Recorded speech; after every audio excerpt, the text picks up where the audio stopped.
In the shadowy realm of Kyoto, where the enigmatic Lord Bo remained indifferent to the charms of women, a delicate young girl unexpectedly appeared at his side.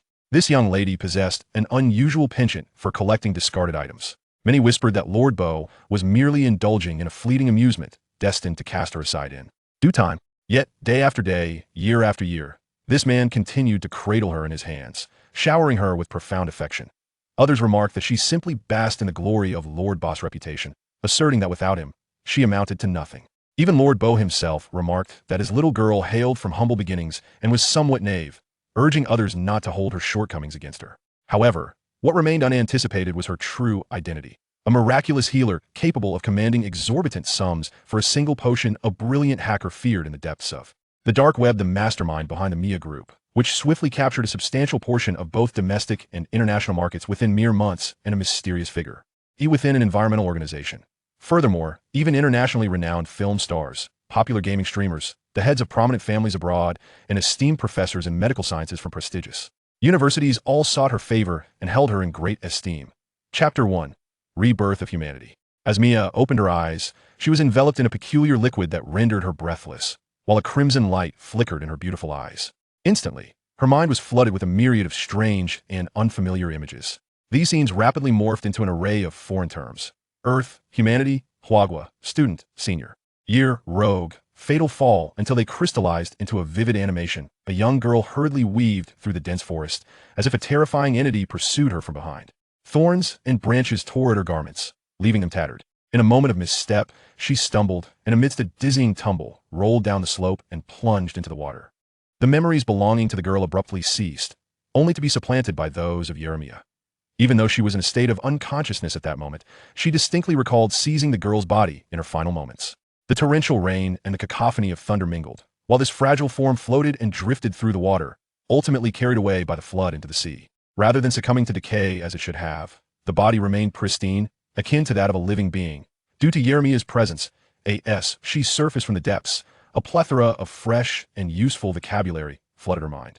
Suyaya, 17 years old, a senior in high school, a female human of Earth. Father, mother, younger sister. Miss Meng of the Meng family. As her body settled in the ocean, Yeremia felt the surrounding waves rolling around her, devoid of fear rather. Her eyes brimmed with curiosity and confusion as she focused on her surroundings, familiar words interpreting the environment for her. The dark expanse above was termed the sky, and since it was night, it appeared black. Those twinkling, shimmering objects were called stars. Perhaps her hometown lay among them. And that round, glowing entity, was it truly the moon?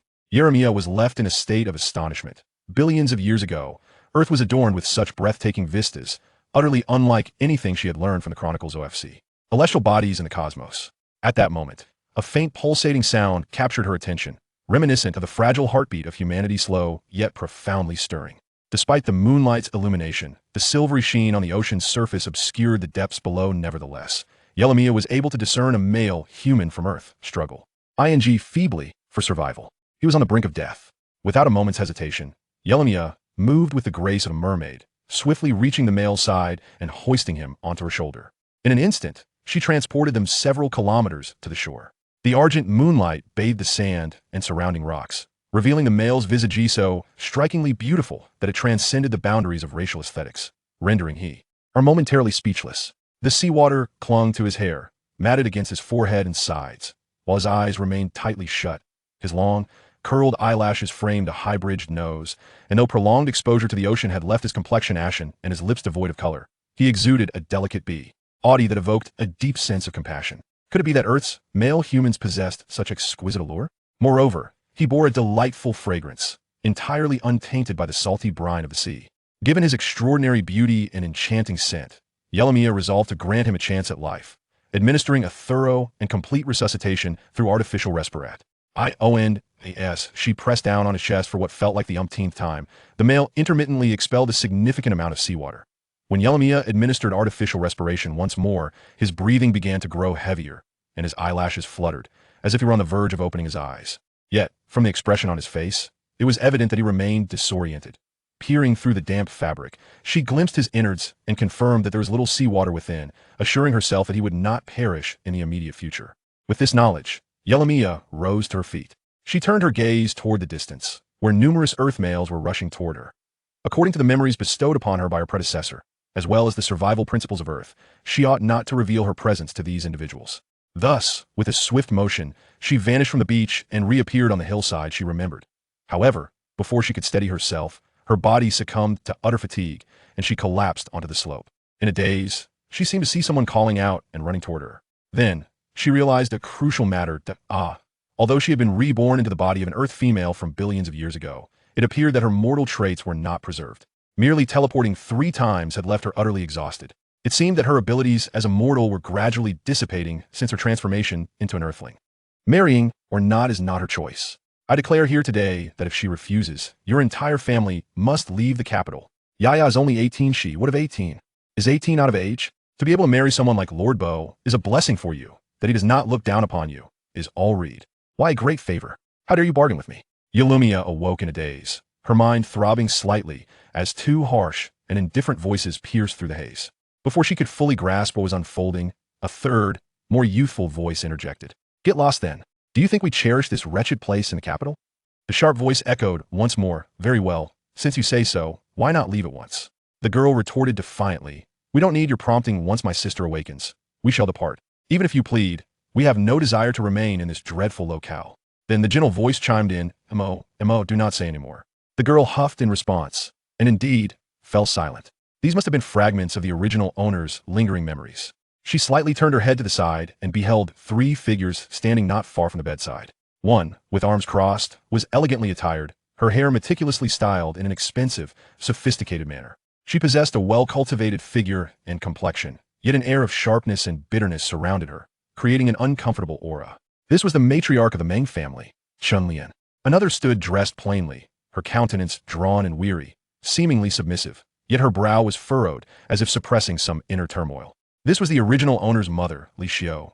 There was also a young girl clad in a white t-shirt and denim overalls, her hair styled in a high ponytail, with delicate and beautiful features. Yet, there was an undercurrent of fury in her eyes, reminiscent of a dormant volcano poised to erupt. She was the original protagonist's younger sister, Su Momo. Upon matching the individuals to their identities, Yalumia found herself immersed in the original protagonist's memories. Su Tiansheng, the father, was originally the youngest son of the Meng family. In his childhood, he was abducted, only to later be purchased by a childless family in Su village. Naive in his youth, he grew up feeling indebted to his adoptive parents, and at that time, he was in love with Li Xiao from the neighboring village. Thus, Su Tiansheng feigned ignorance about his origins as a bought child. However, half a year prior, Su Tiansheng fell gravely ill, depleting the family's finances and accumulating significant debt. To avoid burdening his wife and daughter, he had the audacity to bring them to the capital in search of the Meng family. Yet, upon their arrival in the capital, a truck barreled towards them. Su Tiansheng exerted all his strength to push his wife and daughter out of harm's way, while he himself was tragically crushed beneath the vehicle, meeting an untimely demise. As the memories flowed, Yalumia comprehended her current predicament and struggled to sit up, inadvertently drawing the attention of the 3 individuals present. Li Xiao and Su Momo hastened towards her. Yaya, you're awake? Sister. After assisting Yalumia to sit up against the headboard, Li Xiao's face was etched with concern as she inquired, Yaya, do you feel unwell? Is there anywhere that hurts? Yalumia shook her head, and before she could utter a word, Chun Lian, standing nearby, interjected, Oh, you're awake? If you're awake, you should leave quickly. Li Xiao furrowed her brow at this remark, opening her mouth but ultimately saying nothing. Instead, she gently reassured Yalumia, if you still feel unwell, just tell mommy, and I will fetch a doctor to examine you. Yalumia shook her head in response. Su Momo then angrily retorted towards Chun Lian, This is my home. If anyone should leave, it's you. Get out of here. As she spoke, she roughly shoved Chun Lian, attempting to push her out. Li Xiao did not intervene, allowing Chun Lian to scream as if she were eager to wield a broom and chase her away herself. At that moment, Su Momo suddenly gasped, prompting Li Xiao and Yalumia to turn their heads in alarm. They soon discovered 2 men in suits had seized Su Momo, while another middle-aged man in a suit appeared at the doorway. Chun Lian hurriedly exclaimed, Husband, look at them. They truly lack manners. I spoke to them politely, yet they treated me like this. The middle-aged man was none other than the current head of the Meng family and the original protagonist's uncle, Meng Goen. However, rather than taking action against Yalumia and the others based on Chun Lian's words, he merely turned his head and reprimanded Chun Lian in a hushed tone. You can't even handle a trivial matter. Chun Lian was immediately filled with grievance, but dared not argue further. After Su Momo struggled to free herself from the grips of the 2 bodyguards, she rushed to the bedside, extending her arms towards Li Xiao and Yalumia, glaring at Meng Goen as she exclaimed, What do you intend to do? If you dare to act recklessly, I will call the police. Meng Goen, of course, did not take the threats of a 15-year-old girl seriously. He turned his gaze directly to Li Xiu and spoke, sister-in-law. Chapter 2. Rebirth as a Human. Part 2. As soon as he opened his mouth, Li Xiu swiftly pulled Su Momo behind her for protection and spoke first, Mr. Meng. I have nothing further to discuss with you. Please leave at once. Her lukewarm words rendered Meng Goen momentarily speechless. After a considerable pause, he finally replied, Sister-in-law, I can understand your anger, but while you may be upset, you must consider the well-being of the two children, don't you think? Although Lord Bo may be a bit older, if you inquire about the Bo family's standing in the capital, you will see it is a position we, the Meng family, must look up to. It would indeed be a tremendous fortune for Yiya to marry him. Upon witnessing this, Chen Lian played her part and added, Enough, dear. They simply believe we harbor ill intentions, thinking everyone has ulterior motives. There is no point in saying so much. Meng Goen cast her an appreciative glance, yet scolded, Silence. It is undoubtedly your failure to communicate clearly that has led my sister-in-law to think this way. With that, he reached for a photograph from the bodyguard and handed it to Li Xiu. Take a look at Lord Bo, sister-in-law. Surely, he is not lacking in any regard. Truthfully, one could hardly discern his age from the photograph. He appeared no older than 35, possessing a well-maintained physique and attractive features. However, Li Xiu instinctively felt something was amiss. She was about to scrutinize the image further when Su Momo snatched it and hurled it directly at Meng Goen's face, exclaiming, Bah, do you think I don't keep up with entertainment news? This old fellow has bedded more stars in the entertainment industry than I have had meals, married 5 wives, lost 3 to death, and driven 1 to madness. How can you dare present such a person to us? Surprised by the lack of common courtesy from these individuals, Meng Goen soon lost his patience and coldly inquired, Sister-in-law, are you certain you wish to proceed in this manner? Li Xiu furrowed her brow and replied, Mr. Meng, I have no desire to curry favor with you. Why must you conspire against us? Let me reiterate, please do not disturb us any further.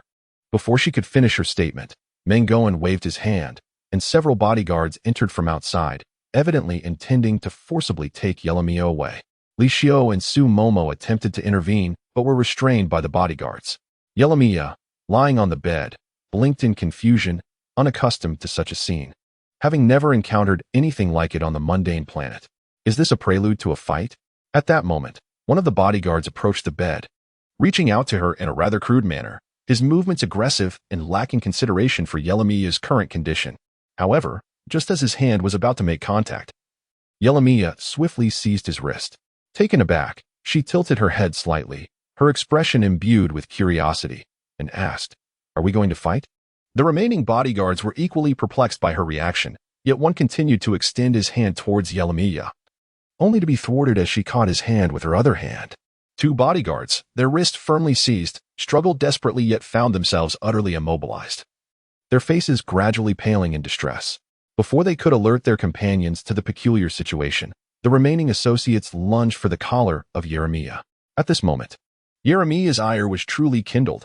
With a mere twist of her hands, a sharp crack echoed through the air, eliciting blood-curdling screams akin to that of slaughtered pigs from the 2 bodyguards.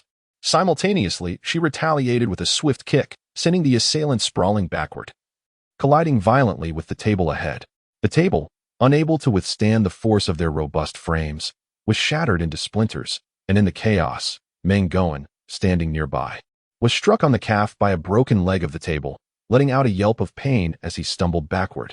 In the ensuing turmoil, he inadvertently stepped on a flying piece of debris and fell to the ground.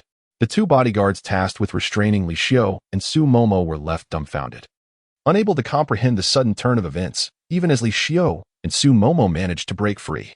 Yaya, sister. Yeremiya stood barefoot at the edge of the bed, her expression one of bewilderment as she gazed at Meng Goen and the others, her eyes innocent and perplexed, unable to fathom why a mere gentle motion on her part had resulted in such severe consequences for them.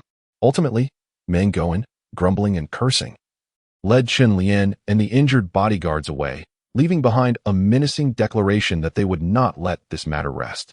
Li Xiu and Su Momo, equally astonished, observed Yeremiya with disbelief, struggling to reconcile the transformation of their typically timid daughter-sister into such a fierce and formidable presence. Yet, upon closer inspection, she remained the same endearingly naive daughter-sister they had always known. Afterward, Jeremiah realized the extent of the family's poverty. The basement was filthy and dilapidated, stifling with an absence of light. The sole advantage was its cleanliness, as it contained little else, a somewhat worn king-sized bed with thin, old bedding that bore no unpleasant odor, a decrepit table, and 3 small stools. Adjacent to the makeshift kitchen, which was merely 2 pots and a few dishes, was a modest setup. The previous owner and Su Momo were both students, and since Su Tian was no longer alive, the family depended on Li Xiu's meager income to survive. However, with her limited education, Li Xiu could only secure a cleaning job in the capital, earning just over 3,000 a month, which barely covered their schooling while also servicing debts, creating immense pressure. Su Momo incessantly clamored to drop out of school to earn money. After dinner, Jeremiah earnestly addressed Li Xiu and Su Momo. "Mother, sister, do not worry. I will collect garbage to support you." Li Xiu, Su Momo. Initially, they believed Jeremiah was jesting, but to their astonishment, every day thereafter, whenever she had free time, Jeremiah would venture out with 2 burlap bags. The earnings were modest, usually only a few tens of dollars, but they gradually accumulated, totaling around 700 or 800 by the day of the college entrance examination. Li Xiu and Su Momo dared not inquire about her performance, but seeing her cheerful demeanor as she continued her daily scavenging, they assumed she must have done well. After all, she could surely gain admission to a second-tier university, allowing them to breathe a sigh of relief. In the days leading up to the college entrance examination, Yalumia was unable to venture outside to collect refuse, as everyone urged her to remain at home and focus on her studies. She found it perplexing that there were certain knowledge points that seemed so easy to memorize, yet she dared not disrupt the established order. The day after the examination concluded, she eagerly took her snakeskin bag and set out once more. Having nearly exhausted the nearby refuse, Yalumia unleashed her keen perception, which guided her to a somewhat secluded area. Unfamiliar with her surroundings, she continued to collect whatever litter she could find. Suddenly, a crumpled, empty bottle clattered to the ground before her, and an ominous laughter echoed nearby. Someone whistled in her direction, followed by a lewd call. "Hey, garbage collector. Look up and let me see you." Yalumia, feeling bewildered and confused, instinctively raised her gaze and spotted a group of ruffians loitering not far from her. As she complied, their laughter grew more boisterous, and a glimmer of surprise flickered in some of their eyes, their intentions unmistakably brazen. They approached her, one of them calling out, "Hey, little sister. Are you here all alone? Out collecting trash?" As he spoke, another reached out, attempting to grasp her chin. Although Yalumia did not fully comprehend their motives, a frown creased her brow, and a hint of displeasure flashed in her eyes. She found their presence distasteful and instinctively turned her head to evade his hand. The ruffian, undeterred, continued to grin and attempted once more to touch her, only to be deftly avoided again by Yalumia.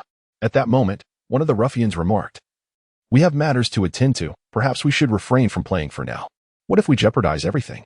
Another retorted, "What is there to fear? She willingly came to us, and besides, it has been ages since I have indulged with a woman. We can have our fun right here, if anyone approaches. They will understand." However, one among them interjected, "Enough with the chatter. If you won't engage, I shall." "Very well, then." Amidst their laughter, they arranged their turns. Yet, Yalumia paid them no heed. She bent down to collect several empty bottles and placed them into a burlap sack. Noticing more empty bottles and cigarette boxes scattered ahead, she moved towards them but was halted. "Hey, where are you looking? Focus on your brother over here." The first in line, a young scoundrel, chuckled lewdly. Increasingly captivated by Yalumia's beauty, her seemingly innocent and naive demeanor was particularly enticing. He reached out towards her, but Yalumia deftly evaded his grasp, sidestepping him to continue towards the pile of bottles. "Hey, this little minx is quite slippery." After cursing under his breath, the young ruffian lunged for her again. But Yalumia swiftly turned and struck his hand with a dry twig she had picked up. "Get lost." This insufferable male was becoming a nuisance. The young ruffian winced as a red mark appeared on his hand, his patience evaporating instantly, his expression twisting into one of rage. "You dare strike me? Just wait. I will make you pay." His insults were utterly appalling. Even though Yalumia struggled to comprehend their full meaning, her temper was provoked. As that little ruffian lunged toward her, she raised her hand and seized his collar, effortlessly casting him aside as if he were mere refuse. With a resounding thud, he was hurled several meters away. The remaining group stood there, dumbfounded, their eyes nearly popping out of their heads. Yet, undeterred by their astonishment, they charged at Yalumia one after another, only to meet the same fate, each being flung several meters away. The last of the miscreants, brandishing a knife, was swiftly identified by her as a threat, prompting an instinctive kick that sent him flying. Chapter 3.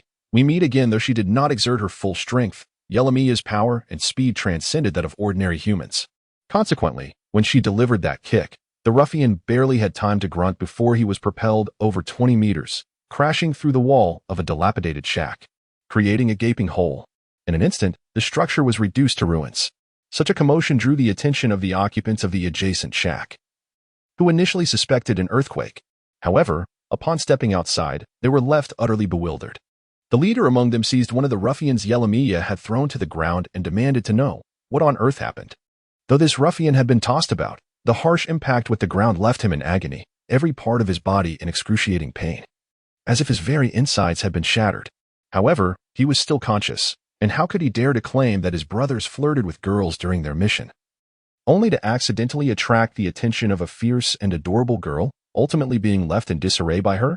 He could only speak through gritted teeth, blood filling his mouth, and painfully utter, There's someone looking for trouble. That girl is not ordinary. The leader of the group casually threw the petty thug to the ground and looked up, only to see Yelamiya still standing there, picking up trash. Naturally, he did not believe that Yelamiya had caused such a ruckus merely to collect litter. His eyes narrowed dangerously, signaling his companions to surround her immediately. Yelamiya glanced up to see the leader approaching, exuding an aura of menace. She inquired, "Are you looking for a fight?" to the leader. Her words sounded like a deliberate provocation. He assumed that she had come specifically to confront him, and his expression darkened further as he demanded, "Who are you?" Those who have spent considerable time in their circle understand that the more innocent and harmless a person appears, the more lethal they can be. Moreover, Yelamiya had already incapacitated several of his underlings with her initial strike, which made him wary. Stop. The leader merely sensed Yelamiya's enigmatic identity and feared she might harbor some deceitful scheme, thus hesitating to let her go. Instinctively, he reached out to grab her shoulder. However, the inhabitants of Fanjing loathe having others seize their shoulders from behind, especially when the grip is uninviting and the energy is assertive. Therefore, Yelamiya interpreted this as an affront and swiftly turned, evading the man's grasp. The speed was akin to lightning, leaving the leader utterly unresponsive, his eyes widening in shock. In the next moment, Yelamiya appeared at the man's side, and before he could recover from his astonishment, she raised her hand and grasped his throat, lifting him effortlessly. Under the astonished gazes of the onlookers, as if witnessing a ghost, she discarded him like refuse, then turned her gaze towards the remaining individuals. These individuals were all exceptionally skilled, for the task they undertook was no trivial matter. Yet, none had anticipated their leader's swift defeat. After a moment of stunned silence, they all charged towards Yelamiya, evidently mistaking her for an adversary sent from the opposing side. Yelamiya had little interest in engaging in combat. She was reluctant to squander time, especially since she had to attend to her task of collecting refuse. Thus, she swiftly maneuvered among her opponents, and within a mere minute, they all lay incapacitated upon the ground. At that moment, another individual emerged from within the door, presumably to assess the situation outside, only to be rendered speechless upon witnessing the scene. You. The man stammered, unable to articulate a complete thought due to his fright. However, being steadfastly loyal and holding on to the notion that he could not remain standing while others had fallen, he drew a knife from his pocket and, with a shout, charged at Yelamiya. Ultimately, she dispatched him with a swift kick, sending him crashing against the door, which splintered under the impact, leaving him unconscious on the ground. In the aftermath, Yelamiya stood, momentarily stunned as she surveyed the situation within the room. This was that alluring and remarkably handsome male. The male was bound tightly to a filthy stool, his striking features devoid of any semblance of human emotion. His mouth was restrained by a white strap, his hair disheveled, and his forehead bore a visible bruise. The wrinkled white shirt he wore was stained with blood, and through the fabric, Yelamiya discerned that his body appeared to have been injected with some unknown substance, rendering him utterly weak and immobile, even without the ropes. Furthermore, his kneecap seemed severely injured. Without prompt medical attention, he risked permanent disability. He looked even more wretched than when she had encountered him on the sea that night. Suddenly, a flicker of sympathy and compassion arose within Yelamiya for this male. In their world, such a beautiful and fragrant male was a treasure, deserving of care and reverence within the home. Instinctively, she approached him, halting before him, and gently inquired, "How did you end up here? Were you captured by them?" It was no wonder such a handsome male had been seized. He was truly a pitiful sight. The male regarded her with narrowed eyes, his expression enigmatic, as if he struggled to comprehend her words. Yelamiya reached out and softly caressed his head, and under his increasingly profound gaze, she untied the white strap from his mouth, followed by loosening the coarse ropes binding his body and feet. The onlookers, standing guard nearby, dared not move, merely watching in stunned silence. Even though they wielded sticks and knives, they were too intimidated to act. This woman was no ordinary person. They had just witnessed it. Jeremiah had not regarded those individuals in the slightest. She continued to inquire gently of the man, "How do you feel now? Does it still hurt?" The man remained silent, narrowing his eyes at her, clearly filled with distrust. Then, to everyone's astonishment, she bent down and lifted him into her embrace. She held him tightly, and he widened his eyes in shock, his body becoming rigid, evidently unaccustomed to such treatment. Was this woman insane? The onlookers, who had been stationed nearby, were so taken aback that their weapons clattered to the ground, their eyes nearly popping out of their heads. Was this girl truly reckless? Did she even comprehend who this formidable figure was? The most astonishing aspect was how this petite girl managed to lift a man standing at nearly 6 feet tall. Just as Jeremiah carried the man outside, having taken only a few steps, they were suddenly encircled by a dozen roaring vans. Subsequently, over 100 individuals descended from the vehicles in unison. Chapter 4. We Meet Again, Part 2. At the forefront stood a burly man, his body adorned with scars. Clad in a floral shirt that seemed a size too small, leaving his well-defined pectorals and biceps struggling for space, as if eager to burst forth. The flamboyant figure stepped out of the van, only to nearly stumble in shock upon seeing the man cradled in Jeremiah's arms, almost losing his footing in disbelief. What? Am I seeing things? How could the notorious leader, Bo Ishin, be cradled in the arms of a mere girl, appearing utterly helpless? Astonished as he was, the floral shirt man did not forget the primary purpose of his presence here. Consequently, Jeremiah lowered his gaze to the man cradled in his arms, his eyes shimmering with delight as he spoke in a soft, melodic voice. "Your name is Bo Ishin? How exquisite. This name truly complements your masculine essence." The floral shirt man exclaimed inwardly, "Damn it. Is this really the moment for such frivolities?"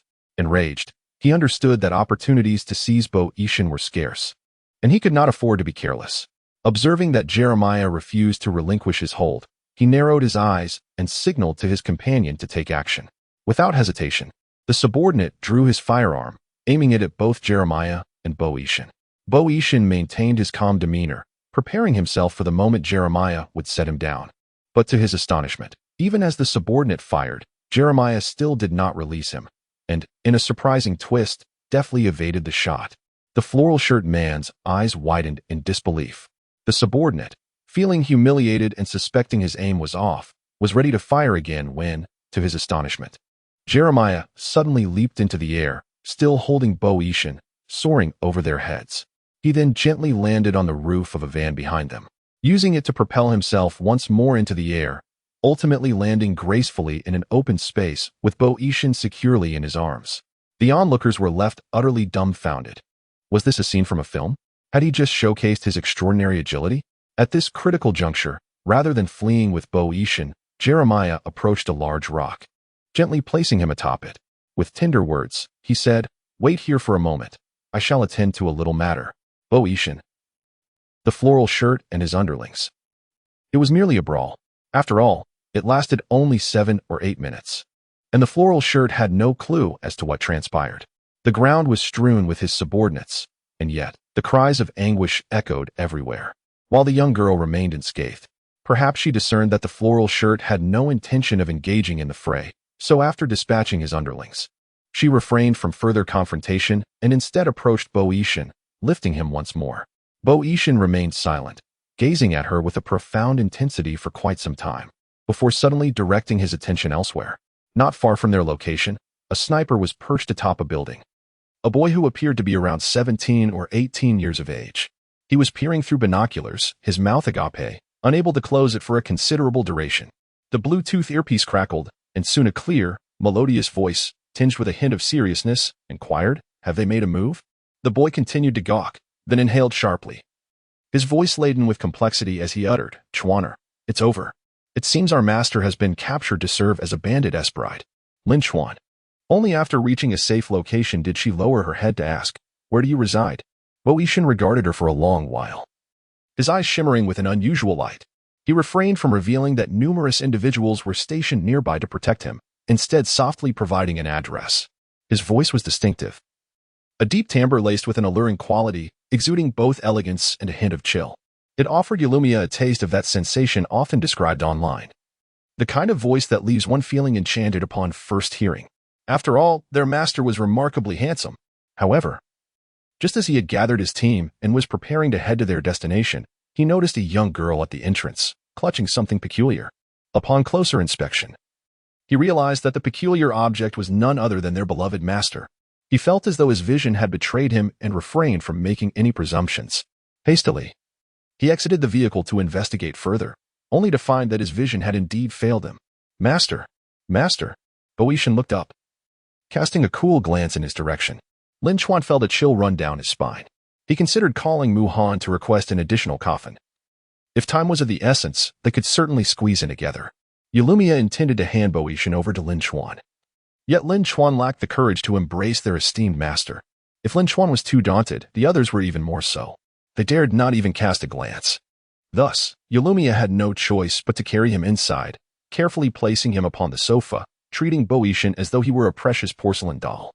Lin Chuan and the bodyguards stood in a row, each averted their gaze, fearful of having their eyes plucked out for a drink. While only the elderly butler approached with a warm cup of tea and some snacks, a smile gracing his face. Yulumia, unfazed by the food, turned to Boeotian and said, "Your leg is severely injured. It requires immediate treatment." Lin Chuan hurriedly replied, "A doctor has already been summoned." No sooner had he spoken than a swarm of doctors in white coats appeared, their faces fraught with anxiety, as if they had come not to heal, but to face their demise. Yulumia, equally concerned for Boeotian's condition, quietly awaited their arrival. The doctors took the patient upstairs for examination and treatment, the specifics of which remained unknown. After waiting for over an hour, the doctors finally descended. Approximately half an hour later, Lin Chuan appeared, pushing Boeotian in a wheelchair down the stairs. Concern etched on her face, she inquired, "Is everything all right?" Just as Lin Chuan was about to respond with a smile, Boeotian interjected, his voice laced with an indescribable softness, "I'm fine." This response startled not only the bodyguards stationed nearby but also Lin Chuan, who momentarily wondered if there was something amiss with his hearing. Boeotian's gaze flickered slightly as he added, "Wait a moment." He then turned to Lin Chuan and the row of bodyguards, calmly instructing, "You may leave." Chapter 5, A Life Saved Ode to Devotion, Part 1. Lin Chuan understood that Boeotian had something to discuss with the young lady. Though astonished that his master was willing to spend time alone with a woman, he felt a sense of happiness and promptly escorted the bodyguards away. Yulumia asked, "Do you have something else to address?" Boeotian regarded her for a considerable time, a faint smile gracing his lips, his eyes softening further. He was already an attractive man, and with that smile, regardless of any ulterior motives or schemes, his face had the power to enchant any being in existence. Yulumia found herself momentarily entranced. He gently inquired, "May I ask your name?" The man lowered his head, softly articulating her name in silence. When he looked up again, his gentle gaze was imbued with a deeper meaning, his tone even more tender as he asked, "May I call you Aya?" Yulumia nodded, "All right." The man continued, "I am Boeotian." Yulumia nodded once more, "I know." A gentle smile graced the man's features, and he added, "You may call me Ashen or simply Ishan." Yulumia found herself perplexed by the implication of this, responding with an "oh" and nodding, "Okay." Had Lin Chuan or Mu Han been present, their eyes would have widened in disbelief, internally exclaiming at the absurdity of the conversation. Yulumia stated, "There is no need for formality, it is my duty." Protecting males was an inherent responsibility and obligation among their kind on the Vex star, particularly when this male was so strikingly handsome. However, Boeotian replied, "You saved me. I ought to repay you. How can you say it is your duty?" Upon hearing this, Yulumia recalled that on Earth, there was no custom of females protecting males, and she thought it prudent to adapt to local customs. She then inquired, "How do you intend to repay me?" Boeotian asked, "What do you desire?" After considerable contemplation, Yulumia posed a question, "Is there anything I can wish for?" The man's voice remained gentle, indeed. She hesitated, lowering her head, feeling a wave of shyness wash over her, and asked, "Then, may I request money?" Boeotian. Yulumia, increasingly bashful, added, "I would like 1 million. Do you have that?" The man fell silent. He possessed an abundance, 100 million. In fact, but he was reluctant to part with it. Moreover, he did not believe that he was merely worth $1,000,000. Thus, Bo Yishan gently coaxed. Is it only money that you desire? Wouldn't that be a waste? Jeremiah appeared puzzled. Huh? The man replied, money is ephemeral. Once spent, it vanishes. It is the least practical of all. If you only seek money from me, it is a significant loss. Jeremiah, somewhat distressed, humbly inquired, then what should I do? The man continued to entice her. There are many things in this world far more precious than money, such as, for instance, me, he declared. Jeremiah's expression turned to one of complete bewilderment. As she stood there in confusion, the man gently grasped her hand and placed it against his chest, allowing her to feel his strong and flawless physique. In a sultry whisper, he said, there is a saying among humans. A life saved should be repaid with one's body. You have saved me. I am now yours. You may do with me as you wish. The man resembled a beguiling sprite, his alluring exterior used to tempt, and his unique voice employed to persuade. Even Jeremiah found herself slightly dazed. Beneath her palm, she could feel the steady thump of his heart, and his warmth enveloped her like a fever. Noticing her stillness, he leaned in closer and seductively murmured in her ear, I am yours now. Do you not wish to do something with me? Jeremiah remained in a daze, seemingly unable to comprehend the situation. The man chuckled softly, assuming her silence was merely due to surprise. He thought to himself that it was all right if the young girl did not understand. He could take his time to teach her. He then gently asked, do you find me attractive? Jeremiah nodded honestly. He then asked, do you desire me? Once again, Jeremiah nodded sincerely. The man laughed, a smile illuminating his face, tinged with a faint blush at the corners of his eyes, perhaps due to the stirrings of masculine thoughts. His voice grew slightly husky as he whispered, then will you have me, please? This statement left Jeremiah somewhat bewildered. Yet, she found the man's sin alluring, far more intense than what she had sensed while at sea. It was unique and thoroughly comforting. Unable to restrain herself, she remarked, you smell wonderful. Bo Yishan paused, his gaze lazily narrowing, akin to a pet seeking affection, as he nuzzled his cheek against her palm. Then you should consume me. Jeremiah tilted her head in confusion and asked, why would I eat you? The man momentarily froze, then swallowed audibly. His laughter dripping with seduction, his beautiful eyes narrowing slightly, glimmering with an enchanting light that seemed to delicately tease the heart. Jeremiah found herself momentarily entranced, unable to shake the thought that this man was extraordinarily handsome, as if he were meant to be hers alone. As the thought flickered through her mind, the man drew even closer, exuding a subtle fragrance that seemed to cloud her reason, akin to an intoxicating aroma. Yulumia found her mind growing hazy. She felt the warmth of his breath against her ear, his voice deep and seductive, laced with temptation. The implication lingered in the air, echoing, I belong to you. It felt as though something warm and soft had brushed against her ear, causing Yulumia to widen her eyes, a tingling sensation coursing through her scalp, her entire body stiffening. Her heart raced, breaths turned fiery, and this feeling. Yulumia realized she was on the brink of desire. She felt an overwhelming urge to consume this male figure. Yet, she restrained herself, adopting an air of virtuousness as she firmly declared, that is unacceptable. Bo Yishan was taken aback. The man's eyes widened in disbelief. Such an expression was uncharacteristic for him, yet it lingered for over 10 seconds. Though he had never seduced anyone, he was aware of his own allure and understood that few women could resist his charm if he so desired. Yet, he had been rejected. Confusion mingled with a sense of indignation and childish anger arose within him. Why? He inquired, am I not attractive? Is my physique lacking? Surely it cannot be because I appear inexperienced? Yulumia responded earnestly, as a young man, how can you casually approach a girl in such a manner? It shows a lack of self-respect. Bo Yishan appeared somewhat perplexed by the words spoken, prompting Yulumia yet to continue her admonition, you are a boy, and as a boy, you must take good care of yourself. When the time comes and you encounter a girl you cherish, only then can you engage in such matters.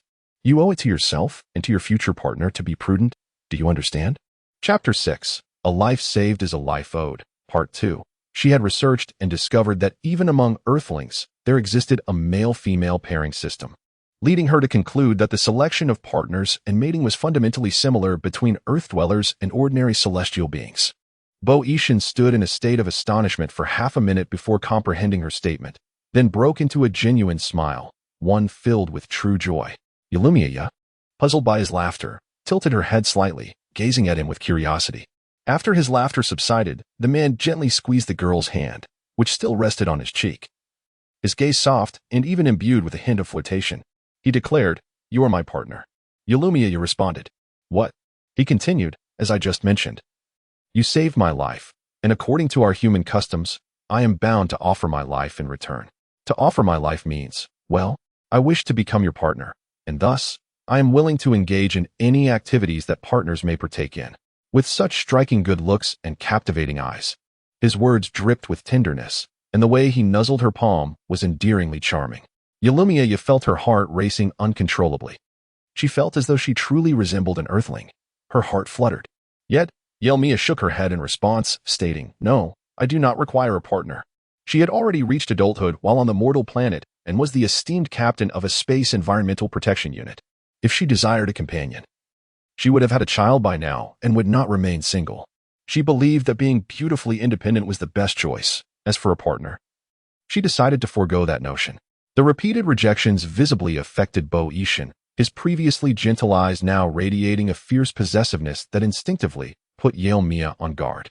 However, Bo Yishan was no ordinary individual. He swiftly composed himself and, with a hint of disappointment, remarked, "Very well then." He then lifted his gaze to the girl and inquired, "If you ever seek a partner, would you consider me first?" The intense aura of possession and formidable presence he had just exhibited compelled Yalumia to tread cautiously. Yet, upon closer inspection, she found him to be endearingly gentle, almost fragile. Surely, it must be a misconception? After all, since her arrival on Earth, her energy had diminished to a mere 1 or 2% and remained quite unstable. She shook her head and reiterated, "I will not have a partner." Bo Yishan replied, "You will have one, and that person will undoubtedly be me. If the individual standing beside you were someone else, then that other person would have no reason to exist in this world." Yalumia gently reached out to touch his head, soothingly saying, "You are a fine male, undoubtedly attracting the affection of many females.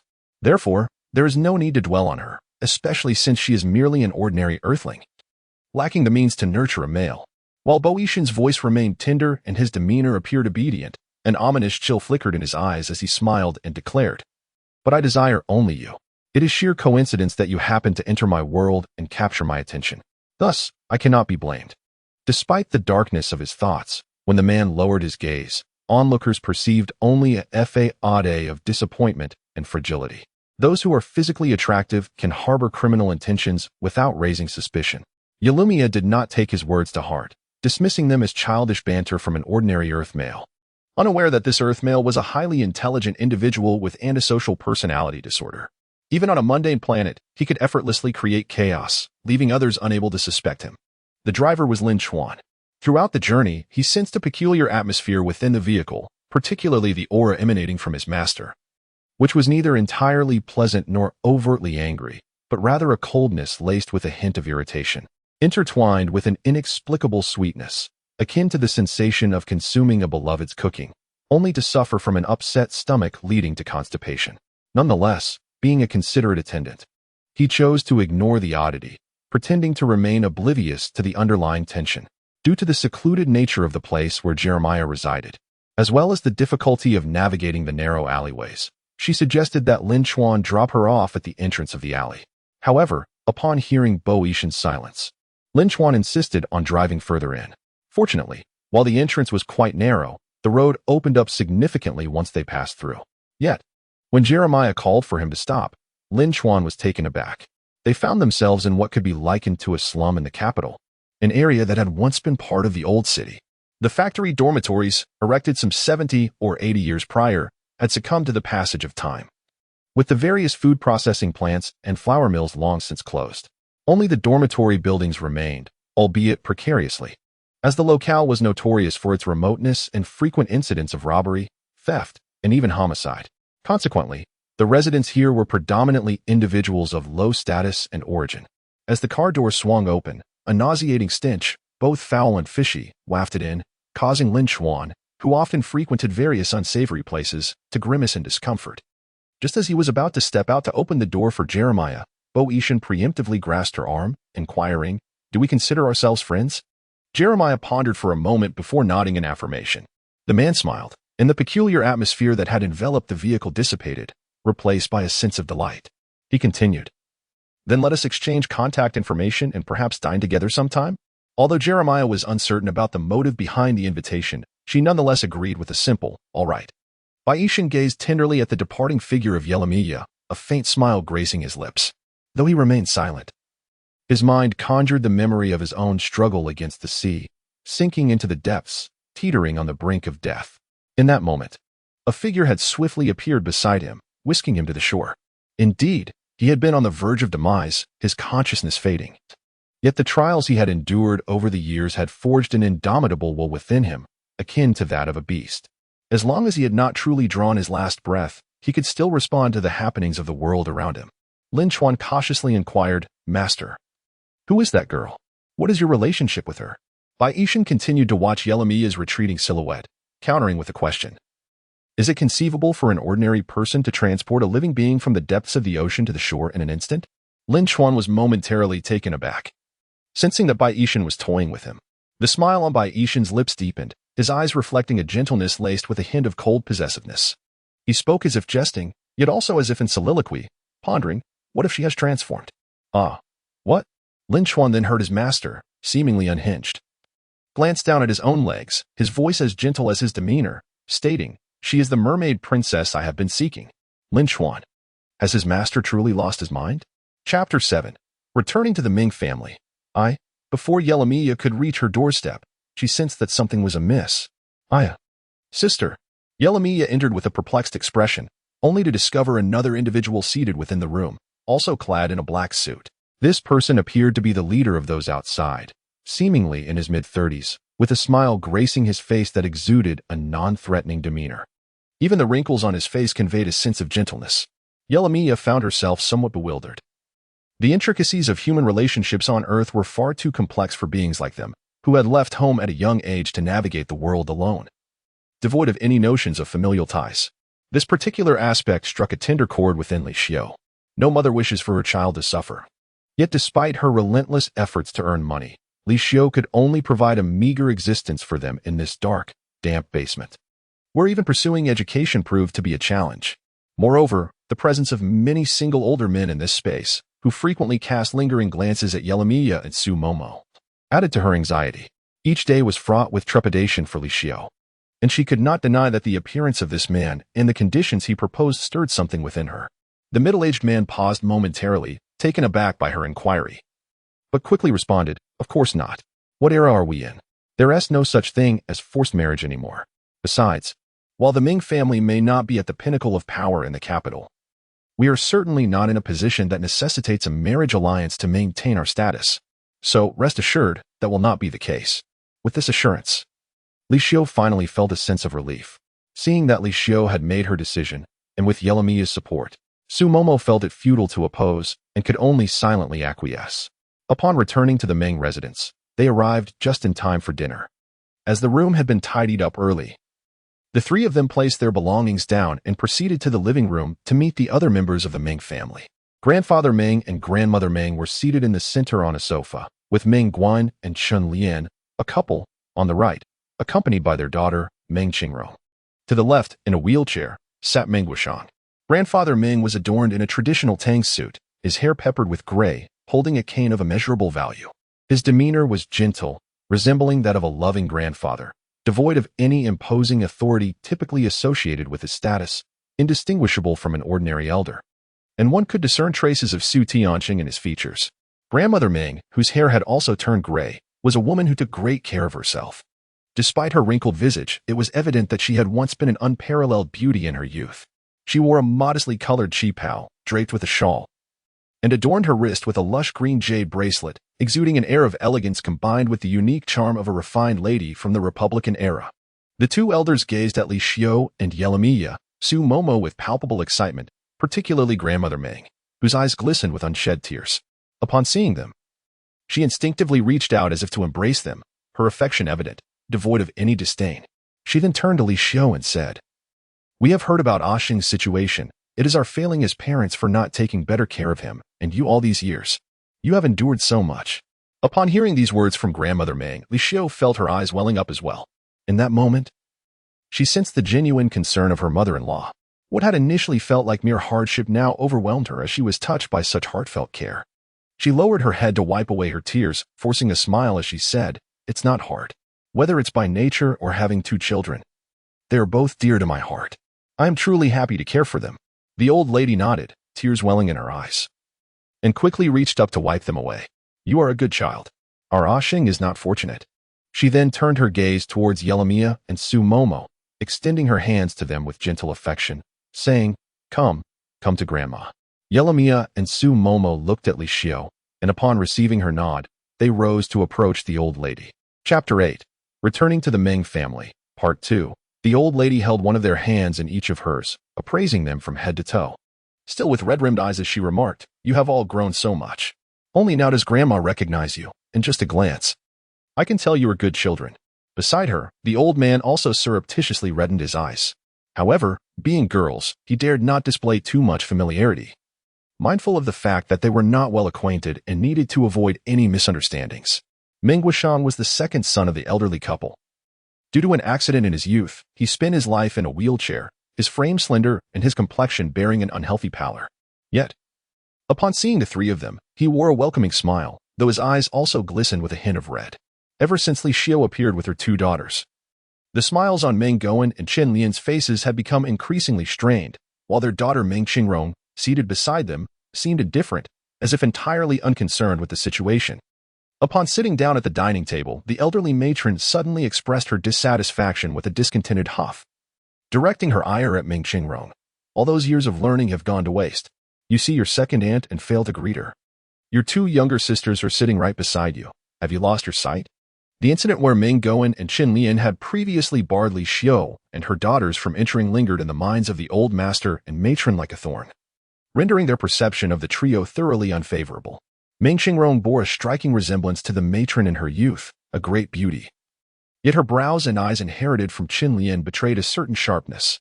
Though undeniably lovely, she exuded an air of aloofness, having grown accustomed to the adoration of countless fans as a starlet, alongside her privileged upbringing. Thus, when publicly reprimanded by the matron in front of so many, her discomfort grew palpable. Just as she was about to retort, Chen Lian discreetly pinched her, forcing a smile as she awkwardly interjected, "Qingrong is merely a bit shy. After all, they are strangers to her, and she hasn't met them before. It was simply a momentary lapse, no ill intent whatsoever.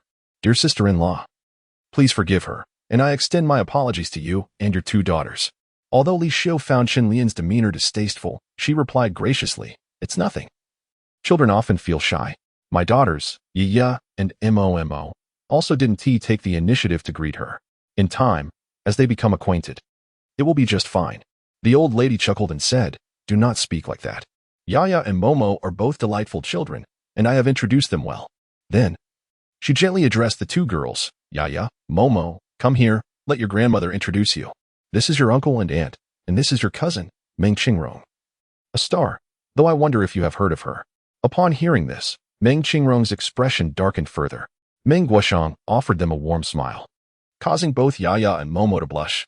The second uncle appeared pale and slender, yet strikingly handsome, embodying the quintessential gentleman of refined elegance. Yaya and Momo greeted in turn. "Hello, uncle. Hello, aunt. Hello, second uncle. Hello, cousin." Their charming manners endeared them further to the elderly couple. They reassured the girls, saying they could always speak to the butler or their grandparents if anything troubled them, emphasizing that they should never feel constrained within the home. Meng Guoshang quickly added, "You can also talk to your second uncle, who, despite his frail health, resides in the little attic over there and is home every day. If you find yourselves bored, feel free to visit him for some fun." The meal was lively and joyous, far exceeding Li Xiao's expectations, with even Yaya and Momo reveling in the atmosphere. After dinner, the old lady took the hands of her 2 cherished granddaughters and conversed with Li Xiao, while the old man and Meng Guoshang listened attentively, occasionally interjecting with a remark or 2. In truth, the inquiries revolved around how they had spent the years, whether they had encountered any hardships. As the conversation unfolded, the elderly matron once again succumbed to sorrow. Observing the tender scene of their intimate discourse, Meng Gowen and Chen Lian felt a deep discomfort, regretting not having expelled them from the capital sooner. However, upon meeting the indifferent gaze of the elder, they promptly lowered their heads, feigning understanding. Su Tianxin's ashes had been meticulously safeguarded, yet delaying the burial was becoming untenable. After considerable deliberation, they ultimately acquiesced. Nevertheless, the elder and the matron remained adamant, believing that since Yelamia and Su Momo were children of the Meng family, they ought to relish the privileges that accompanied their lineage. Li Xiu, unable to resist, had no choice but to comply. Thus, the three of them firmly established themselves within the Ming household. Initially, Li Xiu and Su Momo were quite reserved, but gradually, under Yelamia's influence, they began to relax. Coupled with the elder and matron's abundant affection and care, as well as Meng Guishan's warm hospitality, the two of them slowly acclimatized to the ways of the Meng family. However, while they found joy in their new routine, Meng Guan and Qin Lian could hardly remain composed. Though they were but two young girls, in this day and age, a girl could inherit family wealth. The prospect of relinquishing such a substantial portion of their fortune was far from agreeable. Thus, the couple devised a clever scheme. Father, mother, my siblings and our two nieces have now settled in at home and have grown accustomed to the surroundings. The family is quite harmonious, so you need not be upset. Chun Lian sweetly presented a cup of hot tea. Chapter 9. Returning to the Meng family. Part 3. The elder gentleman and his wife have always shown a particular fondness for their youngest son, Meng Guoshan, who is the late Su Tianxin. In contrast, their elder son, Meng Guan, has never been favored, primarily due to his selfish demeanor and extreme thoughts, which starkly lack the grace of an older brother. The family has never deprived him of anything. Yet he seems to believe that everything within the household ought to belong solely to him. He had hoped that marrying would rectify this, but to his dismay, his wife proved to be equally acerbic. Over the years, the elder couple has attempted to provide guidance and even issued threats, yet this pair remains calculating, convinced that their hidden motives are imperceptible to others. As time passed, the elderly couple grew weary of engaging with them, despite their underlying discontent. In the interest of familial harmony, the elder lady accepted a cup of warm tea from Qin Lian, took a sip, and then spoke in a measured tone. The company now belongs to both of you. The wives of the second and third sons possess their shares, but surely they do not hold as much as you do. You ought to be content. Her final words carried a hint of resignation. Instantly, the expressions of Meng Guan and Qin Lian shifted, a mix of embarrassment and indignation washing over them. Embarrassment arose from their thoughts being laid bare, while indignation stemmed from their perception of favoritism toward the younger sons. After all, the couple has devoted considerable effort to the company and the family, and as the eldest son, he has been the one to bear the sole heir for the Meng lineage. Why then should their share be only marginally greater than that of the second son and the late third? It felt profoundly unjust. Despite their inner discontent, they dared not express a single trace of it. Soon, Meng Guan lowered his head in acknowledgement of his fault, admitting, "It is my mistake, indeed. I have erred regarding the matter of the third son's wife." Yet, he quickly added a defense. "However, father and mother, I was utterly bewildered at the time, when she suddenly appeared with two young girls, claiming to be the third son's wife. How could I possibly believe her? She possessed no evidence to substantiate her claim. And the third son was deceased, his face was so mangled by the accident." At this revelation, the expressions of the elder and elder matron turned ashen, with the latter unable to restrain her sobs. Their youngest son, Meng Guisheng, was the most beautiful, well-behaved, and intelligent among all the children. At the tender age of 8, he had already mastered complex mathematical problems and communicated fluently in foreign languages. Esteemed scholars had once proclaimed him an undeniable genius. Alas, fate took a cruel turn when he was abducted by human traffickers, suffering from a fever. He did not receive timely medical attention. By the time he was adopted, his health had deteriorated significantly, and due to the impoverished conditions of the village, he could only attend school for a few years before being forced to drop out, becoming an utterly ordinary individual. Just as he managed to recall the whereabouts of his biological parents, tragedy struck once more before he could even meet them. Meng Guan exchanged a glance with Chun Lian, reluctant to depart immediately. Ultimately, the two chose to console the elder matron. Observing this, the elder felt a sense of comfort in his heart, while the elder matron gradually regained her composure, sighing, "The third son was indeed a man of misfortune, with such a wonderful daughter-in-law and a delightful daughter. It is truly heartbreaking that she departed so early, leaving them to experience the sorrow of a white-haired person bidding farewell to one with black hair." Meng Guan hurriedly remarked, "Mother, the third son is certain to be reborn into a fortunate circumstance in the next life, and he will undoubtedly enjoy a prosperous existence. Moreover, the third son's wife and daughter are here with us, and with our care, he can rest assured." The old matriarch found some solace in his words, nodding in agreement. Yet her heart ached profoundly from the loss of her beloved youngest son. As she gazed upon her eldest son and his wife, her heart softened, and she expressed, "You both have endured much hardship." However, the old man and the old matriarch remained skeptical, casting doubtful glances at them. Mengoan continued, "It is true. I also accompanied others at that time, but I am unsure whether she has learned any martial arts, as she gave us quite a thrashing." Upon hearing this, the old man and old matriarch's suspicions only deepened.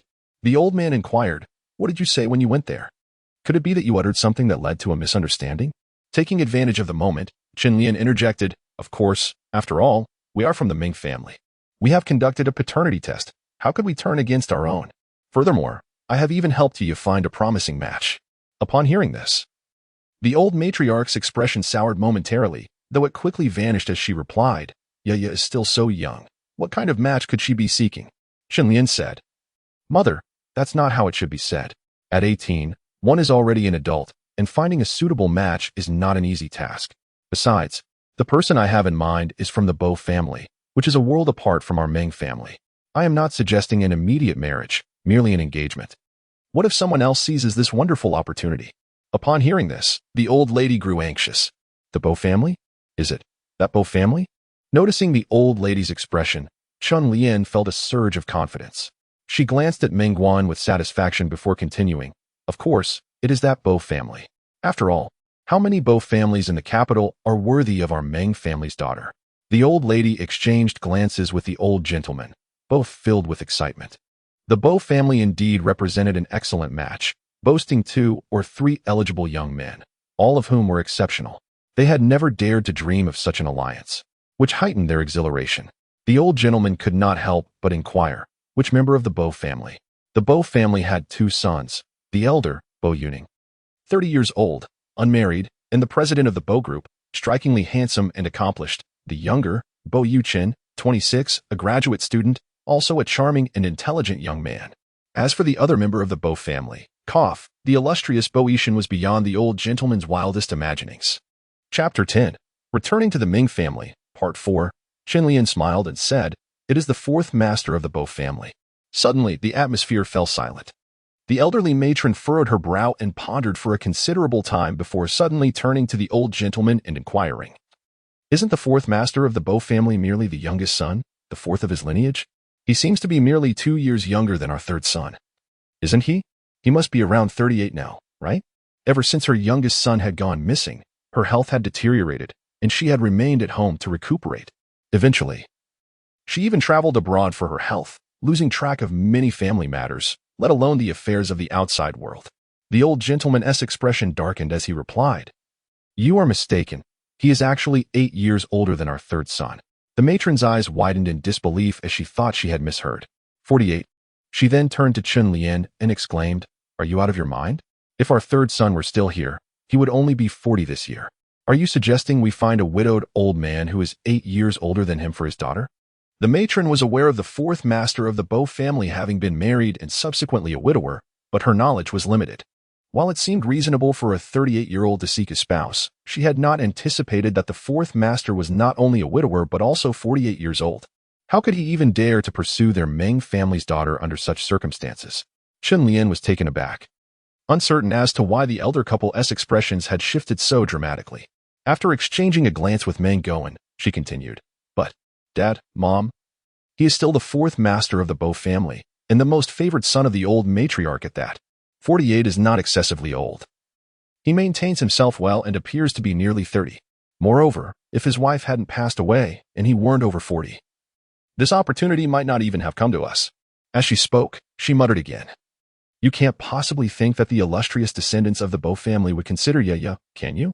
The old matron retorted angrily, "If they don't fancy her, so be it. Must we grovel before the Bo family? Yet, you, compelling Yaya to wed such a man, what is your true intention?" Just as Chun Lian was about to respond, the old matron interjected fiercely, "If you think he's so wonderful, why don't you let your daughter marry him?" At these words, Chun Lian's countenance darkened, her anger ignited. "What status does our Qingrong hold to marry such an elderly man? Will Yaya truly be wed to such a man? That wretched girl, by what right does she compare to our Qingrong?"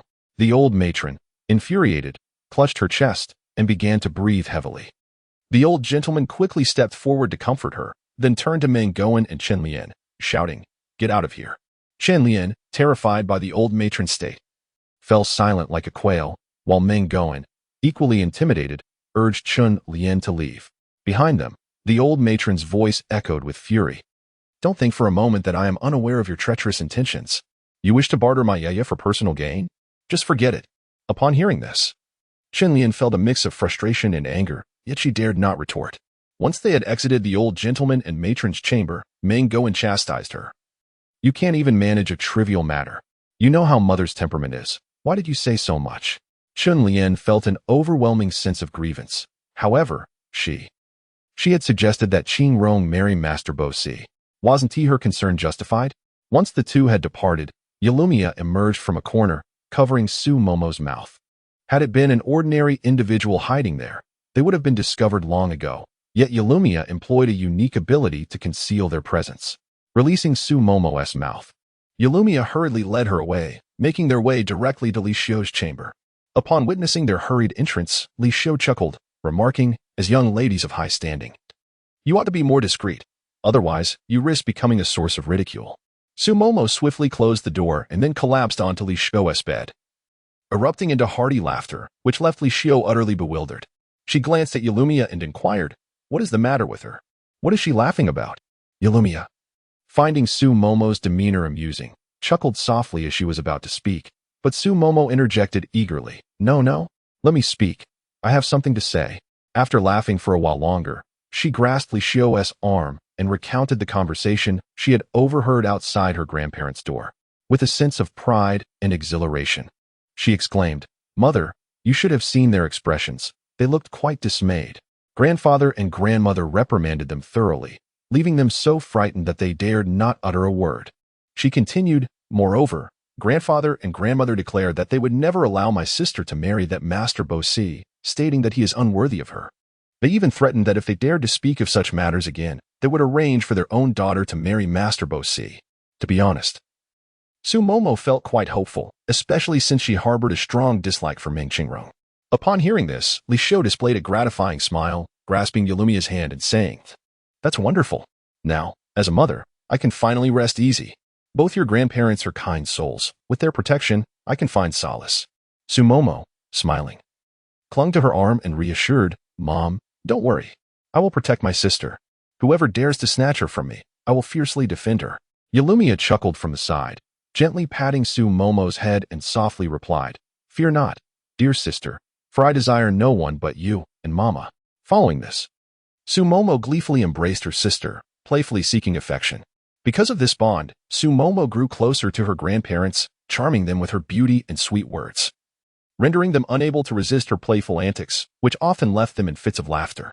Even Meng Guishang found himself fond of dining with them. "Ah, uncle, you never used to dine here, did you?" "Indeed," Meng Guishang replied gently, stroking Su Momo's head with a smile. "Uncle has been unwell, plagued by illness. The doctor advised me to rest in tranquility, hence I have been dining alone in the attic, where it is more serene." In truth, he preferred solitude over dining with his elder brother's family.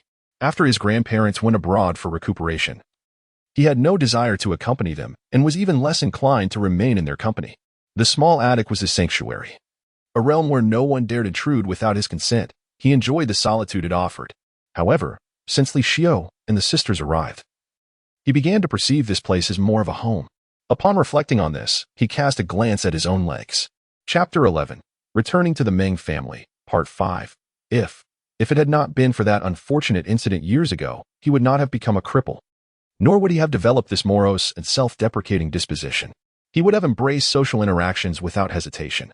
And perhaps he would have been blessed with a gentle wife and a pair of delightful children. Her keen eyes discerned that Meng Guishang's feet were severely afflicted. Yet they had not succumbed entirely. He should still possess some sensation.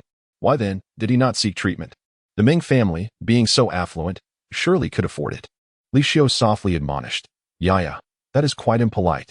Meng Guishang chuckled and reassured, "It's quite all right, sister-in-law." He then turned to Yaya, speaking gently. "When your second uncle was young, he encountered some misfortunes that rendered his feet disabled." Yaya intently studied his feet for a considerable time before declaring, "But they are not dead, second uncle. They can still be healed." Meng Guishang paused momentarily, then burst into laughter, feeling quite pleased. dismissing it as innocent child-esque talk. They have already perished. The doctor said they cannot be cured. I feel nothing at all. In truth, the doctor had even suggested amputation, proposing the installation of prosthetics for greater convenience. He mentioned that leaving the dead limbs could easily invite infection, potentially jeopardizing his health. However, at that time, he lacked the desire to continue living, resigning himself to whatever fate awaited him, even if it meant death. He yearned for completeness. However, after all these years, his feet remained unchanged, free from any bacterial infections and not affecting his health. Yet, Jeremiah insisted, there is truly no necrosis. It can still be cured. He then questioned, could it be that the doctor lacks skill? Perhaps I could assist in your treatment? The residents of the mortal realm are known for their exceptional memory. During her time on Earth, she consistently ranked first academically, her learning abilities widely recognized as unparalleled. Thus, she mastered various fields, including medicine, equipment maintenance, computer technology, and agriculture. Eventually, after securing the position of squad leader in the Space Environmental Protection Team, she dedicated herself earnestly to this profession. Observing this, Su Momo quickly declared, do not worry. Uncle, I will earn money to support you. Even if you cannot stand, we can invent other technologies to enable you to rise alongside us. Seeing Meng Guishang amused by their antics, Li Xiu let out a sigh of relief, exchanging a glance with the elderly couple before joining in the laughter. Those two little rascals. Laughter echoed from downstairs, and despite the closed door, Meng Qingrong could hear it clearly, further aggravating her mood. At that moment, the door swung open, and upon seeing Chun Lian, she became infuriated again and lay back down. Rarely witnessing her anger, Chun Lian approached with a smile and reassured. What seems to be the trouble? Why is our little princess upset again? After sitting beside her, she inquired. Did you not just say you wish to go out for a stroll? Meng Qingrong exclaimed in frustration. I have no mood for this. It's utterly vexing. The door had not been tightly shut, and the sounds of laughter from downstairs drifted up. Logically, the sound insulation in the house was quite good. So it was unusual to hear the laughter from below, yet the volume was unmistakably loud. Angered, Meng Qingrong shouted once more and then buried her head beneath her pillow. She added, this is clearly the home where I have lived since childhood, yet it feels as if I am an outsider. Why are grandfather, grandmother, and second uncle so biased? Just because they have been wandering for so long, they deserve all this favoritism? Two country bumpkins, so dull-witted, yet they laugh incessantly at trivialities. What is there to laugh about? Qin Lian, aware of her anger and feeling distressed herself, tried to soothe her, saying, well, your grandparents have always cared for your uncle. Now that he's gone, they are left with just a woman and two children. Can they not feel sympathy? As for your second uncle, you know he has always disapproved of your father, believing that your father's actions led to this situation. What can we do about it? After a pause, she continued, what troubles us even more is that it seems your grandparents are considering dividing the shares with them. If that happens, your second uncle will take a portion. They will take a portion, and how much will be left for us?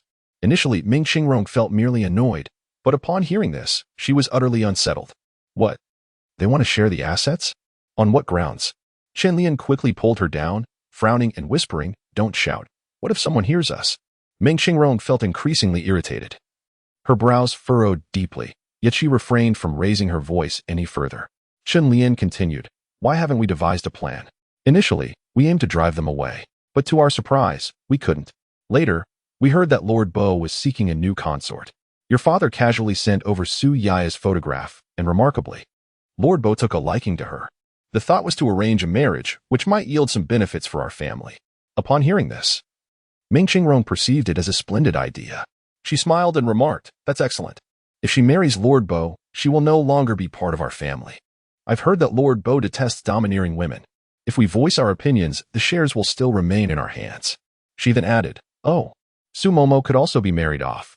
I've heard that President Chun, yes, that President Chun, has a penchant for women. Sending Su Momo to him would be quite advantageous, considering his good rapport with us. Chapter 12, Returning to the Ming Family, Part 6, Qin Lian sighed. Stop it. Your grandparents are vehemently opposed to this. And they even scolded me, saying. She cast a discreet glance at Meng Qingrong and chose not to elaborate. Meng Qingrong inquired, what did they say? Qin Lian sighed again. They questioned why I didn't arrange for you to marry Lord Bo. At this, Meng Qingrong erupted. What? She actually compared me to those two harlots. Who does Lord Bo think he is? He is so much older, with such distasteful proclivities. I cannot fathom how many men and women he has taken as his consorts. There are hardly any stars in the entertainment industry who have not been his conquests. What makes him worthy of me? All right, all right. Xie Li comforted her. I am well aware that he is unworthy of you. Even your grandmother has mentioned it. The old woman has long held a grudge against us, and this is not the first instance. Why should you let it anger you? Despite her words, the mere thought that the old lady would actually arrange for her to marry young Master Bo filled Ming Qingrong with disgust. That old woman. One day, she would make her wish for life to be unattainable and death even more so. She then inquired, so, are we simply going to let this matter rest? Since young Master Bo has set his sights on Su Yaya, if we do not hand her over, will he not be angered? Xie Li sighed. That is precisely why your father and I are concocting a plan. What kind of plan? Xie Li glanced toward the door to ensure no one was eavesdropping, then whispered, this matter will require your assistance as well. We intend for young Master Bo to first engage in a liaison with that wretched girl, and then allow the situation to unfold publicly. At that point, young Master Bo will have no choice but to marry her, and that insufferable girl will have no choice but to accept. We will proceed in this manner. Meanwhile, Lin Chuan hurried into the living room, striding towards the engrossed Boetian, who was staring intently at his phone. Sir, we have uncovered the information. Before he could finish his sentence, Boetian immediately lifted his gaze, his icy eyes now tinged with warmth, though his tone remained laced with urgency as he spoke. In recent days, Yulumia has not contacted Boetian, and when Boetian attempted to call, he found her phone was turned off. Subsequently, he personally visited the place where Yulumia used to reside, and after much effort, he located the basement they had rented. However, the occupants informed him that they had moved away, yet no one knew their new whereabouts. Boetian was driven to the brink of madness, searching frantically for her, leaving Lin Chuan with no choice but to personally seek out clues. The Ming family? Indeed, the elder of the Ming family has 3 sons. The youngest went missing at the tender age of 8, abducted by traffickers and sold to a remote mountain village. It is possible that he regained his memory as an adult, returning to Kyoto with his wife and 2 daughters to seek reunion, only to perish in an unfortunate car accident. The Ming-Goan couple rejected the trio of mother and daughters, casting them out, which is how they ended up living in that basement. Miss Su is the second daughter of the Ming family and currently resides there. Upon hearing this, Boetian exhaled in relief. He had feared that she might vanish as suddenly as she had appeared, like a phantom in the sea. Yet, even so, Boetian felt a profound sense of dissatisfaction. Without the ability to keep her close, she could disappear at any moment, just as she had this time, making it exceedingly difficult for him to find her. Thus, he concluded that keeping her by his side was the best solution. This way, he could see her every day, alleviating his fears of her sudden absence. Upon perceiving the change in expression on Boetian's face, Lin Chuan instinctively knew that the other party was concocting some nefarious scheme. However, it was precisely this obstinate and ruthless nature of his family elder that posed a challenge. He was impervious to advice, possessed an intense possessiveness, and exhibited disinterest in most matters. Yet, once something he desired materialized, he would cling to it tenaciously, unwilling to relinquish even at the cost of ruin. After contemplating for a moment, Lin Chuan ventured, Elder, shall we pay a visit to the Ming family? To his surprise, Boetian flatly declined, no need. Lin Chuan was taken aback, unable to suppress a gasp that conveyed his astonishment. The man continued, she does not appreciate my approach, and should I press too hard, with intentions too overt, it would only incite her ire. Even if she does not become angry, she would adopt a vigilant stance, making it all the more arduous for me to draw near her, let alone entertain the notion of ensnaring her. He inquired, then what shall we do next?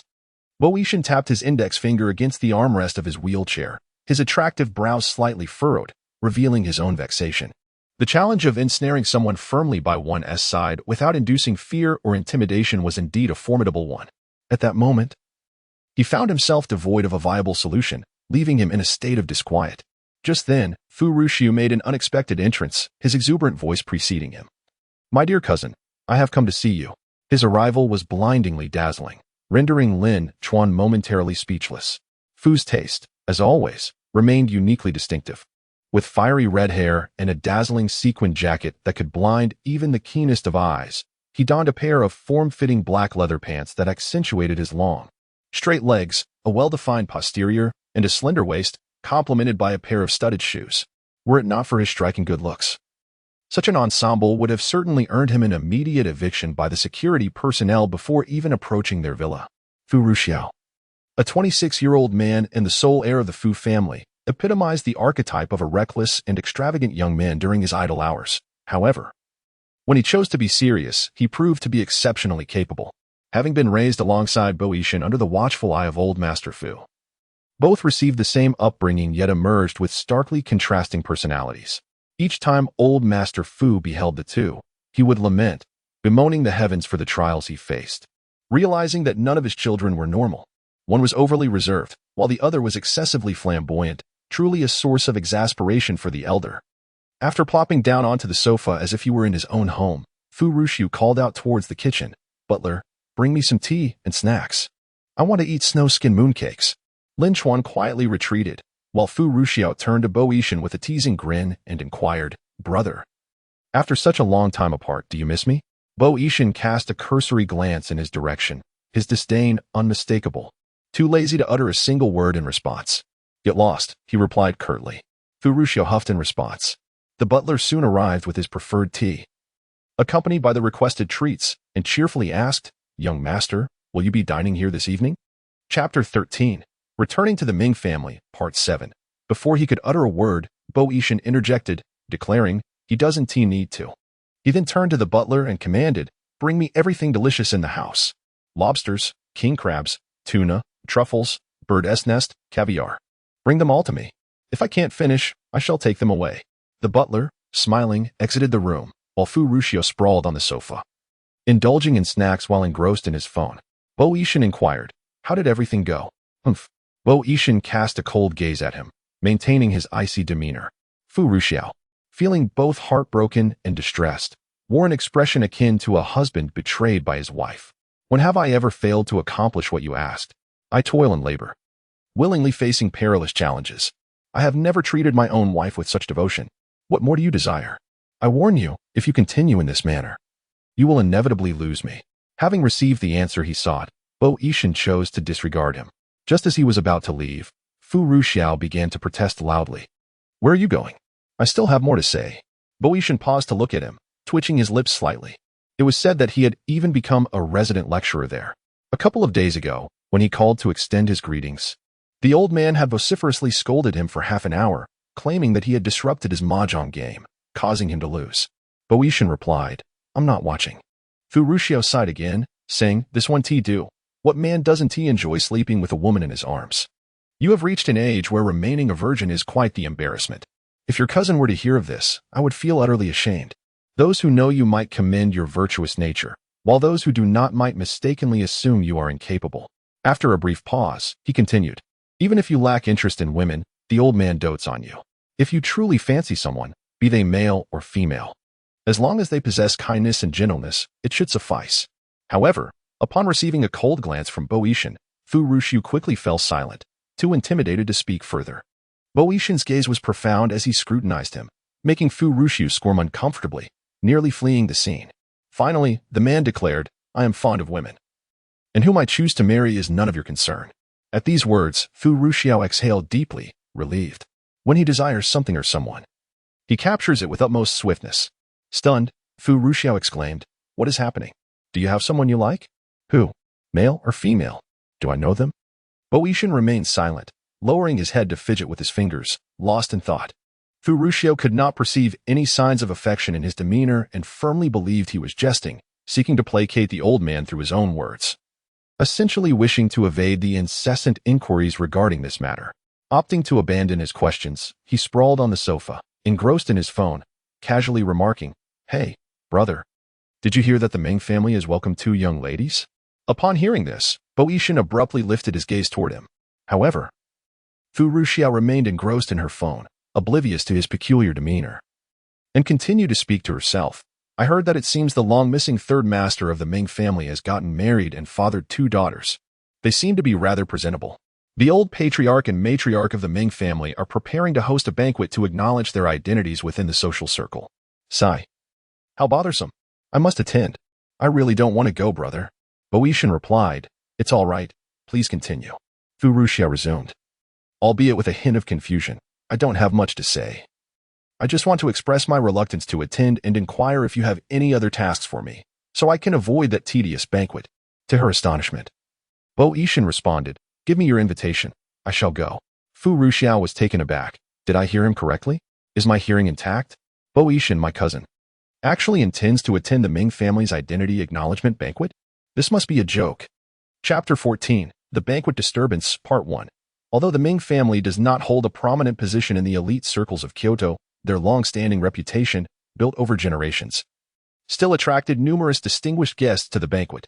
On this day, Li Xiu and Yi Lumiyaya, along with Su Momo, were all adorned beautifully, particularly the two young ladies. Under the influence of Jeremiah, this body has become increasingly alluring. Its skin, now fair and tender, and its features have become more striking. Yet, the transformation does not render it unrecognizable. Rather, it appears as though it has been enhanced by tenfold beauty, retaining its original essence while exhibiting an exquisite allure. The figure has also become notably more voluptuous, leaving even the most familiar observers unable to find fault. Today, she has been arranged by Chen Lian to wear a subtle makeup, adorned in a fitted pink haute couture gown that accentuates her snow-like complexion. Her hair, artfully curled and casually styled into a half-bun, is complemented by tasteful accessories, presenting an image of grace and sophistication reminiscent of a refined young lady. Coupled with her innate poise, which exudes an air of unperturbed dignity, even Li Xiu found her nearly unrecognizable. Su Momo, on the other hand, opted for a simpler look. Her hair styled into a bun, donning a knee-length blue princess dress. She wore no makeup, yet her naturally fair skin and splendid features rendered her effortlessly beautiful, playful, and charming. Frankly, Li Xiu felt a twinge of unease at Chen Lian's meticulous efforts in their adornment. Even Su Momo discreetly tugged at Jeremiah, cautioning, "Sister, be wary of Auntie. I sense her meticulousness, especially in your preparation, conceals some malicious intent. Do not fall into her trap." Jeremiah chuckled softly, affectionately patting her head, embodying a seemingly delicate demeanor that invites bullying. Her voice, gentle and soothing, reassured, "Do not worry. I am quite capable when it comes to defending myself and shall not be easily intimidated." Upon observing her demeanor, Su Momo felt an unsettling sense of concern. She believed it prudent to remain close to her sister to safeguard her.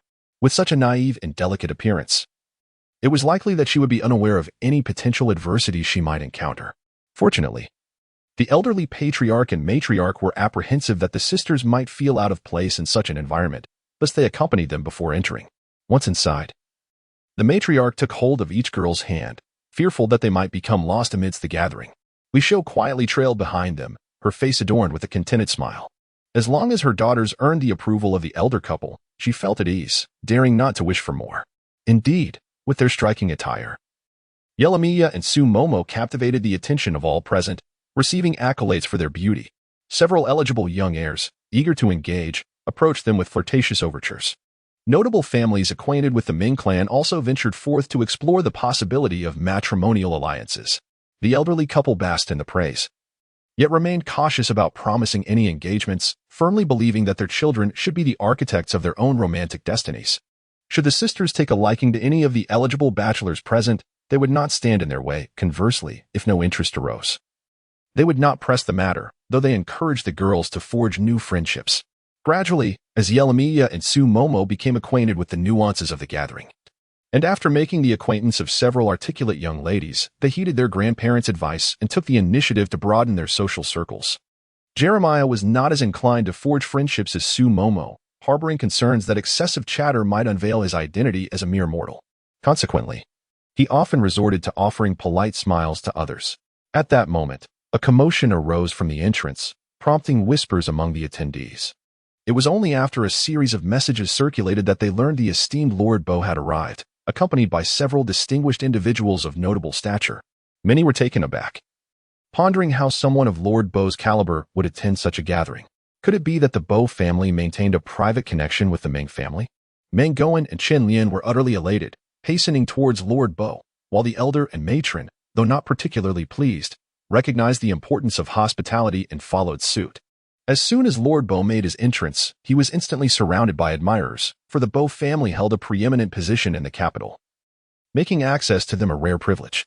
Even a man of Lord Bo's flamboyant nature was not easily approached. To the uninitiated, it might have seemed that the true guest of honor was indeed Lord Bo himself. "Ah, Lord Bo, you have finally graced us with your presence. We were beginning to think you might not attend. Your arrival truly illuminates our gathering, though I regret that I was too occupied to welcome you at the door." "How remiss of me."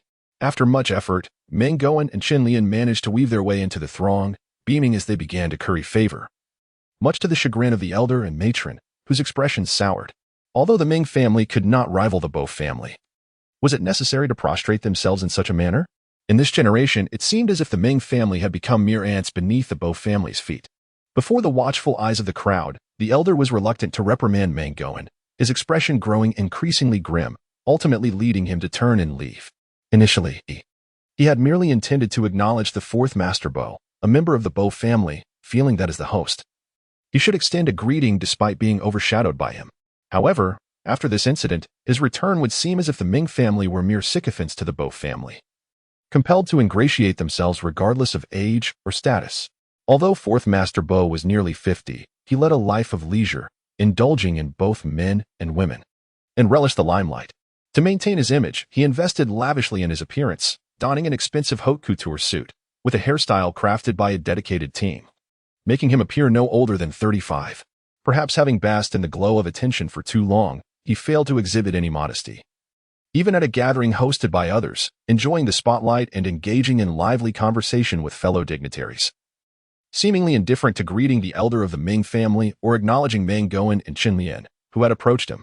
To his dismay, Mangoen and Qinlian appeared unfazed, circling around fourth Master Bo like subservient attendants, which only fueled the elder's indignation, igniting a fierce anger within him.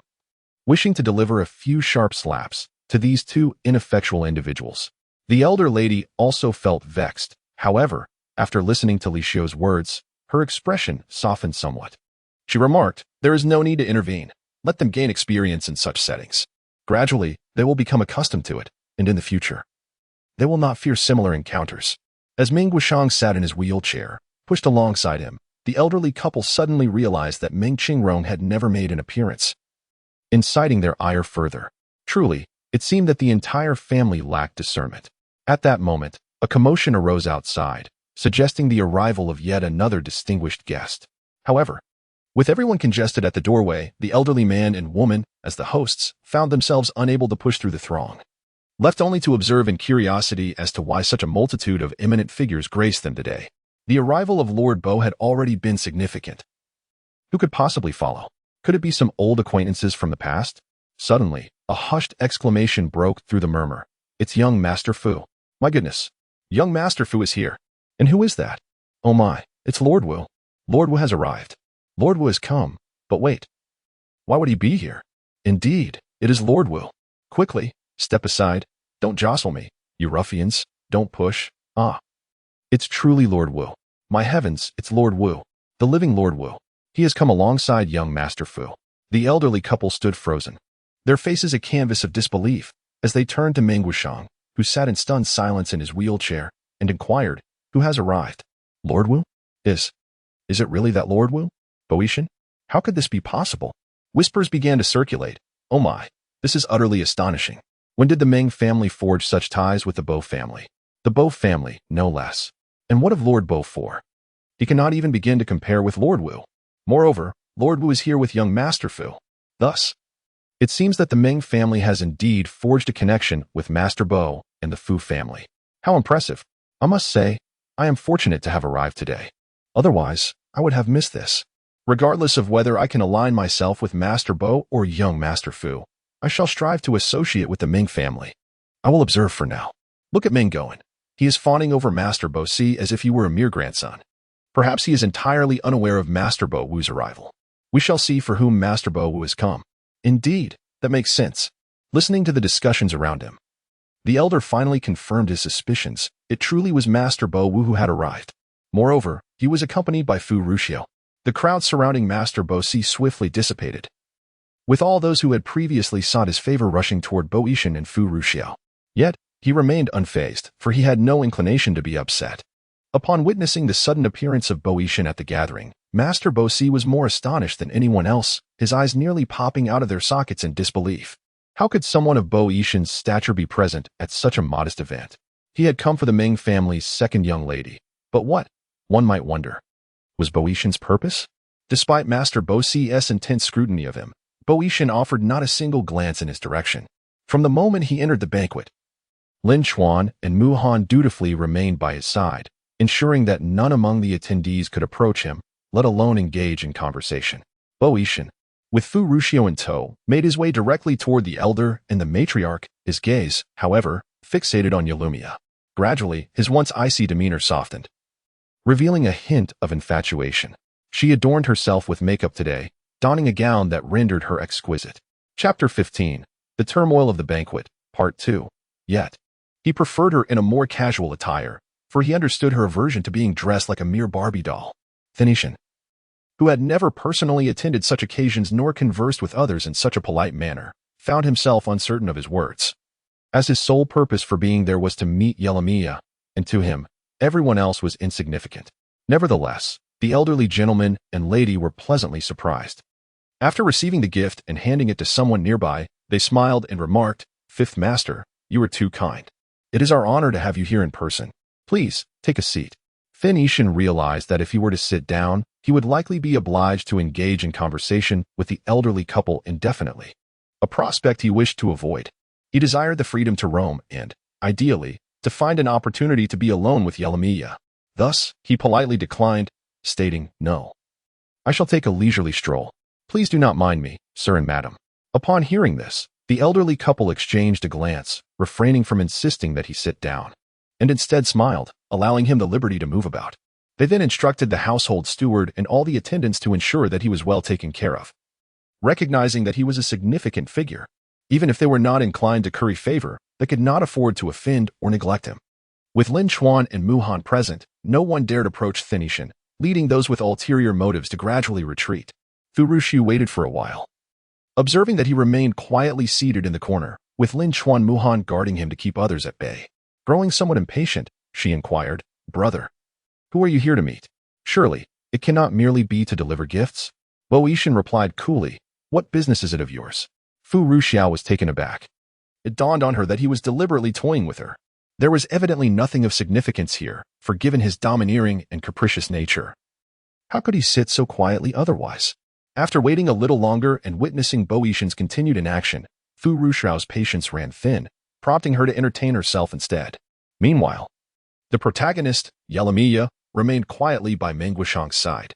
Several times, Su Momo invited her to join in the fun, but she declined, content to sit in silence. Meng Guishang chuckled, "Why not go and meet a few more friends?" Yalumia shook her head, "I won't. They do not genuinely like me." Though she lacked the ability to read minds, she could discern others' intentions through their aura, understanding whether they truly liked her or wished to befriend her. Occasionally, she could even uncover their ulterior motives. No one could elude her gaze. If someone did, it was certain they were well concealed and rather daunting. Meng Guishang smiled, but did not press her to join the others. Indeed, at such gatherings, genuine friendships were scarce. Attendees were primarily driven by self-interest or various ulterior motives, seeking only superficial connections. At that moment, a collective gasp of astonishment rippled through the crowd around them, as Meng Guishang and Yalumia glanced up simultaneously. They were taken aback by the unexpected appearance of Meng Qingrong. She graced the scene in a stunning blue chiffon gown, her face adorned with exquisite makeup, tall and alluring. Her figure was accentuated by the gown, which elegantly highlighted her assets, while the heels added an impressive height. With such a remarkable transformation, she resembled a celestial goddess, akin to a supermodel enhanced by a tenfold beauty filter on television. Yalumia gasped in astonishment. Wow. However, the expressions of the elder statesman, the matriarch, and Meng Guishang shifted to dismay, as well as Su Momo's, for Meng Qingrong's entrance undeniably overshadowed the gathering.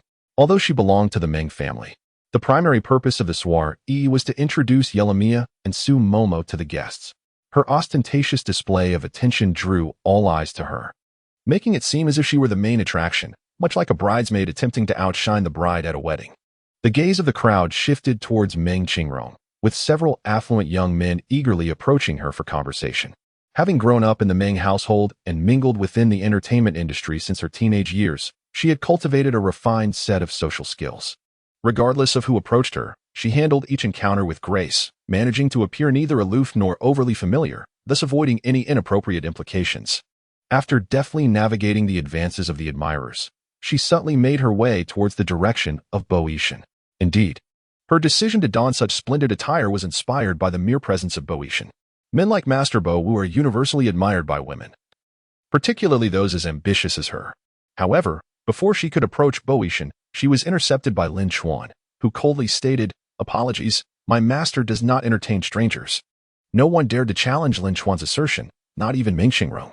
She smiled gracefully and politely, her beauty captivating, and softly said, "I am the eldest daughter of the Meng family.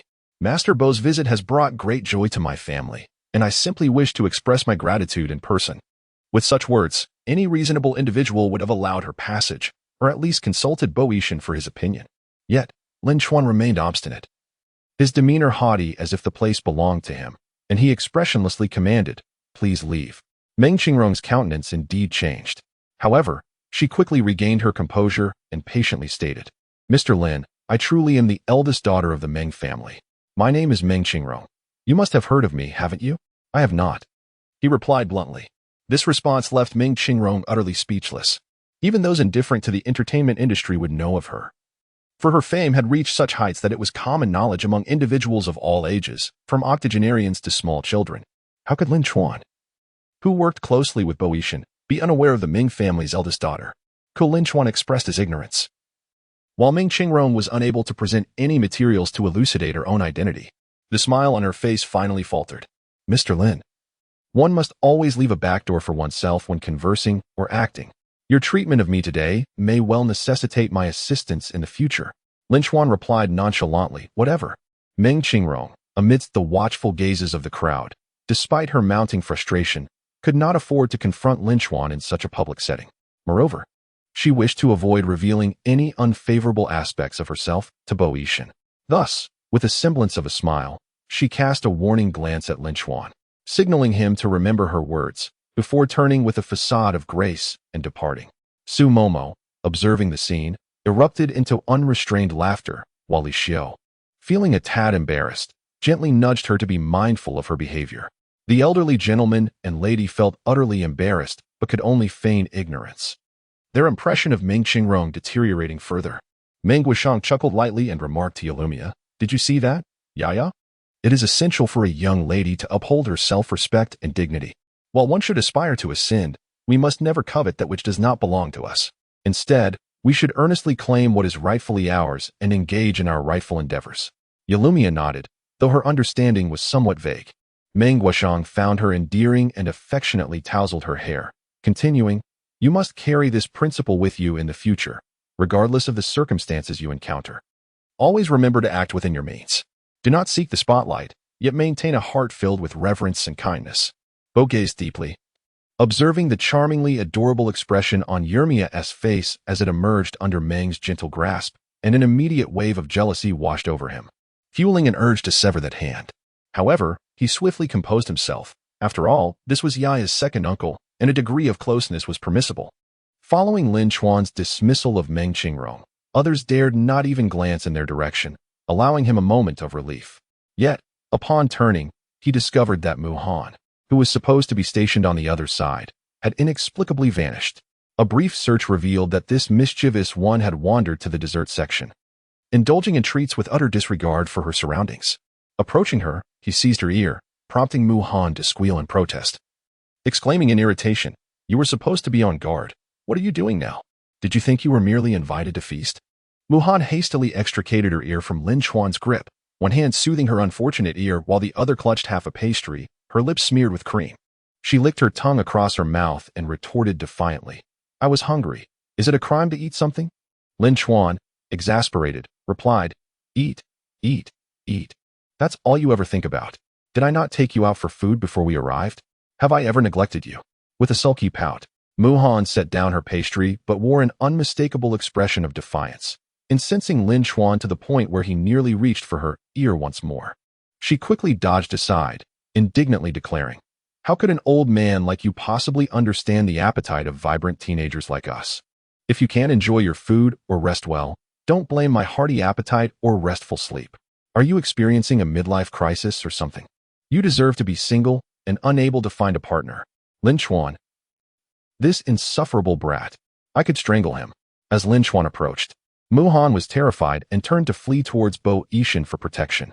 However, upon turning, he unexpectedly encountered Yelamia, who was conversing with Meng Guishang. While Bo Yishan greeted the elderly couple, Mu Han glanced at her, but at that moment, he was not paying close attention to avoid anyone getting too close. Now, Upon closer inspection, she seemed somewhat familiar. Upon a more thorough examination, it seemed. Pain. Chapter 16, The Turmoil of the Banquet, Part 3. Suddenly, his ear was yanked, and although Lin Chuan managed to control the force to avoid tearing it off, it did not mean it didn't hurt. With Lin Chuan's interruption, Mu Han lost interest in discovering who Yelamiya was. After commanding Mu Han to obediently remain by Boishan's side, Lin Chuan seized the opportunity while Yelamiya was rising to fetch some snacks for Meng Guoshang and hurried over to stand beside her, politely saying, "Miss Meng." Yelamiya, noticing he was addressing her, paused her selection of pastries and smiled, saying, "Hello, it's nice to see you again." She then lifted the delicacy in her hand and inquired, "Would you like some?" Lin Chuan was momentarily taken aback and quickly waved his hands, saying, No. That's quite all right, thank you." Then, recalling the purpose of his visit, he hastily added, "Miss Meng, do you have a moment? My master wishes to speak with you." Yelamiya turned her gaze towards Boishan, meeting the gentle and expectant look of the man. After a moment of hesitation, she said, "All right. But I must first deliver some food to my second uncle." Lin Chuan quickly responded, "It's all right. Please attend to your matters. We shall wait for you over there." As he spoke, he gestured with his eyes towards a relatively secluded corner of the banquet hall. Yelamiya nodded in agreement. Once Lin Chuan departed, Yelamiya resumed selecting pastries, unaware that this scene was being closely observed by many, who began to murmur amongst themselves. Even the elder and his wife were taken aback, turning to Li Xiu and inquiring, "Does Yaya know Master Bo Wu? Could it be that Master Bo Wu came here for Yaya?" Li Xiu appeared equally bewildered. Having no understanding of who Master Bo Wu was, nor any clarity on whether Yelamiya was acquainted with him, she opened her mouth but could not utter a single word. Xie Li hastily interjected, "How could that be? With Yaya's status, it is inconceivable that she would know someone like Master Bo Wu. Even Qing Rong cannot engage in conversation with him, and it is even less likely for someone like her." She continued, "It must be merely a coincidence, perhaps. Yes, perhaps Master Bo Wu came because he heard that Master Bo Si has an interest in Yaya, and thus sent Assistant Lin to inquire. We owe this to Master Bo Si. I believe Master Bo Wu's presence here is also due to Master Bo Si's influence. Otherwise, he has no ties to our Meng family, so why would he suddenly appear?" The elder and his wife felt a sense of unease. Yet to suggest that their granddaughter was acquainted with Master Bo Wu seemed even more far-fetched, leaving them momentarily silent. Xie Li continued, "In truth, Master Bo is quite a commendable individual. Just observe his demeanor. Even upon closer inspection, one would hardly discern that he is nearing 50. Moreover, with so many vying to curry favor with him, few succeed. If Yi were to marry Master Bo, it would indeed be a stroke of fortune for her." Before she could finish her sentence, Su Mo, unable to contain herself, interjected with irritation, "If you truly believe it to be a blessing, why not let your cousin marry him?" When my cousin exited just now, Master Bo was practically salivating. If she were to take the initiative, she would undoubtedly succeed in winning his favor. Upon hearing this, Xun Lian's countenance darkened, and she turned sharply to reprimand. "What business do you have in adult conversations, child? Do you understand the concept of decorum? Is this how your mother taught you to address your elders?"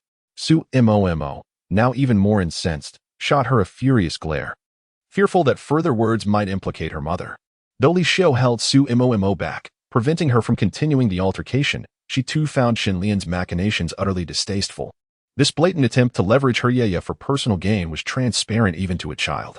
However, with so many witnesses present, she refrained from making a scene, choosing instead to endure the moment.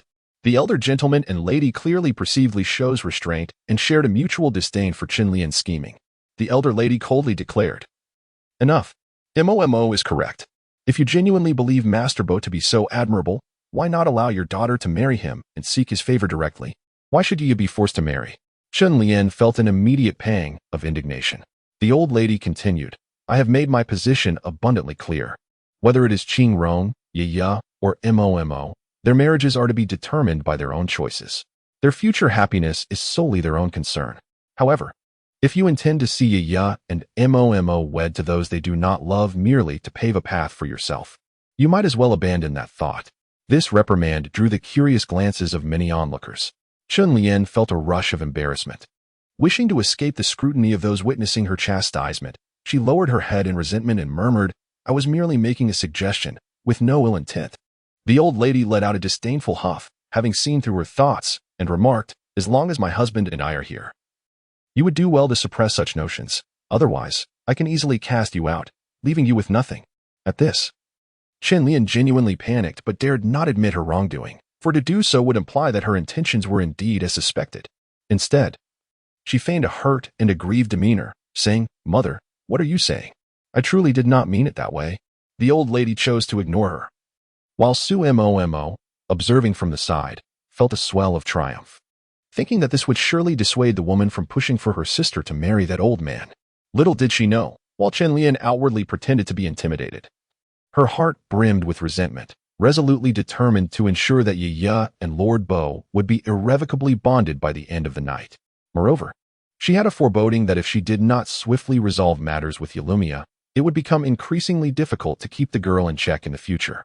Especially if she were to establish a connection with Master Bo, the situation would become even more challenging. After Yalumia delivered the carefully selected pastries to Mingguishang, she hastily made an excuse to leave before he could inquire about her relationship with Master Bo. As she reached the designated meeting point with Lin Chuan, puzzled by his absence, she turned around to find Bo Yishan approaching her with a gentle smile.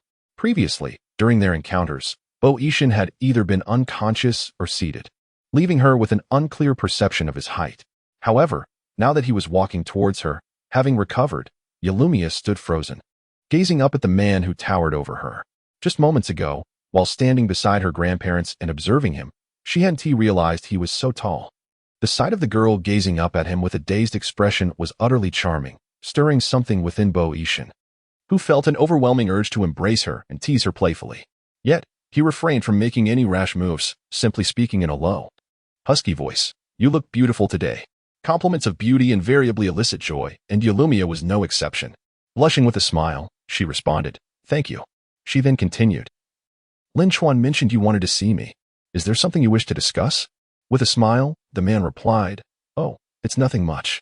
I have been unable to reach you for quite some time and didn't see you at your previous residence, which worried me. Later, I heard you were at the Ming household, so I thought I would come and check on you." As he spoke, a sudden wave of grievance washed over him. Was he had agreed that we would keep in touch from now on? Why have you not reached out to me? Have I not done enough? Or do you not hold any affection for me? A towering figure, exceeding 6 feet, a fearsome and bloodthirsty overlord, now displayed an utterly pitiful demeanor, evoking no sense of incongruity. Even Yalumia was deceived by his act, hastily interjecting, No, it's just that my phone broke. I didn't feel the need to replace it immediately. Hence my lack of communication." She then sincerely apologized. "I'm truly sorry." Bo Yishan was not the least bit angered. In his realm, the concept of anger simply did not exist. For him, those who brought him displeasure could be dealt with directly, eliminating the need for frustration. As for Yalumia, he felt no anger towards her. Since she was worried about his well-being, it was only logical to find a way to keep her close and secure her presence. How could he possibly harbor anger? The man's striking features softened instantly, his smile pure and innocent as he remarked, "Oh, I see. I thought perhaps you no longer wished to stay in touch." Yalumia paused momentarily, accepting the gift bag from his hands. Upon inspection, she discovered it contained a phone, which, upon further examination, surpassed the specifications of any device available in the market. However, she realized she had never heard of this brand before. "Is this a gift for me? I have never encountered a phone of this brand before." Bo Yishan explained, "This is the brand of phone I frequently use. It is not available in the market, yet I find it quite user-friendly and durable. It would also be convenient for you. If it accidentally breaks, just bring it to me, and I will have someone assist you with the repairs." Yalumia, feeling somewhat embarrassed, replied, "But it seems inappropriate to accept your gift without reason." After a brief pause, she sought to secure a benefit for herself, stating, "However, if you were to give me a gift, I would gladly accept it." "Indeed." Yalumia nodded in agreement, saying, "All right, I shall bring you a gift next time." Upon witnessing Bo Yishan's delight, she inquired, "What kind of gift would you like?" The man gently responded, "Whatever you choose to give, I shall cherish." Yalumia nodded and began to unwrap the present in front of him. Chapter 17. The Turmoil of the Banquet, Part 4. Her earnest and meticulous demeanor made Bo Yishan's breath quicken, igniting a fervent desire within him that was nearly uncontrollable, causing his gaze to become intensely predatory. Bo Yishan softly inquired, "What is the matter?" Yalumia shook her head, refraining from admitting that she, a mere celestial being, had been intimidated by a terrestrial male. Clutching the gift tightly, she said, I must take my leave now. Goodbye. The man glanced down, and his expression swiftly shifted to one of frustration. He had previously concealed his excitement so well. How could he have succumbed to temptation so suddenly? It must surely be because Yaya is simply too adorable. Indeed, that must be the case. The man raised his gaze to the retreating figure of the girl. A smirk playing at the corners of his mouth, his eyes brimming with possessiveness, exuding an aura of danger and seduction. She struggled to articulate the sensation enveloping her. Akin to being stripped bare and pinned to a stage, helplessly subjected to the whims of others, unable to resist or escape. Such an emotion was profoundly terrifying. Yet, could it be that she was overthinking? Ashin appeared so seemingly docile, fragile even, often falling prey to peril and frequently bullied. How could he possess such a gaze? Perhaps she had misjudged, or perhaps her instincts had led her astray. Lowering her gaze to the gift cradled in her arms, her conviction that she had erred strengthened. After all, Ashin had bestowed her with a gift and sought to be her partner. How could he truly be a threat? Next time she must avoid such a blunder. With her phone in hand and joy radiating from her, Yelamiya departed, oblivious to the look cast upon her by Lord Bo-Si. Through the introductions of others, Lord Bo-Si realized that Yelamiya was indeed the girl he had previously admired. To his surprise, he felt a rush of delight. After all, when he had first seen her photograph, he had merely perceived her as pure and unblemished, more innocent than any of the myriad people he had encountered. He had not anticipated her to be so striking in reality, with a commendable demeanor that surpassed many a refined young lady. Such a girl would undoubtedly be a fitting choice for him as a second wife, exceeding all expectations. Recalling the message delivered to him by the Ming couple, Master Bo's anticipation grew even stronger. He beckoned a nearby attendant, whispering a few words into his ear, instructing him to act swiftly. Then, he fixated his gaze on the figure of Yelamiya, his smile oozing with a disturbing charm. At that moment, Lin Chuan and Mu Han were also surveying the safety of the banquet. A glance in Master Bo's direction revealed his lewd and repugnant grin, prompting a shared look of unease between the two men. Consequently, they sought out Boishan. In a hushed tone, Lin Chuan remarked, "Sir, it is rather peculiar that fourth master appears here. I just noticed him interacting with several attendants, as if someone is covertly communicating with him through them. He has been observing Miss Ming closely. Could it be that someone intends to scheme against her?" The identity of this Miss Ming was unmistakable, though Boishan was aware of Yelamiya's formidable prowess. Recognizing that ordinary individuals were no match for her, and that those who plotted against her would ultimately bring ruin upon themselves, he nonetheless instructed Mu Han. "Stay close to Yelamiya. Ensure her safety." Mu Han acknowledged with a brief response before turning away. After a moment of contemplation, Boishan added to Lin Chuan, "Keep an eye on Yelamiya's younger sister, just in case. In the world of affluent families, all manner of sordid affairs could arise." While he doubted anyone would expend considerable effort to target a young girl barely in her teens, should anything happen to her, Yelamiya would undoubtedly be heartbroken and enraged. No one, save for him, was permitted to disturb Yelamiya's emotions. Even negative sentiments were intolerable. Lin Chuan hesitated for a moment, but then Boishan said, "No one dares to touch me, but should anything happen to that little girl, I assure you, I will go at once." As soon as Lin Chuan departed, Fu Ruxiao, who had been absent for quite some time, suddenly reappeared, maintaining his usual nonchalant demeanor. As if attending a grand banquet was no different from meandering through a bustling market, he inquired, "Brother, have you set your sights on any young lady? I just took a stroll and noticed a plethora of beauties here, and they all seem rather fond of you. Why not settle for one? After all, who doesn't compromise in life?" With a playful grin, he continued, "However, Meng Qingrong is quite remarkable, a star, beautiful and shapely. I've heard she is rather virtuous. Having yet to be involved with any man, maintaining such integrity is commendable. Perhaps you should consider marrying her?" Boishan, who initially wished to disregard him, cast a cold glance in his direction. "Are you blind?" Fu Rushi retorted, "That's rather excessive. What is wrong with Meng Qingrong? Must you be so harsh?" "Wait. Don't. I was just praising her beauty." Suddenly flustered, Fu Ruxiao exclaimed, "I don't want to marry her. I'd rather pursue a different path." At that moment, Boishan chose to ignore him. As Yelamiya retrieved her phone from a gift box and tested its functionality, finding it quite satisfactory, she was about to snap a few pictures when a servant approached her abruptly. "Miss, there you are." She grasped Yelamiya's hand and urged her to flee, saying, "Second miss, the third madam is searching for someone urgently. Please, come with me." Yelamiya immediately sensed something amiss with the maid, as her true emotions betrayed her. She was clearly anxious yet feigned an appearance of frantic urgency, her gaze evasive. as if she were calculating something sinister. This person was lying. However, Yelamiya, still struggling to comprehend human emotions, resembled a child confronting an adult's deception. Even when she sensed the potential falsehood, she did not question the other's integrity, instinctively yielding to her will. Most importantly, she was formidable, thus she felt no fear. Even if the maid deceived her, she remained entirely untroubled, for no one could harm her. The maid led her to a guest room and deceitfully instructed her to wait there, promptly locking the door behind her. Yelamiya was bewildered by the maid's intentions and could not fathom why she had been locked in. Such a lock, she could easily break it. So why secure it? Soon after, she detected a peculiar fragrance in the room. While it held no effect on her, she realized it could incite restlessness in humans, awakening their innermost desires for intimacy. Gradually, she seemed to grasp the maid's intentions. Just as this understanding dawned upon her, a clicking sound emerged from the door, and someone outside began to unlock it. Meanwhile, the maid hurried back to the banquet hall, locating Xie Li, and exclaimed, "It's terrible. It's terrible, madam. Something has gone awry."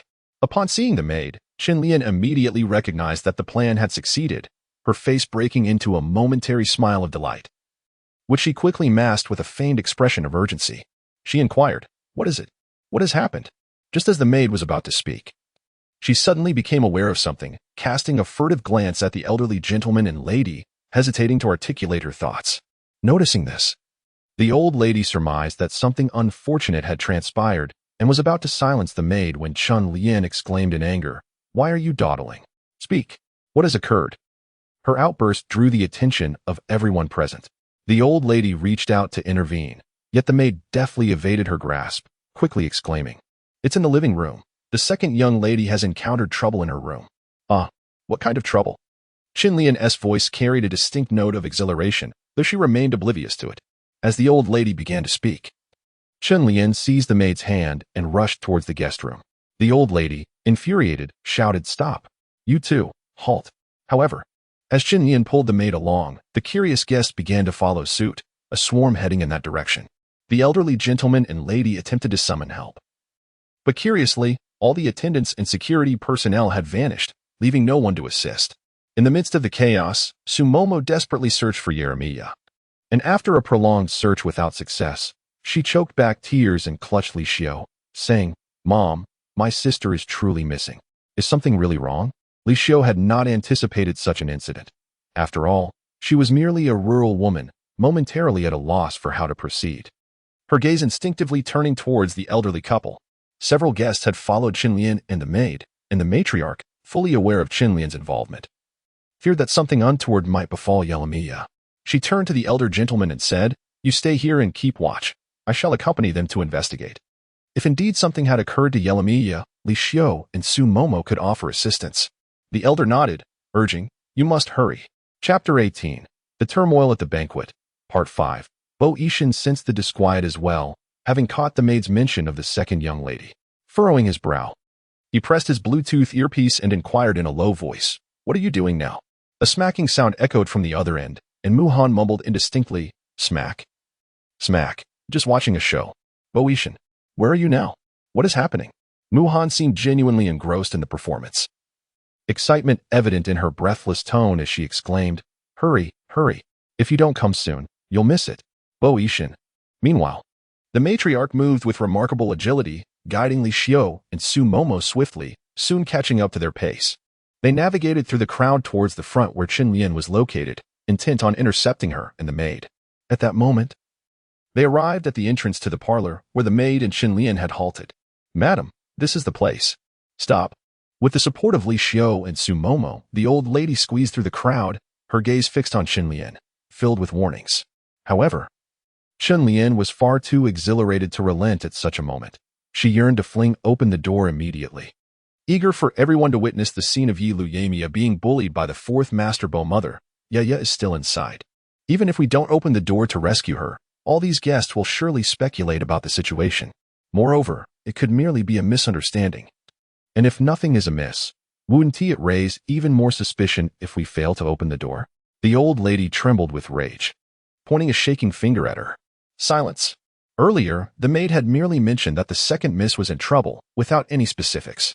Yet, as soon as Xie Li spoke, she twisted the narrative into something sordid, making it seem as though Yili had engaged in some nefarious act with a man inside. Now, the old lady found herself trapped, unsure whether to open the door or keep it closed. This was precisely the outcome Xie Li desired. Turning to the few security guards accompanying her, she commanded, "Go, break down the door.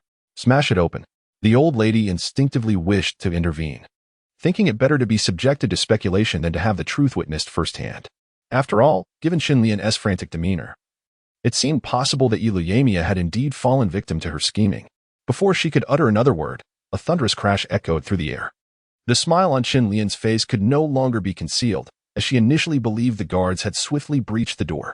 In her haste, she disregarded the old lady and turned to look, only to find herself stunned.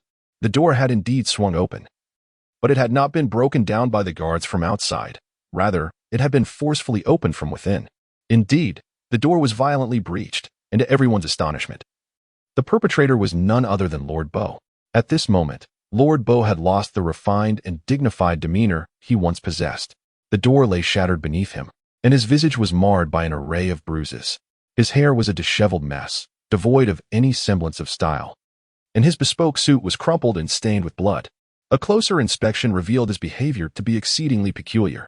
Logically, one would expect immense pain after such a forceful impact that splintered the door, yet he wore a raucous grin, laughing in a manner both reckless and unrestrained.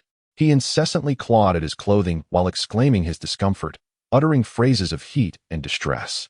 His demeanor appeared to oscillate between agony and delight, reminiscent of someone under the influence of illicit substances. Nearby, several gentlemen rushed forward to assist, attempting to pry him away from a young lady he had latched onto with surprising strength. When forcibly removed, he merely seized another gentleman who had come to help, leaving the man pale and cursing vehemently. Despite his elevated status, he cast aside all decorum and retaliated with a kick. Remarkably, despite his disheveled state, Lord Bo exhibited agility, momentarily staggering, yet deftly ensnaring another young lady attempting to escape. Subsequently, he descended into a frenzied state, capturing one individual after another, disregarding gender. His actions descending into a chaotic realm that evoked terror, transforming him into something resembling a malevolent spirit rather than a mere rogue. The scene was a chaotic mess, filled with piercing screams as everyone frantically dodged, terrified of being caught by the formidable fourth Master Bu, reminiscent of a horde of zombies eager to bite. Only Yili, who had just thrown fourth Master Bu out, stood bewildered, utterly at a loss regarding the pandemonium surrounding her. Amidst this turmoil, Bu Yixin gazed obsessively at Yili, finding her increasingly adorable, yearning to hide her away. The old matriarch was equally befuddled by the unfolding events, nearly falling prey to fourth Master Bu herself, only to be shielded by Li Xiu, who unflinchingly kicked the fourth master away. Soon after, Bu Yixin instructed Mu Han to intervene. In his erratic, almost mad behavior, fourth Master Bu was swiftly subdued by Mu Han, who, at Bu Yixin's silent directive, struck him unconscious. Bu Yixin calmly instructed, "Take him to the hospital for examination." Mu Han replied, "Oh." He couldn't shake the feeling that this young lady seemed strikingly familiar, yet her identity eluded him. Lin Chuan followed Mu Han outside and, before he could enter the vehicle, pulled him aside, whispering, "What exactly transpired just now?" Mu Han momentarily failed to grasp the time frame of the question and replied, "What do you mean? What happened? How could the second Miss Ming be in that room? What occurred before we arrived?" "Oh, you mean that?" Upon mentioning it, Mu Han suddenly grew animated, exclaiming, "Let me tell you, the second Miss Ming is incredibly formidable. Someone tricked her into a room and locked her in, even using an aphrodisiac. Yet, she was unfazed and, when fourth Master Bu entered, she gave him a thorough thrashing. Let me tell you, her skills are truly remarkable." Lord Bo was caught completely off guard upon entering, and was swiftly overwhelmed by her prowess. Moreover, this person seemed to be endlessly recounting the tale, as if sharing an amusing anecdote, prompting Lin Chuan to expressionlessly cover his mouth and unceremoniously usher him into the car. "Understood. Now be gone." Chapter 19. A reckoning for the Ming family. Such a disturbance at a well-organized banquet left an air of tension among the guests. After they had dispersed, the elderly matriarch sat in her seat, slightly panting, visibly shaken by the recent events. The old patriarch gently soothed her back, while Ming Guishang remained silent, his brow furrowed, sensing that this matter was far from simple. Li Xiu glanced over at Yili, her heart filled with concern, while Su Momo sat anxiously nearby, uncertain of the situation. Meng Goen and Xie Li, feeling guilty, dared not speak or exhibit any signs of unease. Yet, Meng Qingrong bashfully stole glances at the man seated across from her, Bo Yishan, occasionally making small gestures to draw his attention, unaware that Bo Yishan's gaze was fixed solely upon Yalumia. Nevertheless, the man, understanding the gravity of the moment, spoke up. I sincerely apologize for the unfortunate occurrence. Rest assured, I will provide you with a satisfactory resolution, though they bore the weight of unspoken grievances. The old patriarch and matriarch knew well that this incident could not be attributed to Lord Bo, even if Lord Bo were at fault. It was not Bo Yishan's responsibility to offer an explanation. The old gentleman remarked, ultimately, this is our issue. Such a disturbance at the banquet has become a source of amusement for Master Bo. There is no need for an explanation. We simply hope that Master Bo Si will not hold this against us. Although I could not witness the incident firsthand, I could surmise from the accounts of others that Master Bo Si was clearly not himself at that moment, whether due to something he ingested or inhaled. However, since this occurred at the Ming family's banquet, if the Bo family sought retribution, we would have no way to deny it. Unless there were evidence proving that Master Bo Si had willingly consumed something inappropriate, leading to his current state. Yet, it seems implausible. To recklessly indulge at someone else's banquet and end up in such a predicament would be a blatant act of self-disgrace. Bo Yishan stated, I have thoroughly investigated this matter. It is indeed my uncle who is at fault. However, he paused, and the hearts of the onlookers seemed to halt in unison. Their gazes drawn toward Chun Lian, who turned pale and trembled visibly. Bo Yishan let out a cold laugh and continued. The specifics of the incident can be discerned from the surveillance footage at home. If there are any issues with the recordings, I can arrange for someone to repair them at no charge. His implication was clear. There were individuals within their household who had stirred the pot. The identity of this person was evident. The old gentleman and his wife understood instantly, their expressions darkening with a mix of embarrassment and fury. Bo Yishan continued, nevertheless, regardless of the circumstances, our family bears some responsibility in this matter. Therefore, I shall provide an explanation to you all. It must be said that Bo Yishan's demeanor was truly surprising. Both the elder and the matriarch were taken aback. It is well known that Bo Yishan holds a status akin to a deity in Kyoto and throughout Huagua. It was not merely difficult to elicit his attention, but even to catch a glimpse of him was a rare privilege. Now, in this moment, his graciousness, though perplexing to the Ming family, was nonetheless greatly appreciated. The elder chuckled, Fifth Master is indeed overly courteous. Yet, Bo Yishan replied, there is no need for such formality, sir. You may simply call me Yishan. Fifth Master is merely an appellation bestowed by outsiders and holds little significance. As my elder, how can you refer to me, a junior, in such a manner? He then cast a gentle smile towards Yelamiya, conveying his amiable nature. Upon witnessing this, Yelamiya smiled in return, aware that Mu Han had been sent to protect her. Although that little fellow had been of no assistance, busying himself with food instead, she appreciated the sentiment behind it. The elder was further astonished, momentarily at a loss for words. Could this truly be the legendary Fifth Master Bo? Surely, it could not be a mere impersonation. Lin Chuan, standing nearby, cleared his throat, signaling his master to temper his demeanor, lest he frighten the family members instead of endearing himself to them. Bo Yishan said nothing further, smiled softly, and then departed. Seated closely beside Jeremiah, Meng Qiangrong's cheeks flushed crimson, her breath igniting with a fervor that made her heart race as if it might leap from her throat. Lord Bo had just smiled at her. Moreover, it seemed that his courteous demeanor towards the elder was intended for her benefit, although he had previously addressed Qin Lian rather brusquely in front of everyone. Meng Qiangrong felt that Bo Yishan was actually shielding Qin Lian. After pointing out Qin Lian's potential involvement in the matter, he swiftly shifted the majority of the blame onto Lord Bo Si, asserting that he would provide an explanation to the Ming family. Did this not imply that he would offer an account on behalf of Qin Lian and the implicated Lord Bo Si to the Ming family? The more Meng Qiangrong contemplated this, the more exhilarated she became, feeling an overwhelming sense of happiness. She had not anticipated that Lord Bo would truly appear for her sake, and it appeared he harbored a profound fondness for her, as evidenced by his exceptionally gentle demeanor towards the patriarch. No one paid heed to Meng Qiangrong's thoughts. As soon as Bo Yishan departed, the elder and matriarch immediately turned to console Jeremiah, believing she must have been quite shaken. Everyone had forgotten that she had previously cast Lord Bo Si out the door, even damaging it in the process. The matriarch softly inquired, Yaya, do you still remember what transpired at that moment? Jeremiah candidly recounted, a maid informed me that my mother was looking for me, leading me to a room where she locked the door. Suddenly, the frail fourth master barged in. and I gave him a good thrashing. Then you all arrived. His beating merely offered a cursory explanation for the injuries upon the frail fourth master, yet she refrained from mentioning the locked door. And everyone subconsciously dismissed the damaged door as unrelated to her. Upon hearing this, the elder furrowed his brow and promptly commanded, "Summon all the maids." As everyone turned their gaze towards him, Meng Guoshang added, "I had someone thoroughly search both inside and out, but that maid has vanished without a trace.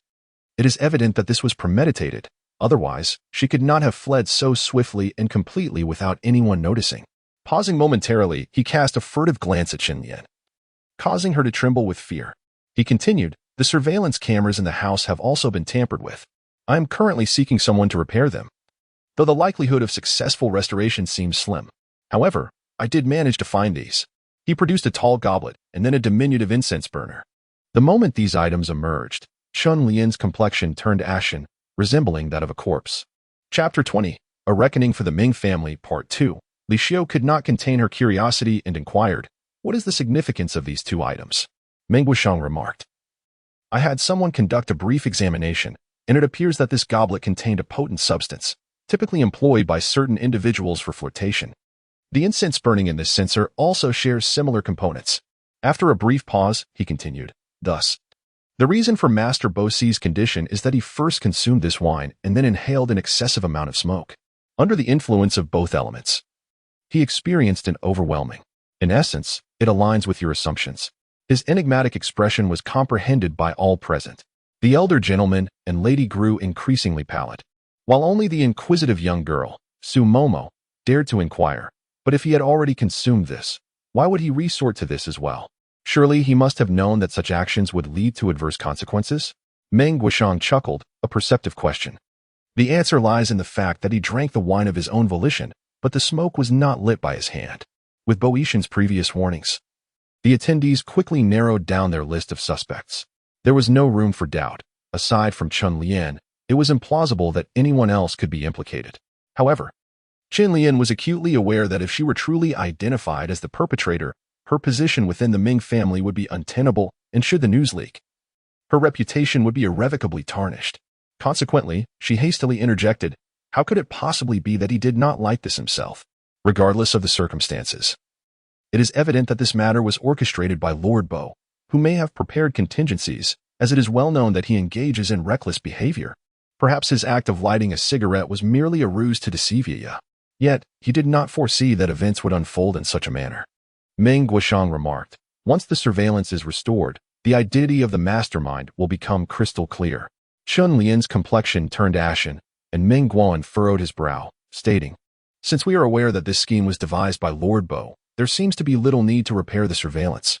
It would be unwise for this matter to escalate. After all, we are family. Why engage in speculation?" Meng Qingrong chimed in, "Moreover, if we are unable to repair the surveillance ourselves and must enlist external help, news of it will inevitably leak. Such gossip can be harmful. And should it implicate Yi, what then? The cameras only capture the entrance, they reveal nothing of the events occurring within the room. Those aware of her presence with Lord Bo may assert her innocence, while others may suggest otherwise." Silence. The matriarch's rebuke caused Meng Qingrong to shudder momentarily. However, she paused and continued, "Grandmother, I do not wish to imply anything about Yi. I merely express concern over how outsiders might perceive the situation. If rumors circulate, what will become of her?" Li Xiu's expression also darkened, leaving her at a loss for how to address this predicament. Ultimately, Yolomiye spoke up, saying, "Let us simply put this matter behind us." Her current mental fortitude was not particularly robust. To squander her focus on revising the surveillance footage seemed both troublesome and wasteful. Moreover, she understood well that even if she could establish a connection between this matter and Qin Lian, it would bear no consequences for her. After much contemplation, Yelamiya decided that refraining from repairing the surveillance was the wisest choice. As a victim, her expression of discontent rendered the old master, the old lady, and Meng Guoshang rather reticent. Besides, everyone was acutely aware that the surveillance could only capture the corridor, even if it could confirm Qin Lian had been in that room. It would not substantiate that she had orchestrated anything, just as fingerprints could be extracted from the incense burner, which was a common item in the Ming household. It would be entirely unremarkable for Qin Lian's fingerprints to be present. With her head bowed, Qin Lian dared not speak. Recognizing that the old lady's rebukes aimed to chastise her through the guise of scolding Bo Sai, The old lady then turned her ire towards Xie Li, exclaiming, "Is this the good family you have chosen? You even wish to introduce them to Yaya. How utterly heartless. You brought someone into the Ming family without clarifying anything. If something were to happen to Yaya tonight, you would ruin her life. Where's your conscience?" After a lengthy tirade, Yelamia found herself sympathizing with the old lady, soothing her with gentle words. "Grandma, please do not be angry. I am perfectly fine, and that Bosai cannot bully me. I am quite adept at fighting." Witnessing Yelamia endure such indignities while still seeking to comfort her stirred a deeper unease within the old lady, who was filled with regret. Thankfully, nothing had gone awry. Otherwise, she was uncertain how she would face the third son in the future. As her anger intensified, she scolded Xie Li, saying, "Let me tell you. Do not think for a moment that I am unaware of your devious intentions. Even if you were to marry, she shall not receive any less than what is due to her. Regardless of whom she weds, the outcome remains the same. Should she marry someone of considerable means, my heart may ache, but the gifts I bestow upon her will only increase." Xie Li felt a mixture of rage and resentment. Yet she could only feign innocence and indignation, responding, "Mother, I truly harbor no such thoughts. I had no idea that Master Bo was such a person. I thought, given his esteemed family background, despite being somewhat older, he would still be a decent match." Before she could finish, Sumomo interjected vehemently, "You speak nonsense. That Master Bo is incredibly notorious in the entertainment industry. I am aware that he has married 5 wives, 3 of whom have died. One has gone mad, and another managed to divorce him only because she held incriminating evidence against him. Moreover, he frequently exploits his artists. Having been involved with both men and women alike, I refuse to believe that cousin is oblivious to all this." Ming Qingrong was taken aback by how the flames of conflict had suddenly engulfed her. After all, she too was connected to the entertainment world. How could she possibly be ignorant of such scandalous information? To profess ignorance would only reveal her ulterior motives, so she could only respond with a pale face. I am aware, but I was unaware that mother intended to marry Yaya off to him, and I seldom discuss such matters with her." Xie Li quickly added, Yes, I truly had no knowledge of it. Qingrong may have mentioned it to me in passing, but I wasn't paying attention. The exchanges between this mother and daughter were riddled with inconsistencies, so blatant that even the most naive would find them hard to believe. However, everyone is well aware that dwelling on these matters is futile, for what has transpired cannot be undone. If the Ming family were to cause further disturbances, it would only invite ridicule from outsiders, affecting the entire family adversely. The elder remarked, "As for this incident, I shall refrain from pursuing it further. Yet it is not yet time to delve into the matter. We all know what thoughts linger in our hearts. Should there be a next time, I shall show no mercy." At this, the elder cast a fleeting glance at Meng Goen. Chapter 21. An Accountability for the Meng Family, Part 3. Meng Goen understood that the elder's words served as a warning. Another misstep could jeopardize his position as president, and perhaps even strip him of his shares. He harbored resentment towards the elder and the matriarch for their perceived favoritism, and he loathed Xie Li for her ineffectiveness. Nevertheless, he had to feign utmost respect and apologize, pledging that it would not happen again. Naturally, Xie Li followed suit in her apologies. Her head bowed as resentment threatened to spill from her eyes. In Li Shou's room, the atmosphere was too tense for anyone to sleep after such an upheaval. Yeremiya and Su Momo found themselves in Li Shou's room, engaged in conversation. After throwing herself onto the bed, Su Momo could not suppress her laughter, exclaiming joyfully, "The moment I saw that vile woman wearing that pained expression, I felt a surge of happiness. It was truly delightful." However, she turned to Yeremiya and gently added, "But as long as you are unharmed, that is what matters most. If we have offended her, so be it, as long as you are not wronged. That is all I care about." Yeremiya gently rested her head on her shoulder and said, "It's all right. I am quite formidable and fear no retaliation from them." Su Mimomo gazed at Yeremiya with admiration, exclaiming, "Indeed, sister, you are so powerful. Nothing will happen to you." She continued, "But truly, sister, you are incredibly remarkable for having defeated that Lord Bo. Reflecting on it now, it brings me great satisfaction." However, Yeremiya fell silent, bowing her head in contemplation. Gradually grasping the intricacies and machinations of humanity, she realized that in the human realm, mere self-preservation is insufficient if one refrains from scheming against others. They will inevitably be schemed against in return. Even if one consistently embodies kindness and friendliness, there will still be those who seek to create trouble.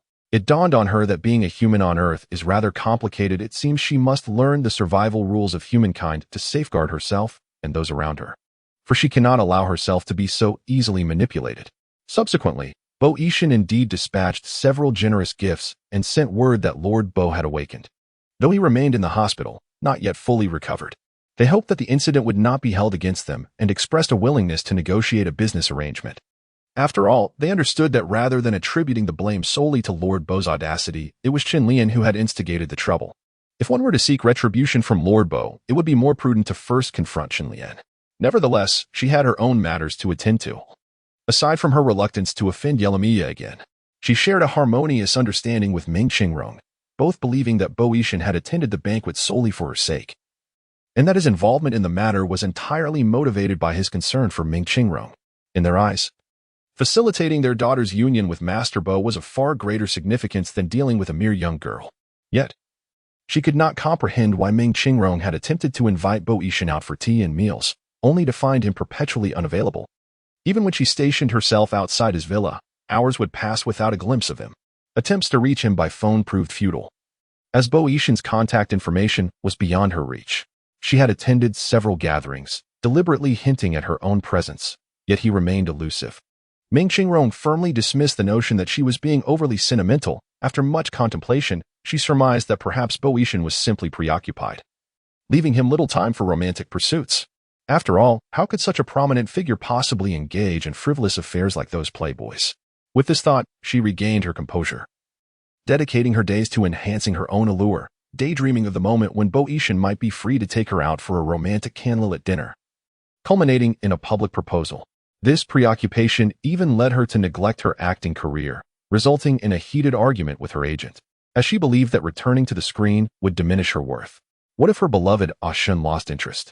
In the living room, after the family had enjoyed lunch, they relaxed, sharing fruit and engaging in light conversation. Li Xiao, unaccustomed to her role as the matriarch in such a large family, often found solace in assisting the housekeeper and the maids during her leisure time. Her disposition was characterized by simplicity and kindness, coupled with a remarkable ability to empathize with others. Even when the maids erred, she refrained from reprimanding them, opting instead for patient guidance, which endeared her to those within the household. After she had neatly arranged the fruit and brought it over, the matriarch smiled and said, "Xiao Xiao, these tasks can be handled by the maids. You needn't do them yourself. Please, sit with us and engage in conversation. When you have a moment, take Iya and Momo out for a stroll. Buy whatever you need without hesitation."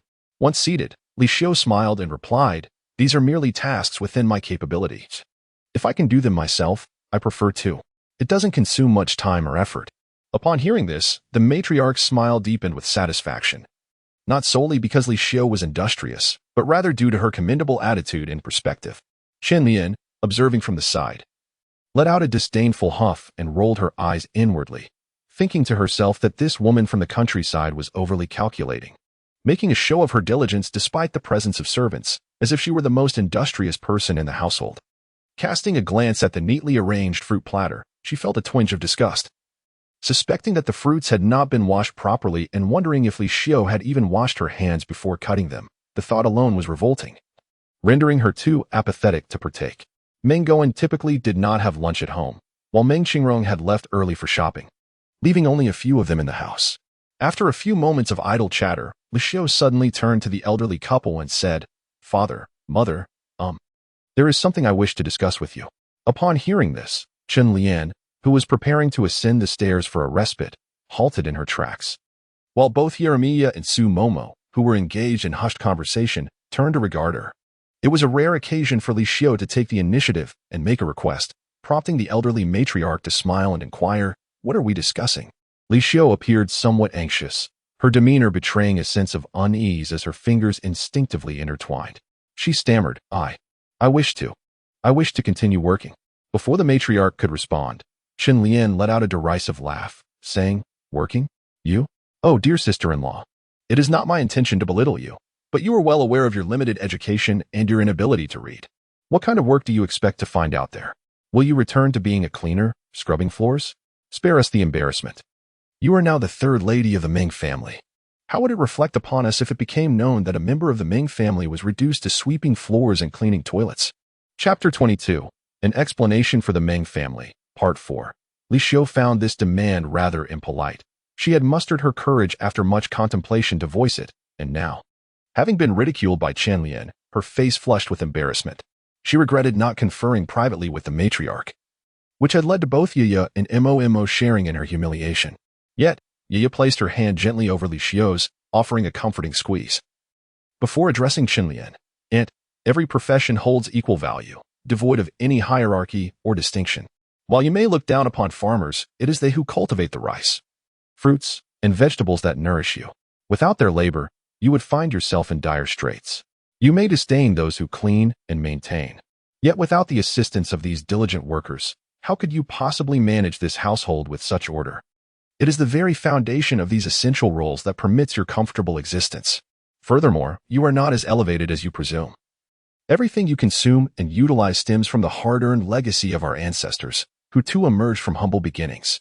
The blood that courses through your veins once belonged to the common folk. My mother does not hold notions of superiority. She believes in the equality of all individuals and treats every industry with respect. She chose to work not out of necessity, but to avoid a life of idleness. Akin to a rice weevil, merely subsisting without purpose. She values the peace of mind that comes from earning, no matter how modest the sum. However, in this regard, she concedes that she cannot measure up to you, and you. Chen Lian did not anticipate that this audacious girl could be so sharp-tongued. She appeared soft and easily bullied, often speaking in a gentle whisper, afraid to raise her voice. Yet now, she displayed such a lack of decorum. Despite her irritation, she recognized the importance of containing her emotions, especially since the events of the previous banquet had left unresolved tensions in the hearts of the elder Mr. and Mrs. Ming. Seeing her at a disadvantage, Su Momo felt a sense of delight and turned to the elders, saying, "Indeed, grandfather and grandmother. My mother often teaches us that although we reside here and have food and drink, we must never forget our roots. We should always remember our duties. For instance, even though I am the third young lady of the Meng family, I must diligently study and not become complacent relying on family connections. In the future, I aspire to enter a prestigious university and secure a good job through my own efforts. The money I earn will be used to honor you, grandfather and grandmother, for that would be the most meaningful endeavor." Initially, the elderly couple had reservations about Li Xiu's desire to work, but upon hearing her words, they were instantly filled with joy, so much so that they were left quite flustered. Not only did they lecture Chen Lian, but they also acquiesced to Li Xiu's request. The elder Mr. Meng added, "However, it may not be entirely appropriate for you to engage in cleaning. This is not a matter of disdain for such work, but rather a reflection of our family's position. As the mother of Yaya and Momo, should others criticize you in the future, it would also reflect upon them, leading to ridicule. Moreover, it could be used to attack our Ming family, suggesting that we favor wealth over poverty and abandon our kin. Do you understand my point?" Li Xiu quickly nodded and said, "I understand. I realize that in a wealthy family, many things cannot be done at will. Therefore, I have made up my mind to work as a cafeteria attendant at Yaya or Momo's school. Wherever I am needed, I shall go, as this allows me to work while also taking care of them, without attracting any criticism." Initially, the elder intended to arrange a simple and leisurely job for Li Xiu. However, upon hearing her firm intentions, he felt a sense of satisfaction and comfort.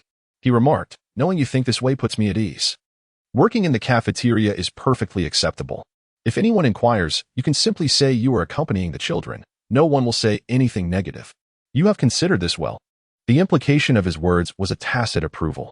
Naturally, Li Xiu felt elated, her heart warmed by his understanding. The elder and his wife had also helped her settle the debts they owed, and treated Yaya and Momo with great kindness. She was genuinely grateful to them. Although they were her husband's biological parents and were quite amiable, she still felt uncomfortable with a life that relied entirely on others, as it provided little sense of security or assurance. Thus, she was determined to seek employment. The elder and his wife understood her feelings and appreciated her perspective. Recognizing that despite her humble background and limited education, she was far more capable than many highly educated individuals. Chen Lian, listening nearby, felt disdain and disbelief. She thought to herself how peculiar it was for someone to forsake a good life to toil unnecessarily, earning meager wages while enduring hardship, potentially bringing shame to the Ming family with others' gossip. Yet, the two elders seemed to find her determination commendable. What a peculiar family they were. Meng Wuxiang had been quietly listening from the sidelines, only speaking when absolutely necessary, relishing the vibrant exchange of conversation among the attendees. Thus, He was acutely aware of everyone's reactions. Upon noticing Qin Lian's disdainful and mocking expression, his brows furrowed and his displeasure grew. At that moment, the elder suddenly turned to Yelamiya, inquiring, Yaya, which school do you intend to apply to, and what major are you considering? The results have yet to be released, correct? With a smile, Yelamiya replied, the results will be out in a few days. Having gained a basic understanding of human emotions, she refrained from disclosing her anticipated score or her aspiration to apply to the prestigious capital university, as many regarded it as the foremost institution in the capital, notoriously difficult to gain admission to. She feared that even if she were to succeed later, some might perceive her remarks as an attempt to boast. Before Yelamiya could fully process the conversation, Qin Lian's expression shifted dramatically, and she exclaimed, no way. All eyes instinctively turned toward her, realizing she had spoken out of turn. Qin Lian hastily adjusted her demeanor, forcing a strained and awkward smile as she said, that's not what I meant. I just think. Yaya is still young, only 18. What could she possibly do in a company? What if I go there and understand nothing? How awkward that would be. The old man's expression turned cold as he remarked, it is precisely because one knows nothing that one must seek knowledge. At 18, one is an adult and no longer a child. I will arrange for her to have a more manageable position within the company and find someone to guide her. Even if she learns nothing, she will at least become familiar with the environment. From the old man's words, it was evident that he intended for Yelamiya to join the company after her graduation, and he even harbored thoughts of cultivating her as an heir. Qin Lian felt increasingly anxious. She wanted to object, but could find no suitable excuse. The smile on her face was nearly strained to the breaking point. This is not quite right, is it? The company is vast, and Goen is exceedingly busy. Everyone has their own responsibilities. Who has the time to mentor her? Meng Guoshang then spoke softly, there is no need for concern. I can guide her. Chapter 23. Providing an explanation to the Meng family, Part 5. Once everyone turned their attention to him, he continued, although I have not frequented the company in recent years, I am well acquainted with most of its affairs. Moreover, I have not neglected my studies during this time. I still comprehend the general operations of the company. So mentoring someone is certainly within my capabilities. Pausing briefly, he then looked at Yelamiya with a gentle smile, adding, furthermore, Aya is quite intelligent. I believe she will grasp things quickly and will not be difficult to mentor. Qin Lian's complexion turned ashen, her expression shifting from a deep shade of anger to one of pale dismay. Clenching her fists, she grew increasingly resentful and agitated. Previously, she had intended to arrange for her younger brother to join the company, yet the old gentleman persistently opposed this, asserting that even family members lacking capability would not be accepted. However, now he has permitted a clueless girl to enter, clearly belittling her.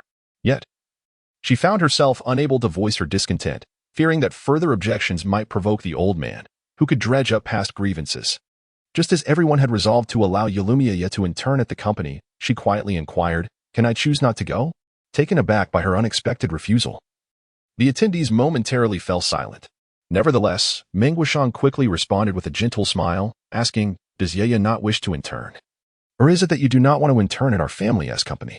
The old matriarch promptly added, it's perfectly fine, Yaya. If you do not wish to go, that is entirely acceptable. They merely believed that since Yelamiya was now an adult, interning at the family business would be the most advantageous path, offering security and the possibility of inheriting the family enterprise, rather than a young girl striving in the outside world. However, they would never impede her if she had her own aspirations. Yelamiya replied, I have my own pursuits. I do not wish to go to the company, nor do I want to study finance or business-related fields. Upon hearing this, the old gentleman inquired, then what do you wish to do in the future? With a smile, Yelamiya answered, to protect the environment. The room fell into stunned silence, as none had anticipated such a response, leaving even Meng Guoshang momentarily speechless. After a considerable pause, Meng Guoshang smiled and remarked, this is indeed an admirable aspiration. Our nation's environment is rather lacking, and everyone is currently advocating for environmental protection. If he wishes to contribute in this manner, it can certainly be seen as a service to the country. Yet, Yelamiya shook her head and replied, it is not merely about protecting our nation's environment. It is about safeguarding the global environment. Meng Guoshang was momentarily taken aback, but then his gaze softened, and he nodded in agreement, saying, indeed, it is about protecting the global environment. Environmental issues transcend individual or national concerns. They are the responsibility and obligation of all inhabitants of Earth. Although we may not be able to lead every person on this planet in environmental protection, a single awakening can inspire many around us to pay heed to this critical issue. He reflected that this had once been his own dream. Lowering his gaze to his legs, he felt a profound sense of relief and contentment, dispelling any lingering discomfort or torment. Generations succeed one another, and it seems that belief can indeed endure without fading. Apart from Qin Lian, who remained dismissive, no one found fault with Yalumiya's dream. Even though the elderly gentleman and lady struggled to fully grasp her thoughts, they respected her convictions. Upon returning to her room, Yalumiya retrieved a beautifully crafted diary from her drawer. This notebook, roughly the size of her palm, was exquisite and delicate. Memories left by its previous owner revealed that it was a birthday gift from Su Momo, intended for the original owner to record only the most significant matters. Upon opening it, the first page records the birthdates of my entire family, primarily intended for the purpose of commemorating birthdays. The second page begins to outline my aspirations and plans. As it was a birthday gift for my 11th birthday, these goals and plans have been documented since that age, though most are crossed out in red ink, indicating their fulfillment. Turning to the 6th page, I finally encounter plans that remain uncrossed. These were devised 2 years ago. 1. Gain admission to the prestigious Imperial Capital University. 2. Take my parents and Momo on a trip. 3. Diligently save money. Aiming to earn my own university tuition to avoid burdening my parents, I plan to work during summer vacation after the college entrance examinations to accumulate the first year's tuition and living expenses. 4. Purchase a small car for my parents. 5. Acquire a modest apartment for Momo to serve as her future dowry. I must act swiftly while property prices remain stable. 6. Secure a desirable job, preferably in the imperial capital, as it promises higher wages. 7. After the college entrance examinations, if Senior Li Yang is still single, I shall confess my feelings to him. The subsequent plans have been marked through in red ink, and the final plan is meticulously penned in a bold red. Written with great care, to cherish and care for my parents and Momo, hoping they will always be happy and proud to have me as their daughter and sister. Although Yalumiya may not fully comprehend the emotions of Earthlings, each time I peruse the contents of this diary, I find my eyes slightly misty, and a weight settles in my chest, an indescribable sensation that oscillates between discontent and discomfort, leaving me with an unsettling feeling. She was unaware of the name for the emotion swirling within her, yet she felt a warm glow in her heart. Ever since she had assumed the identity of Su Yaya, confusion had enveloped her. She was uncertain of her purpose and capabilities. Instinctively, she thought to first embrace the role of a female on Earth, striving to earn a livelihood. However, upon perusing the contents of this diary, clarity dawned upon her. Yes, having become Su Yaya, she must fulfill the unachieved aspirations of Su Yaya. Subsequently, she inscribed a new commitment within the diary, to protect the environment, starting with herself, and to persistently pick up litter. During her time on the planet Vaxing, her academic performance had been exemplary, and she possessed an extensive understanding of Earth's culture. Yet, in the annals of interstellar history, Earth was depicted as a filthy, dark planet, reeking of foul gases and shrouded in a layer of repulsive muck that obstructed the sunlight. This stood in stark contrast to the beautiful and resplendent Earth of today. According to historical records, when Earth was newly formed, it was a vibrant planet, nurturing several generations of life, each distinct from the last. However, as a living entity, Earth would seek to extinguish any generation of beings that could no longer adapt to its essence and subsequently foster a new generation. In due course, humanity endeavored to migrate to other planets through technology, yet habitable worlds were scarce. Coupled with their inherent malice and focus solely on technological advancement, they utterly neglected environmental preservation, leading to a lack of welcome on any planet. Gradually, humanity faced extinction, and Earth transformed into a darkened sphere. However, there exists another narrative. The elder generation informed her that Harfin Star harbors numerous human orphans. For 13 millennia ago, humanity, in a reckless pursuit of suitable planets, orchestrated a massacre against extraterrestrials in a misguided attempt to seize their domains. Some extreme factions among humans even contemplated mutual annihilation. A portion of benevolent humans, unwilling to witness such atrocities, intervened, ultimately leading to a tragic conflict among themselves. In the aftermath, the descendants of these compassionate individuals were embraced by the inhabitants of Harfin Star, and as generations unfolded, it is conceivable that the remnants of human lineage have dwindled significantly. Yalumiya remains unaware of the precise moment Earth's true demise occurred, yet it is undeniable that the planet's environment has suffered severe pollution. Having chosen to remain here, She is resolute in contributing her efforts to safeguard Earth. After all, she once held the esteemed position of squad leader in the Harfin Star Space Environmental Protection Team. This conviction explains her decision to earn a living through litter collection upon her arrival on Earth, an endeavor that not only aids in environmental preservation but also provides financial sustenance. Furthermore, she resonates with Li Xiu's wisdom, believing that earning one's own money brings a sense of peace. Thus, despite her newfound status as the second daughter of the Meng family, she remains committed to her litter collection endeavors. Chapter 24. His family's young master originally exhibited green tea attributes. In the depths of the third subbasement, darkness enveloped the space. The air thick with dampness and an acrid scent of blood. If one listened closely, they could discern the faint groans of individuals on the brink of death. A chilling sound that sent shivers down one's spine. Bai Yishan was clad in loose black casual attire, his hair tousled and disheveled. With a languid and indifferent expression in his eyes, he lounged casually in his wheelchair, quietly observing the grotesque figure of a wretched mass imprisoned before him. Indeed, from any vantage point, the object suspended was akin to a lump of decaying flesh smeared with dark blood. Lin Chuan and Mu Han flanked Bai Yishan, one with a placid demeanor, the other displaying a smirk of amusement. The executioner approached Bai Yishan, reeking of the stench of blood, yet dared not come too close. Instead, he respectfully presented a document, stating, "Master, this is the information pried from his mouth. It is all here." As Lin Chuan stepped forward to retrieve the document and laid it before Bai Yishan, the executioner cautiously inquired, "Shall we continue with the execution?" Bai Yishan lowered his gaze, briefly scanning the list before responding, "Dispose of it where it came from." Yes, the list was passed through Lin Chuan and then to Mu Han, ultimately meeting its end in flames. Lin Chuan asked, "Do you wish to issue orders for the individuals on that list to be dealt with immediately?" Bai Yishan replied calmly, "Leave it to Mu Han." Upon hearing this, Mu Han radiated excitement, exclaiming, "I will handle it decisively." Lin Chuan turned to him, cautioning, "Be careful. Those individuals dare to act against the master, and they are not to be underestimated. Do not be careless." At the age of Mu Han, boys often detest reminders about caution and vigilance, as such admonitions render them feeling inept. What he truly craved was acknowledgement and praise. With a huff of indignation, he declared, "They are but mere ants. They may have schemed, but their plans have failed miserably. What is so impressive about that? I could dispatch them in an instant." Lin Chuan, with a sense of resignation, soothed him, saying, "It is best to be cautious." Mu Han's expression softened somewhat, though he still appeared vexed. He then turned to Bai Yishan, smiling sweetly, and inquired, "If I successfully complete this task, may I be excused from my studies?" Bai Yishan replied firmly, "No." Instantly, Mu Han's demeanor fell. He felt disheartened and sorrowful, yet he dared not voice his reluctance to undertake the mission. Lin Chuan, observing him, couldn't help but chuckle. "Without further education, you would only possess a high school diploma.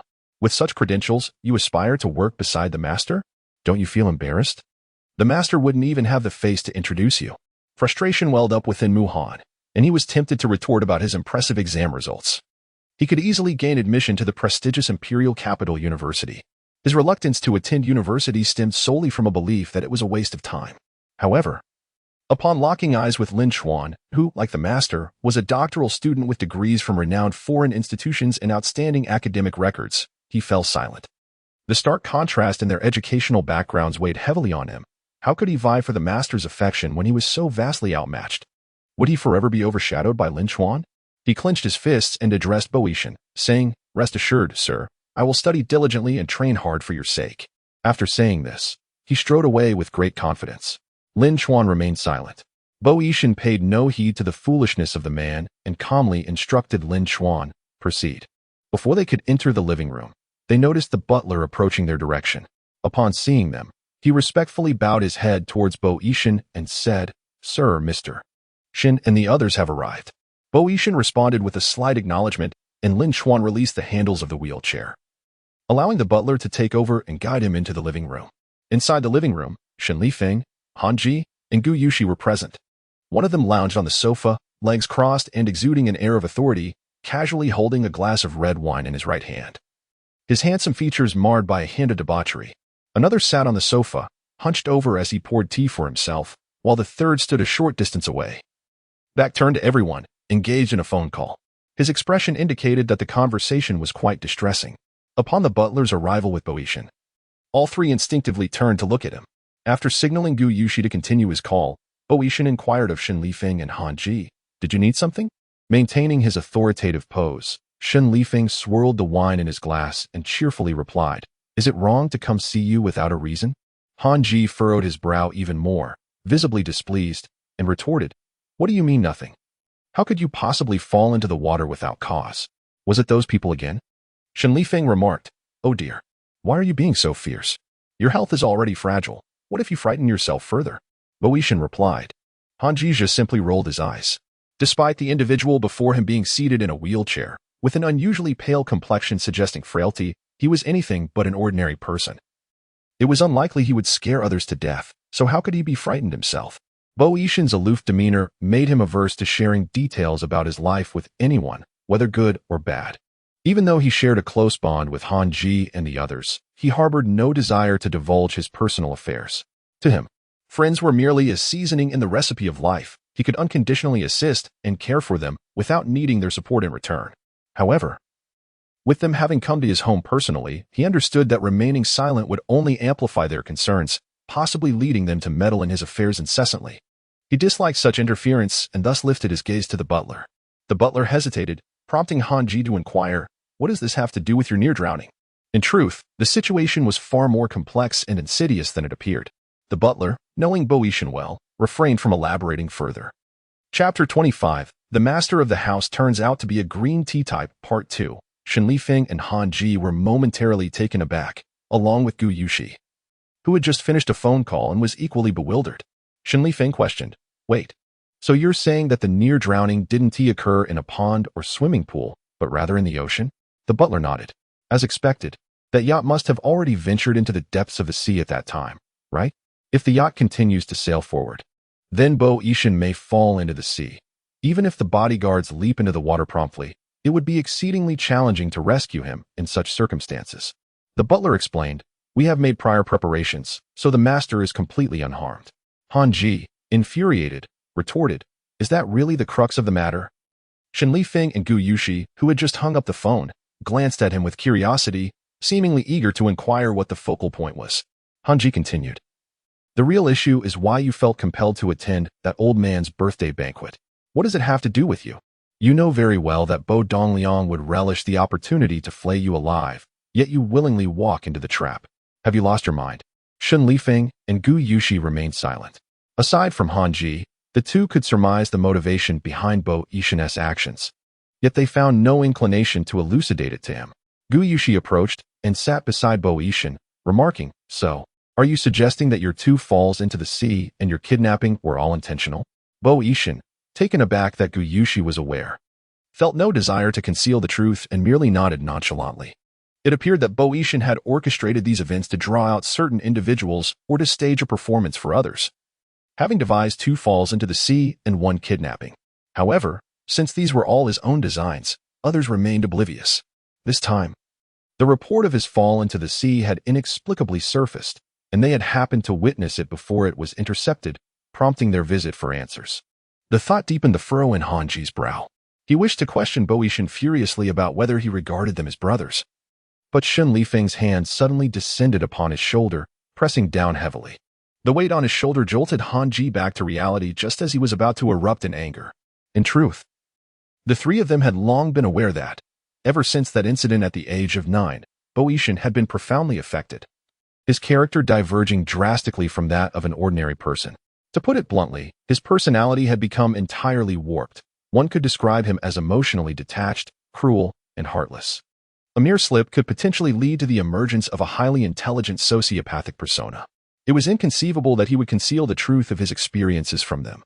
Who knew when he might be in a foul mood and resort to drastic measures, perhaps even harming them out of spite? Yet, one must ponder how a rational individual could willingly place themselves in such perilous circumstances. A misstep could easily prove fatal. As anticipated, Bo Yishan finally spoke. All right. Gu Yushi smiled and remarked, As long as it's resolved, that's what matters. However, this matter is exceedingly dangerous. Please refrain from such actions in the future, as it causes concern for us all. Bo Yishan replied with a faint acknowledgement.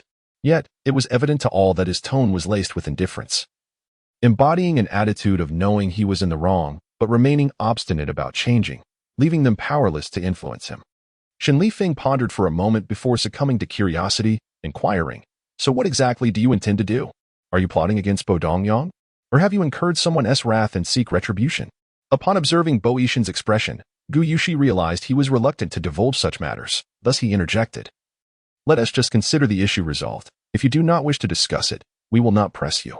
As Bo Yishan remained silent, Shen Lifeng understood that he should not continue to inquire further. Although curiosity lingered, he felt a sense of relief upon seeing that Bo seemed unscathed. He deftly shifted the topic, exclaiming, "However, speaking of this, I suddenly recall an exceptionally amusing incident." Han Ji, sensing the awkward atmosphere, inquired with feigned interest, "What incident?" Upon hearing this, Han Ji couldn't help but join in the laughter, exclaiming, "What sort of foolishness is this?" Gu Yushi, intrigued, asked, "Did he genuinely see a mermaid? Or was he merely fabricating tales?" Shen Lifeng shrugged, responding, "Who knows?" Nevertheless, he spoke with such vivid detail, claiming that the mermaid was exceedingly beautiful, clad in a black tracksuit and carrying a bag of trash. "I mean, are mermaids nowadays reduced to scavenging for a living?" Gu Yushi remarked. "Dressed and holding trash. It must be a local fisherman or sanitation worker helping to clean up the area, right? Where would you find a beautiful maiden dressed in such a manner?" Shen Lifeng erupted in laughter once more, declaring, "The best part is that this fool still goes to the beach daily in search of that mermaid, adamant that he has not mistaken her, proclaiming his intent to marry her. Ha ha. Oh dear. Such matters are not particularly humorous." Yet Shen Lifeng's increasingly infectious laughter compelled even the otherwise disinterested Han Ji and Gu Yushi to chuckle. Once the laughter subsided, Shen Lifeng turned to the taciturn Bo Yishan and asked, "Why aren't you laughing? Is it not amusing?" Bo Yishan replied, "No, not at all." Moreover, a rather disheartening conjecture began to form in his mind. Fortunately, Shen Lifeng understood that he was naturally devoid of laughter, thinking that if he did not smile, so be it. He continued to vent with Gu Yushi and Han Ji about that fool, ultimately provoking Bo Yishan to the point of exasperation. He coldly inquired, "Do you have any matters to attend to?" Any reasonable individual could discern his irritation, as the chill emanated for miles. Yet the trio remained perplexed and discontented. Shen Lifeng remarked, "You want us to leave just as we arrive?" Bo Yishan replied, "I wish to rest." Han Ji, further bewildered, questioned, "But aren't you insomniac? Don't you often find yourself awake in the middle of the night, lost in thought? If you can't sleep, why not join us for a stroll? You haven't been to." "I shall not go." Han Ji, what the hell? When he suggested an outing, Bo Yishan declined. Yet when Gu Yushi proposed it, he agreed. Were they truly akin to blood relations while he was merely an unwelcome stepchild?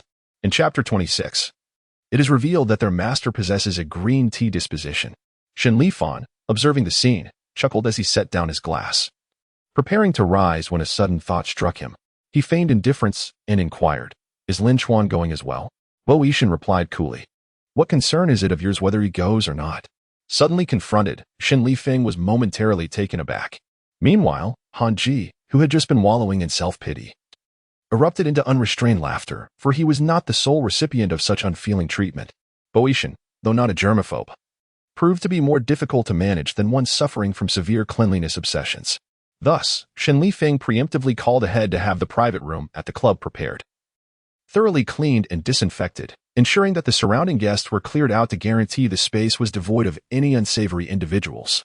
The security personnel had been doubled for good measure, and only then did he escort the others inside. Shen Lifeng found the entire situation utterly perplexing and retorted, "If I am not here, where else should I be?" Gu Yushi chuckled again and remarked, "Didn't you come here to seek out some company? Why are you so quiet today?" He then teased, "Who are you trying to impress by acting like this?" Shen Lifeng, irritated, felt a flush of pink creep into his ears and snapped, "Get lost." Just as he uttered these words, Lin Chuan hurriedly approached. Upon seeing him, Shen Lifeng instinctively straightened his posture, yet Lin Chuan did not spare him a glance and headed straight for Bo Yishan, leaning in to whisper in his ear, "Sir, I just saw Miss Yaya outside picking up trash." "What?" The surprise struck Bo Yishan unexpectedly, and he looked up, his eyes glinting with disbelief. "Are you certain it is her?" Lin Chuan nodded affirmatively. Without hesitation, Bo Yishan stood up and declared, "Let us go." Shen Lifeng did not expect them to leave so abruptly. Instinctively, he reached out as if to grasp them. Yet he was at a loss as to whom he should seize. He could only watch in bewilderment as they departed, his mouth agape, unable to utter a single word. Gu Yushi also gazed in astonishment at the retreating figure of Bo Yishan, before turning to regard the wheelchair that the man had carelessly abandoned. What on earth was happening here? Lin Chuan, having taken Bo Yishan to the location of the elusive Yalumia, suddenly found himself in a state of shock. Had they not just been here? He turned to survey the area, then looked back at Bo Yishan, saying, "Sir, she might have fled to another location. It should be nearby. I will exit the vehicle to search for her." Bo Yishan, confident that Lin Chuan would not misidentify anyone, replied, "No need. Just drive slowly and keep an eye out in this vicinity." Given the girl's capabilities, it would not be surprising if she had vanished to another place in the blink of an eye. If they were to disembark and search, it was likely that by the time they stepped out, she would be 10 kilometers away.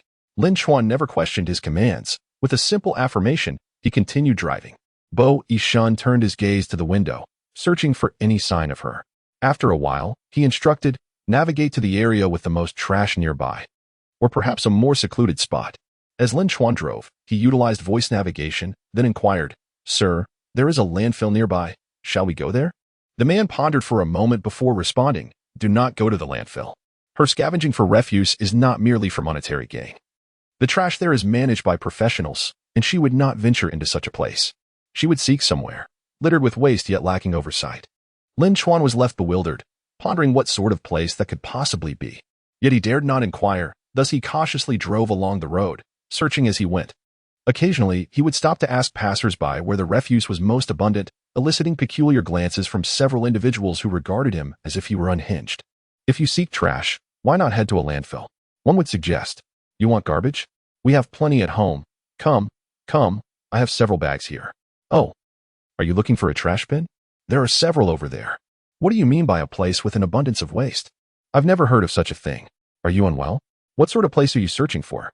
This time, Lin Chuan specifically approached a young woman jogging while wearing headphones, as she seemed more approachable. Indeed, she was quite amiable, not casting him any odd looks. After removing her headphones and pondering for a moment, she inquired, "Is this some sort of street-side interview? Does the deep sea count?" Lin Chuan was momentarily taken aback. The young woman then smiled and continued, "Recently, our teacher showed us a video on environmental protection, stating that the deep sea is rife with garbage, leading to severe ocean pollution.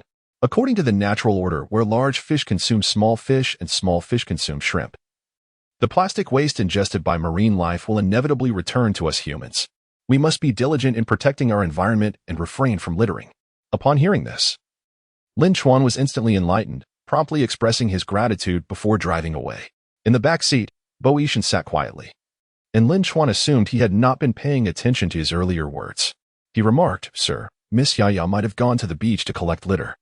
I've heard that there is a significant amount of waste there, and not many people tend to it." The man responded with a subdued HM. Recalling what Xin Li Feng had once mentioned about someone being saved by a mermaid, it seemed his suspicions were correct, that mermaid was indeed Yaya, and she had not gone to the beach to pick up trash, but rather ventured into the depths of the sea, reminiscent of their first encounter. Nearby, there was a beach, and Lin Chuan navigated towards it, arriving swiftly. Before they could exit the vehicle, they faintly spotted a small figure. Lin Chuan smiled and said, "That must be Miss Yaya, right?" However, upon reaching the shoreline and searching carefully, they found no one. Yet, there was indeed a snakeskin bag filled with plastic bottles on the sand. Lin Chuan glanced around and called out a few times, puzzled. Where could she be? Why has she vanished? Could she have fallen into the sea? In contrast, Bo Yishan remained much quieter, sitting calmly on a rock as if waiting patiently would summon Yaya to appear. Lin Chuan felt that his master was becoming increasingly enigmatic and difficult to comprehend. Nevertheless, he stated, "Sir, I will also search the vicinity." Bo Yishan did not genuinely listen to what he was saying. He merely responded with a casual, indifferent HM. Meanwhile, Lin Chuan observed him, intently gazing at the sea, and was momentarily struck by the illusion of his family's elder being quite obedient. Ultimately, this illusion frightened him to the core, prompting him to hastily seek out others. As dusk gradually descended, the traffic on the overpass dwindled, and the streetlights flickered to life earlier than usual. Lin Chuan searched for a considerable time without success, growing increasingly anxious that either the person had left or had fallen into the sea and met with misfortune. However, he dared not voice such speculation to Bo Yishan, fearing that the slightest provocation might compel him to leap into the ocean in search of the missing individual. Thus, he aimlessly wandered about, feigning his search. Chapter 27. It turns out my family's elder has a green tea attribute, Part 4, Initially, he found joy in playing with the sand alone, but soon sensed something amiss. With a sharp gaze, he furrowed his brow deeply and hurried towards Boeotian's location. Elder. Just as he reached Boeotian's side, a group of individuals emerged. They were the very ones from that direction, seeking vengeance. Lin Xuan cursed himself for his negligence.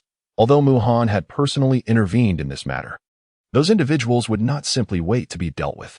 Even if cornered, they would sever a limb to create trouble for them. He contemplated calling for help, but they discerned his intentions and swiftly shattered the phone he had attempted to raise. This was dire. In such a place, they dared to draw firearms, clearly intending to ensure mutual destruction. Elder, we must flee. Lin Xuan wished to rescue Boeotian, but it was already too late. The adversaries had encircled him, rendering escape impossible. All he could do was fervently pray that the bodyguards would swiftly arrive at this location. With Lin Xuan's protection, the assailants found it impossible to approach Boeotian. In stark contrast to the flustered and anxious Lin Xuan, Boeotian remained tranquil, seated upon the rocky outcrop. His gaze fixed upon the surface of the sea, resembling a statue, utterly unmoving, as if the fray unfolding nearby was of no consequence to him. The rocky formation stood by the seaside. Should one fall from it, they would plunge directly into the ocean, leaving no means of evasion. Consequently, the assailants were not in a hurry to confront him. After all, they were stationed here, and Boeotian would have to come to them if he wished to escape. Otherwise, he would have to leap into the sea. As night fell, the tide began to rise. And even those well-versed in swimming would not dare to plunge into the water at such a time, let alone Boeotian, who had sustained injuries prior. Lin Xuan was acutely aware of this, which only heightened his anxiety as he sought to create an opening for Boeotian to flee. Yet these opponents proved to be exceptionally formidable. If this continued, he would soon reach his limit. Before long, Lin Xuan's stamina began to wane, while the assailants, having undergone rigorous training, could each contend with 10 ordinary fighters. Lin Xuan, unarmed and alone, had already accomplished an impressive feat by enduring thus far. His injuries multiplied. And realizing he was nearing his breaking point, he shouted to Boeotian, "Sir, you must go. Quickly." Upon hearing this, the assailants grew wary. Fearing that Boeotian might take the perilous risk of diving into the water to escape, though dangerous, the prospect of allowing him to flee was even more daunting. As several individuals exchanged glances, seizing the moment while others were preoccupied with Lin Xuan, they covertly shielded one amongst them as he approached Boeotian. The remaining members advanced to ensnare Lin Xuan. Despite Boeotian's stillness, he sensed an impending presence drawing near. Suddenly, he found himself gripping several slender silver needles, silent harbingers of death, seldom employed, yet when unleashed, they would ensure no witnesses remained. The assailant, under the delusion that Boeotian remained oblivious to his approach, wore a sinister grin, fantasizing about the glory of vanquishing the illustrious Fifth Master Bo, an act that would secure his future in wealth and comfort.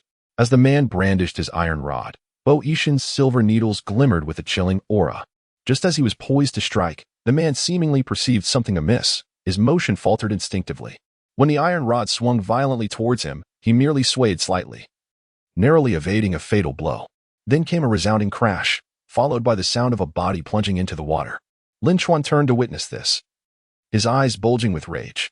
In that moment of distraction, a blow struck his back, but he was beyond caring. His vision clouded with fury as he charged towards the rock formation. After delivering a few punishing blows to the assailant who had attacked Boeotian, sending him crashing into the sea, he stood atop the rocks, peering down. Yet, there was no sign of Boeotian, no trace of struggle. Not even a ripple in the water. Tears fell from Lin Xuan's eyes, driven by shock and overwhelming rage. Just as he was about to leap into the water to search for someone, the thugs returned to entangle him once more. An aura of chilling ferocity emanated from Lin Xuan, and he attacked the assailants with a frenzy akin to madness. "I will slay you all." Moments ago, he had felt utterly drained of strength, yet now he seemed invigorated as if by some miraculous elixir, his power exceeding its previous limits, and his aggression heightened. With ammunition depleted, they could no longer rely on their firearms, and as they prepared to retreat, reinforcements arrived. After all, they were up against Boeotian. It was inconceivable that no assistance would come. Even if it were merely 2 individuals, they would mobilize all available forces. Before the reinforcements could approach, they witnessed Lin Xuan in a state of wild abandon. The command given was one of merciless slaughter, prompting the leader to take aim at Lin Xuan. The gunshot rang out, and the bullet hurtled toward his head. With a swift motion, Lin Xuan was suddenly yanked backward, and the bullet struck another individual. eliciting a scream as that person fell lifelessly to the ground. Momentarily stunned, Lin Chuan turned to find Yulumia had inexplicably appeared behind him, her other hand resting on the damp waist of Boishan. After entrusting Boishan to Lin Chuan, Yulumia spoke softly, "Wait here for a moment. I will handle the fight." Lin Chuan. Yelumia's combat style was remarkably direct. She would seize an opponent and hurl them aside, striking with such force that they would be sent flying. The skirmish resembled one between a muscular giant and a small child, a veritable display of overwhelming strength. Iron rods could not touch her, nor could bullets find their mark. It seemed that, should she desire, no aggressive force could ever reach her. Even the reinforcements arriving were unnerved by her presence, their instincts urging them to flee. Unfortunately, their speed could not rival that of Yelumia. Though she appeared to be walking normally, she could instantaneously materialize beside them, and despite her seemingly unthreatening demeanor, when she engaged, it was as if she were fighting for their very lives. Within a mere 10 minutes, she dispatched nearly 100 specially trained assailants. Had she not recently emerged from the depths of the ocean, depleting much of her energy, she would not have appeared so disheveled. Once the threats were neutralized, Yelumia turned to approach Boishan and Lin Chuan, inquiring, "Are you all right?" Lin Chuan, in a state of bewilderment, shook his head, his movements seemingly alien to him. Boishan coughed lightly, his handsome visage pale and his expression frail, resembling someone on the brink of death. "I'm fine." Yet his appearance belied his words, and Yelumia quickly extended her arms to gather him close, lifting him into an embrace. Lin Chuan's expression abruptly shifted from a vacant stare to one of sheer shock, as if he had encountered a ghost. Yet, this did not seem to faze Yelumia in the least. After taking a few steps forward while clutching Boishan, she turned back to him and softly inquired, "Could you assist me in carrying the trash? I gathered it with great effort, and it would be a shame for someone else to take it away." Lin Chuan remained silent. His back had been struck by a blow, and after being submerged in seawater, it was now swollen and bruised, a sight most distressing to behold. Chapter 28. It turns out our master has a green tea persona, Part 5, uncertain whether the man was feigning his condition. Yelumia felt a pang of sympathy, especially as he displayed an expression of unbearable pain before her. His once handsome visage was now pallid, his eyes glistening with tears, the corners tinged with a hint of redness. He bit his lip in agony, causing it to crack, which melted her heart. What a fragile male he was. Upon receiving the steward's medication, Yelumia gently coaxed him, "Your injuries are quite severe. You must apply the medicine immediately, or it will worsen. I will apply it lightly. Please bear with me, all right?" Seeing that it was Yelumia assisting him, the man obediently nodded, his voice tinged with a hint of grievance, sounding truly pitiable. "All right." Lin Chuan was utterly astonished. Goodness! Was their master truly of the white lotus and green tea variety? In the past, even after enduring a blow, suffering a bloody head wound, or fracturing ribs without anesthesia during extensive surgery, he had not even flinched. They had all suspected he was devoid of pain receptors. Now, who is this delicate faade of Lin Mimi being displayed for? Even more perplexing is the fact that Yelumia's application of the medicine was undeniably gentle. Yet Boishan still emitted a small grunt at the slightest touch. The sound, though not particularly unpleasant, resembled that of a pitiful cub whimpering, which only served to irritate Lin Chuan further. Surely, this person must be an impostor. After Lin Chuan stormed off in frustration, the butler, with a knowing smile, discreetly withdrew, leaving only Yelumia and Boishan in the living room. However, the medication was soon applied, and once Yelumia had finished, she tenderly addressed the man sprawled on the sofa. "For the next few days, avoid water. If you need to bathe, allow someone to assist you. If the pain becomes unbearable, let them reapply the ointment, understand?" Boishan obediently nodded, affirming, "All right." Yelumia smiled and replied, "It is only right. It is not in the nature of the inhabitants of Fanjing to abandon someone in need." The man then remarked, "You have saved me twice. I must repay you." He looked at her with earnestness and declared, "I wish to pledge myself to you as your partner. Will you accept?" Yelumia responded solemnly, "That is not permissible. Such matters of partnership cannot be taken lightly, nor treated as a jest. You are a commendable male, and will certainly find someone worthy of your sincere affections. Your other half. Do not recklessly offer yourself over trivial matters." Boishan studied her for a considerable time, recognizing her steadfastness and understanding that he could not press her further. With a sense of disappointment, he lowered his head, continuing to maintain his pitiable and delicate persona. Upon witnessing this, Jeremiah softened and remarked, "You truly do not understand me, nor do I understand you. The union of two individuals is not a trivial matter. Although you may part ways or divorce at any moment, I cannot. I do not wish for that. Even if she were to seek a partner on Earth, it would certainly be someone with whom she intends to share a lifetime, akin to the customs on Van Star, where separation and divorce are inconceivable. Only widowhood exists. Moreover, on Van Star, should one's partner pass away due to misfortune or illness, the surviving individual would not live on in solitude.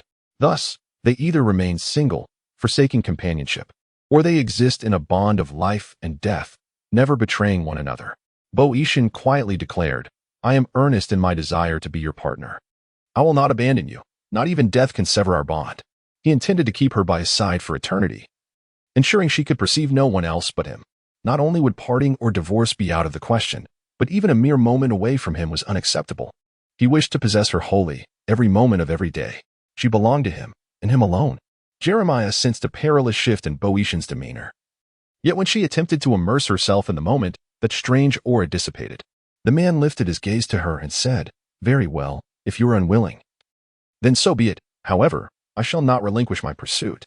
Jeremiah was indeed curious, struggling to comprehend why Bo Yishan suddenly desired to be her partner, and why he was so fervently devoted to her, especially when humanity on Earth is generally skeptical of love at first sight. Bo Yishan smiled and inquired, by the way, how did you find yourself by the seaside? To an ordinary person, this question might seem trivial. Yet Bo Yishan was acutely aware that the place where she collected garbage was not accessible to the average individual. Furthermore, her claim of wanting to assist the larger and smaller fish likely held a kernel of truth. She could indeed communicate with them. Nevertheless, Bo Yishan refrained from probing further and simply cautioned, do not share these words with anyone, nor let others know that you collect garbage from the sea, understood? Yalumia was no naive newcomer to Earth. She recognized that certain matters should not be frivolously disclosed. However, possessing the psychic ability to sense human emotions, she was assured that Bo Yishan and Lin Chuan would never cause her harm, which emboldened her to speak freely. Her trust in them was profound. In this regard, Li Xiu and Su Momo could not compare. Noticing her understanding of self-protection, Bo Yishan felt a sense of relief and subsequently asked, what draws you to collect garbage so fervently? He knew her motivations were not monetary, but could it truly be solely for the sake of environmental preservation? Such a noble endeavor? Yalumia replied, it is indeed to protect the environment, and some items can also be sold. After a brief pause, she continued, for every piece of garbage I remove, the pollution diminishes, albeit marginally. Yet, it is better for someone to act than for no one to do so at all. If everyone thinks that my solitary efforts are futile and refrains from taking action, then the Earth will inevitably face extinction. In truth, in her era, Earth had already met its demise. However, since she has been reborn here, she must endeavor to inspire those around her to cultivate an awareness of environmental protection. It would be a tragic loss for this beautiful and delightful planet to transform into the filthy and foul-smelling world she once remembered. Despite the complexities and calculations of humanity, there exists a plethora of beauty that should not be extinguished, and this thought brings her some discomfort. Upon witnessing the girl's earnest and resolute gaze, Bo Yishan felt a sudden softening within. He had always disregarded human life, and thus the Earth and its environment held no significance for him. Yet now, his sole desire was to see the person before him happy, and he was willing to do anything for that. In Chapter 29, it turns out he is a green tea type. He gently remarked, you are absolutely right. Each of us should diligently protect the environment. How about this? When you go to pick up litter, would you allow me to accompany you? I wish to contribute in my own way. Picking up trash and safeguarding the environment was not of particular concern to him. He merely yearned to spend more time with her. However, this sentiment was overheard by Lin Chuan, who had just entered, causing him to nearly stumble and fall face first to the ground, his expression darkening in disbelief. What did I just hear? His family's heir wants to pick up trash. Am I mistaken? Yet, Yalumia was elated, patting Bo Yishan on the shoulder. I am truly delighted to hear you say that. It signifies a high level of consciousness. Ah, promising youth. If only everyone could be like you. She continued, then, when I go out to collect trash in the future, I shall call upon you as well, all right? The man smiled warmly, his eyes glimmering with joy, and replied gently, of course. Lin Chuan, he felt it was absurd. The illustrious fifth master Bo, a figure whose mere stomp could send tremors throughout the entire nation. A titan who commanded respect from both the underworld and the legitimate world. Yet here he was, absurdly clutching a burlap sack to collect refuse. He could hardly fathom such an image. Yalumia, Overjoyed to find someone willing to join her in this endeavor, chattered incessantly about environmental issues, narrating stories of how Earth met its demise 130,000 years hence, detailing the gradual extinction of humanity amidst anguish and despair. Her vivid storytelling captivated even Lin Chuan, who had initially intended to discuss other matters. He found himself enthralled, sinking into the sofa and occasionally interjecting with questions. Observing that both Bo Yixin and Lin Chuan were listening with such rapt attention, Yalumia felt a swell of pride, believing she had finally inspired two individuals to join her in the noble pursuit of environmental protection and contribute to the preservation of the Earth. Little did she know, one was enthralled by her words, while the other was captivated by her tales. Although collecting garbage could be profitable, the pace of earnings was excruciatingly slow. Back when she served as the captain of a space environmental protection team, her monthly stipend was sufficient not only to sustain herself, but also to support 7, 8, or even 10 males without difficulty. Alas, the awareness of environmental conservation among the Earthlings was woefully inadequate. There were no positions akin to a team captain, and similar roles offered meager salaries. Thus, she found herself in dire need of a high-paying job to sustain her existence. Bo Yixin chuckled and remarked, "Sleep with me." Lin Chuan, he nearly choked on his own saliva. Yalumia, somewhat perplexed, inquired, "Sleep with you? How does one do that?" The man, maintaining a serious demeanor, replied, "Even if you are unfamiliar with it, fret not. I can instruct you. It can be quite lucrative. Earning 1 million in a single night is certainly achievable." Yalumia's eyes widened in astonishment, exclaiming, "How profitable?" She then queried, "Does that mean everyone who has slept with you is wealthy?" Lin Chuan, nearly stifled by laughter, muttered, "Not exactly." However, Bo Yixin remained unfazed, continuing to smile as he said, "No, not just anyone can have that privilege. For instance, who might that be?" "Not you," he concluded. "Huh? I don't understand." Yet, from Lin Chuan's expression, she discerned that this was not an auspicious topic, and she sensed a subtle shift in Bo Yixin's demeanor, indicating an impending danger. Resolving to refrain from further inquiry, she decided to devise her own means. Lin Chuan, having no choice but to escort her to the door, was about to turn away when Yalumia, after a moment's contemplation, grasped his arm and asked, "Lin Chuan, do you know the most convenient and profitable method?" Surprised that she had not given up, Lin Chuan pondered briefly before responding, "Aside from the method I mentioned, which is not illegal, the only other option left is to buy a lottery ticket." Curious, Yalumia asked, "What is buying a lottery ticket?" "Buying a lottery ticket, well, it's when you purchase a ticket with a series of numbers printed on it, and if those numbers align with the winning criteria, you win a prize. The winnings can range from several dollars to hundreds, even reaching into the tens or hundreds of thousands, all depending on luck. However, the odds of winning are exceedingly low. It would be more effective to adhere to the method suggested by grandfather." Jeremiah let out a soft exclamation before stating, "I shall give it a try." Lin Chuan scratched his head and replied, "Perhaps it would be wiser to remain grounded. Relying on one's own abilities yields a modest but certain gain. Look at how little you earn from scavenging. Yet, you find peace in it, don't you?" Jeremiah nodded in agreement, recognizing the truth in his words, and resolved to give it a shot, promising to revert to a more practical approach if it failed. However, when Li Shou learned of her intention to buy a lottery ticket, she reprimanded her, emphasizing the importance of being pragmatic. Jeremiah thought to herself that it was no big deal, but little did she know, instead of purchasing lottery tickets, she learned to buy scratch-off tickets. The story unfolded as follows. One day, she passed by a lottery shop, where the proprietor, with a charming smile, tempted her to purchase a ticket. When that failed, he encouraged her to try her luck with scratch-offs, claiming she could win a substantial prize, perhaps even tens of thousands. Consequently, Jeremiah decided to buy one. Priced at 5 yuan each, she casually purchased one and scratched it off. To her astonishment, she won a staggering 12,000 yuan. The shop owner was left utterly speechless. Jeremiah could hardly comprehend why humans indulged in such trivial pursuits, wasting their time and money on these games, especially since her clairvoyance allowed her to see through the thin veneer of the tickets. She could easily discern the outcome and thus felt compelled to play. A crowd quickly gathered to witness the spectacle, ensuring that the news spread rapidly. Even if the owner had harbored intentions to deceive Jeremiah, he found himself unable to do so. After deducting taxes and a portion for charitable donations, the remaining funds were deposited into Jeremiah's bank account. Indifferent to the exact amount received, Jeremiah, upon discovering this lucrative opportunity, would casually purchase a lottery ticket after each garbage collection. Aware that some talents must be exercised with discretion, she consistently opted for tickets with modest prizes, often winning a few thousand or merely hundreds, occasionally even just tens. Rarely did she purchase tickets with substantial rewards, as the odds were exceedingly slim. With Jeremiah's presence, the proprietor's establishment quickly gained popularity, attracting numerous indolent individuals yearning for a stroke of fortune. Several were left in financial ruin, some lamenting and threatening to leap from heights. Such matters were far from Jeremiah's contemplation. She remained diligently engaged in her daily task of collecting refuse. Chapter 30. She is mine at this moment.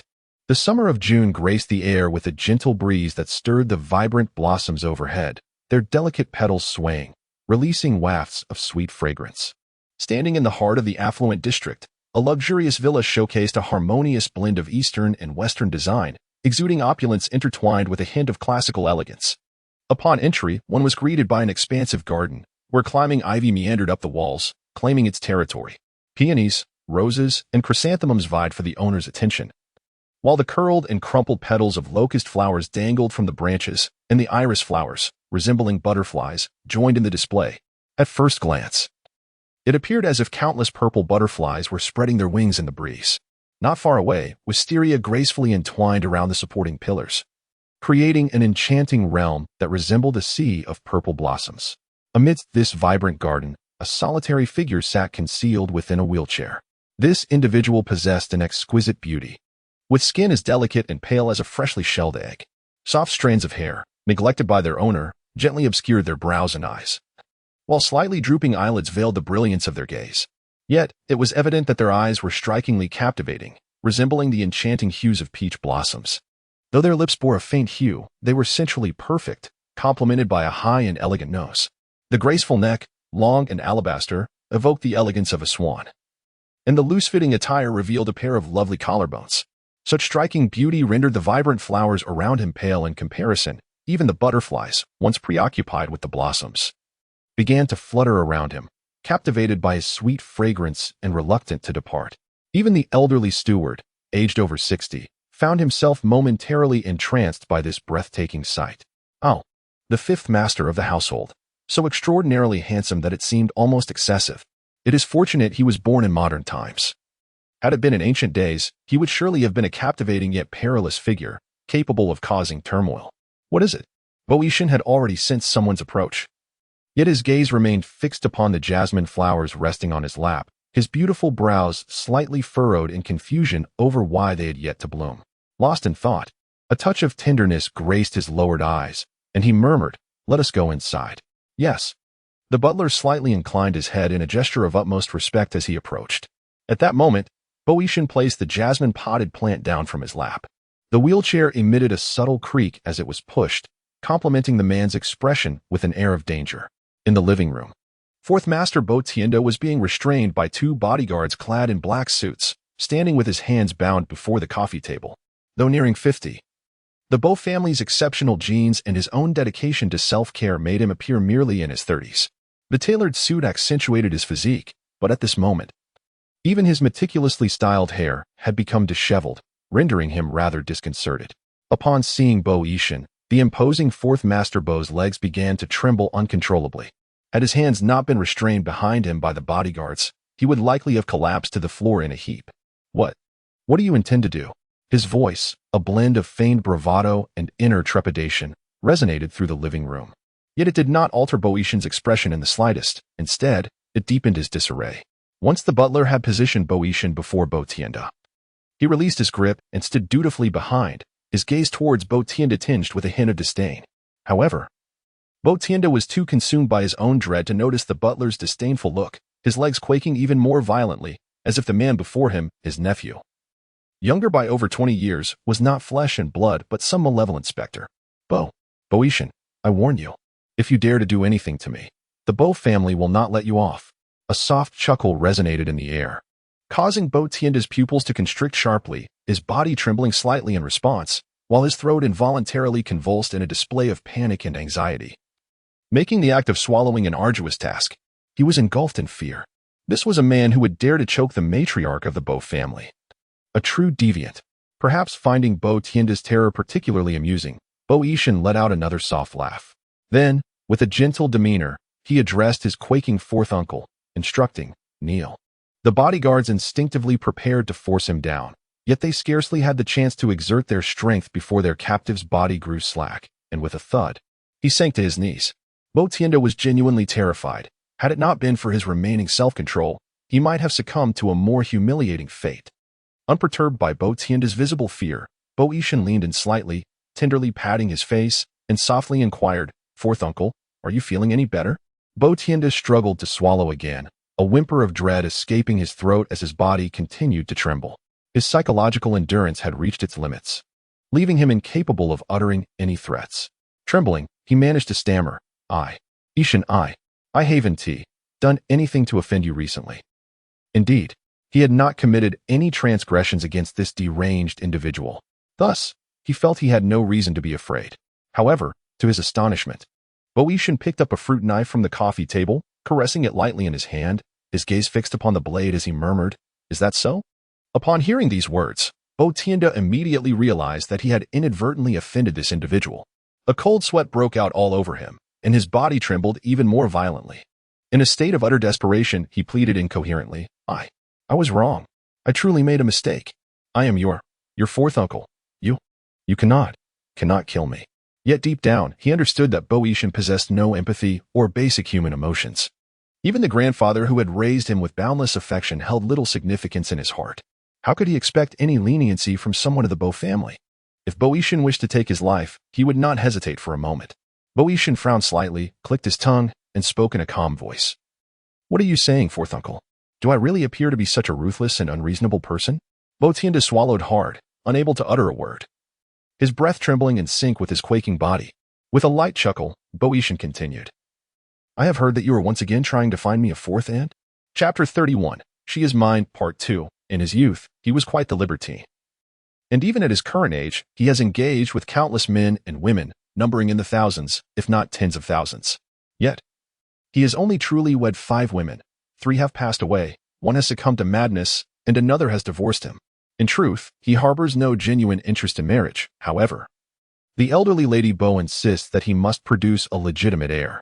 With no choice but to acquiesce, he resolves to marry a 6th woman, solely for the purpose of procreation.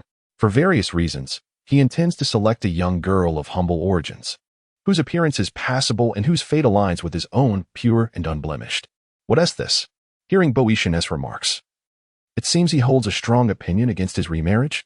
As his mind whirled, he suddenly recalled his attendance at the banquet hosted by the Ming family, where he had seen that girl. Bo Yishan was also present at the gathering. Could it be that Bo Yishan did not accompany Fu Ruxiao, but was instead there for that girl? Regardless of the truth, Bo Tienda knew he could never admit that the events of that night held any connection to him. Trembling, he stammered, This is not my affair. I never intended to marry. You know me. I simply enjoy frolicking. All my encounters are consensual. I never force anyone." At this juncture, he felt a twinge of guilt. After all, when the Ming family extended their invitation, it was clear they intended to consummate the relationship. The implication was that the girl was reluctant, yet they assured him that he could have his fun.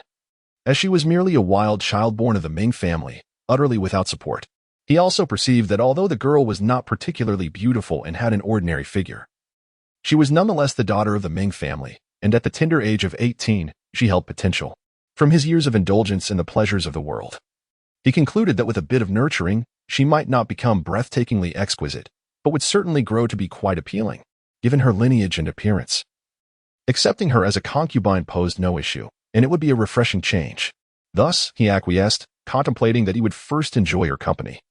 And once he confirmed her innocence, he would keep her close. If she could indeed bear him a son, marriage could follow, as the legal age for such matters had not yet been reached. With this thought, Bo Tienda cast a furtive glance at Bo Yishan, harboring a peculiar suspicion. Could it be that Bo Yishan and that girl were romantically involved? Surely not. The girl lacked both wealth and grace. Was it possible that Bo Yishan had a penchant for such rustic charm? Bo Yishan's expression remained serene, yet the corners of his mouth curled slightly in a smile. His handsome visage rendered even the most bizarre expressions appealing, yet those who met his gaze would discern an absence of emotion in his eyes, reminiscent of a serpent lying in wait amidst the grass. He remarked, "Oh, so it was not a 4th uncle's own volition." Bo Yishan's voice was cool, and he noted that 4th uncle enjoyed the utmost favoritism from their grandmother. For years, he had lived a life of idleness, indulging in women. And even with the loss of a hand, it should not matter much, should it? Wah, what? The man smirked slightly, indifferent to whether his meaning was grasped, and said with a smile, "She is mine. No one is permitted to covet her. Even if it is not voluntary, that too is unacceptable." BTND felt a tingling sensation creep over his scalp, and goosebumps prickled across his skin as an ominous sense of danger loomed ever nearer. Despite his profound fear of BYSHN, he instinctively exerted force to withdraw his hand. Yet, it was too late. With a sudden motion, BYSHN released his grip on BTND, and as he did so, the bloody dagger clattered to the ground. He straightened his back against the wheelchair, tilting his head slightly in a detached manner, observing the figure on the floor convulsing silently in a state of despair, blood continuing to flow from his hand. A faint metallic scent of blood beginning to permeate the living room. After a considerable pause, he seemed to lose interest, clicking his tongue in mild irritation, and commanded the individuals beside him, "Remove him." The bodyguards stationed nearby swiftly moved forward to drag the still-twitching BTND out, while the housekeeper promptly instructed others to clean the area, quickly fetching disinfectant and wipes, attending to BYSHN's needs while inquiring, "Sir, shall we proceed to the back garden?" BYSHN contemplated for a moment, yet before he could articulate his response, Ellen Chuan entered, announcing, "Sir, Miss YY has arrived." Upon hearing this, the man's eyes brightened, and just as he was about to smile, he instinctively glanced at the coffee table and the floor, where servants were already attending to the disinfection, the air filled with a subtle scent of antiseptic, effectively masking the gruesome scene that had just transpired. He then inquired, "Where is she?" Ellen Chuan stepped out to bring her in. As Jeremiah entered, he was immediately struck by a faint metallic scent in the air, mingled with the sharp aroma of disinfectant, both somewhat pungent. Lowering his gaze, he noticed shallow bloodstains on the corner of the coffee table and the floor, barely discernible to the human eye. Although puzzled, Jeremiah refrained from inquiring further. At that moment, Boishan was gently ushered to stand before her. Lin Chuan exited the villa, while the butler departed with the cleaning staff. Soon after, they returned with hot tea and snacks. Jeremiah settled onto the sofa, her eyes fixed on his legs. Furrowing her brows, she asked, "What happened to your leg? It seemed to have healed before. Why is it injured again?" Boishan responded with a smile. "Just a minor mishap, nothing serious." His expression softened with a tender smile as he changed the subject. "Why didn't you call before coming? Have you forgotten my number?" Jeremiah nodded, affirming her recollection, then added, "I was nearby collecting trash and thought I'd check on you. Is your back injury better?" Boishan felt a warmth in his heart at her concern, even regretting not having sustained a more severe injury for her sake. He reached back, attempting to touch the area, but could only reach his shoulder, replying, "It's much better, although it occasionally aches." In truth, had she not asked, he would have forgotten about his injuries altogether. Jeremiah then stood up, offering, "Let me take a look." The man eagerly accepted, "Sure." As the garment was lifted, Yelamia carefully examined the wound, discovering that it had healed considerably, thanks to the excellent ointment used. The man's recuperative abilities were remarkable. As long as he refrained from colliding his back against any hard surfaces, he would generally experience no pain. Nevertheless, Yelamia had no doubts regarding his claims, perceiving him merely as overly delicate. Indeed, beautiful beings often possess a certain fragility, and considering how exceptionally handsome Boishan was, even more so than a flower, it was only natural that he would be more vulnerable and precious. She remarked, "It's almost healed. If you continue to apply the medicine, you will be just fine." After sitting down, she sighed and added, "I had hoped you would recover swiftly so we could go out and collect litter together, but that seems unfeasible now. With his back still in pain and his leg injured, how could he possibly engage in such an endeavor? Collecting garbage was more suited for him." Chapter 32, She Is Mine, Part 3. All those heaps of trash had consumed so much of his time, depriving him of the opportunity to go out with his beloved to gather litter. Yelamia felt a surge of joy upon realizing that despite his injuries, he still yearned to accompany her in this task. She found it comforting to hear, "Your willingness is commendable, but for now, focusing on your recovery is paramount." Boishan insisted, "It's all right. Collecting litter does not require much strength. I can manage, and even if it's inconvenient, I can initially observe from the sidelines. Once I am healed, I will join you." Yelamia found his reasoning sound and replied, "Very well, I shall take you with me next time." Finally, the man smiled with relief, reassured that their agreement would hold. As long as he can be with her, even picking up trash brings him joy. To celebrate their future endeavors of collecting litter together, Boishan treated Yelamia to a sumptuous meal. Wow, this looks absolutely delightful. With a newfound sense of confidence and having something to entice her, Boeotian gently offered her food, keen to see if it suited her palate. If it didn't please her, they could always order something else. Lacking a deep understanding of Eulymia's tastes, he took the liberty of ordering an array of seafood dishes. Upon sampling a spicy shrimp, Eulymia was instantly captivated by the exquisite flavor, devouring her meal as if she hadn't eaten in centuries. On the planet of Fanching, such indulgences were unheard of. Their diet consisted mainly of various flavored nutritional supplements. Even those were consumed every few days, rendering daily meals unnecessary, let alone the 3 meals a day typical of humans. It may have seemed a tad troublesome, yet it filled her with an overwhelming sense of happiness. How delightful! Observing Eulymia's blissful enjoyment, Boeotian felt a profound satisfaction and said to her, "You can tell me anything you wish to eat in the future. I have many delicious options that I assure you have yet to try." At his words, Eulymia's eyes sparkled with excitement. The man, meeting her gaze, felt a rush of warmth within him, and, with a slight glimmer in his eyes, inquired, "Are you happy?" Eulymia, busy savoring a fish, nodded enthusiastically. The man swallowed hard and provocatively suggested, "If you're happy, shouldn't we do something about it?" Eulymia was momentarily taken aback, then humbly sought guidance on what to do next. Boeotian, confident in her ignorance of social niceties, merely pointed to his lips and said with a playful smile, "Everyone expresses their gratitude with a kiss. Shouldn't you do the same?" Furthermore, Boeotian had been acting rather impulsively lately, which had unsettled quite a few people. Eulymia, feeling slightly overindulged, settled quietly into her seat, gently caressing her stomach. With her eyes half closed in a languorous manner, she resembled a contented little kitten, unable to resist. And perhaps never intending to, Boeotian reached out to touch her petite belly, his voice laced with amusement as he softly inquired, "Feeling full?" He remained blissfully unaware of the inappropriateness of his actions. Noticing the shift in the atmosphere, Boeotian's gaze darkened further, and his touch grew bolder. Eulymia, oblivious to any impending danger, instinctively arched her belly towards his hand, appearing even more like a playful kitten. Lin Xuan sensed an unusual tension in the air and glanced at the rearview mirror. Goodness, he thought. He nearly lost his sight. Seemingly aware of the oddity, Boeotian turned his icy stare toward him and commanded, "Focus on driving." Lin Xuan shivered. "Yes." Meanwhile, Eulymia stifled a yawn and closed her eyes, her head leaning unconsciously toward Boeotian's shoulder. In response, he unfastened his seatbelt and instinctively leaned closer, allowing her to rest comfortably against him. At that moment, Lin Xuan's expression suddenly changed, and he spoke in a low voice, "Sir, something feels amiss." Boeotian understood his implication and fastened his seatbelt once more, firmly grasping Eulymia's hand while casting a glance at her. The girl remained with her eyes closed, seemingly in slumber, exuding an aura of innocence and tranquility. With the protection of 2 escort vehicles behind them, they successfully evaded several cars that had deliberately aimed to collide with them. After navigating through a series of twists and turns, they were compelled to alter their course entirely. Lin Xuan muttered a curse under his breath and stated, "I will notify Muhan now." Boeotian remained silent, continuing to gaze tenderly at the girl beside him, a gentle smile gracing his lips as his large hand softly caressed her abdomen, attempting to provide her with comfort. After all, previous attempts had been thwarted. And when Boeotian had pressed too hard, even the most docile of creatures could turn aggressive. It was no surprise that these individuals might resort to extreme measures when cornered. Lin Xuan was cautious, driving with utmost care, aware that Muhan was en route with reinforcements. He believed that as long as they could buy some time, no matter how many adversaries were dispatched, they could manage.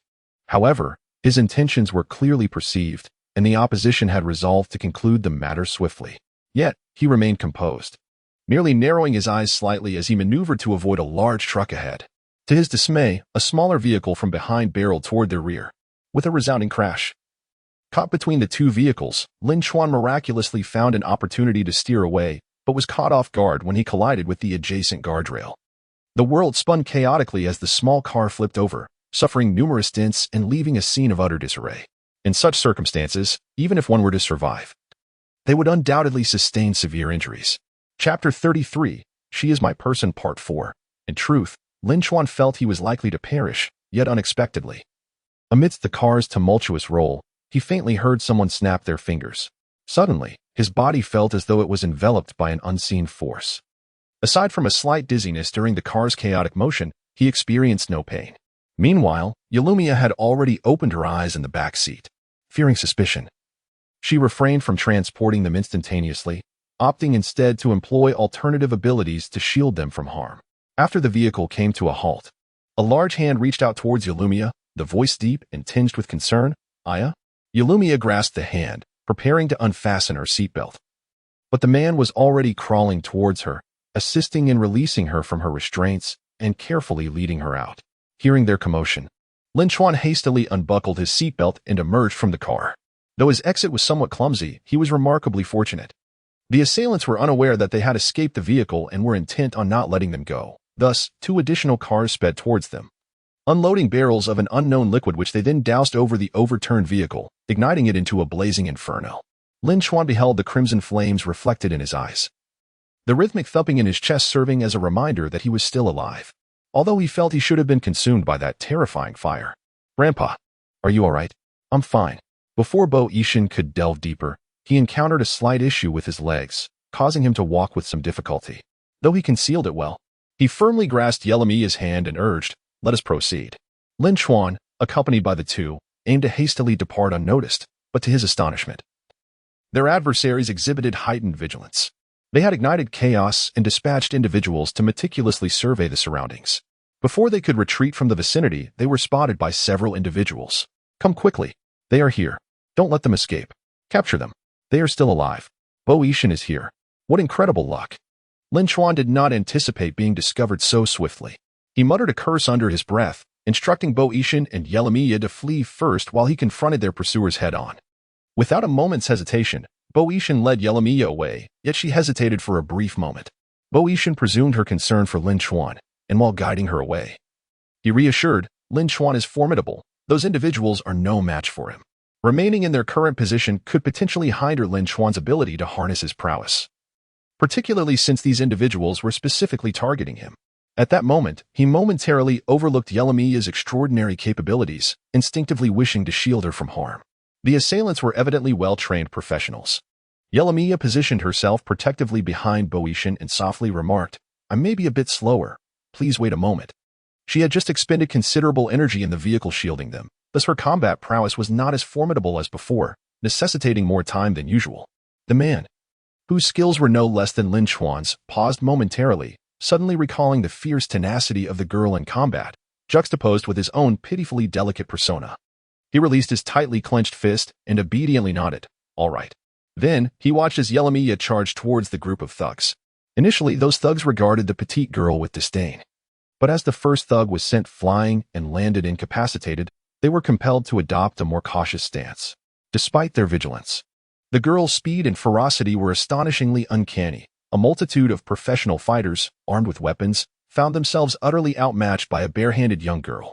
Yelamiya grasped an incoming iron rod with a swift motion, effortlessly yanking it from the thug's grasp, sending him soaring through the air before casting him aside. With a series of resounding thuds, several more thugs followed suit, propelled by her formidable strength. Seemingly frustrated by the time wasted on such tactics, she, unfamiliar with wielding weapons, seized one from a fallen opponent and began to strike the remaining assailants, who erupted into panicked cries and scattered in disarray. Terrifyingly, this girl was beyond formidable. The sheer force and velocity she exhibited transcended the capabilities of an ordinary person. She was akin to a monster. The remaining thugs attempted to flee, but as they turned to run, Yelamiya suddenly appeared before them. Before they could react, the fleeting shadow of the iron rod flashed before their eyes, and each felt an excruciating pain coursing through their bodies before succumbing to unconsciousness. Bo Yishan stood not far away, observing the scene.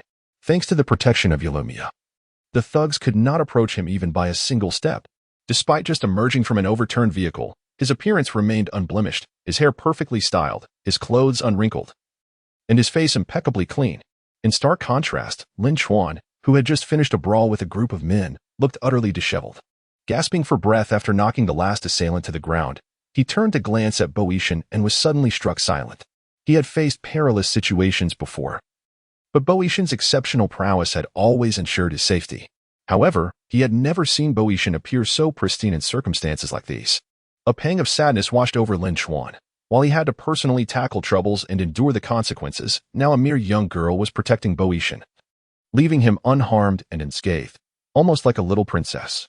Being overshadowed by a young girl left Lin Chuan feeling dejected.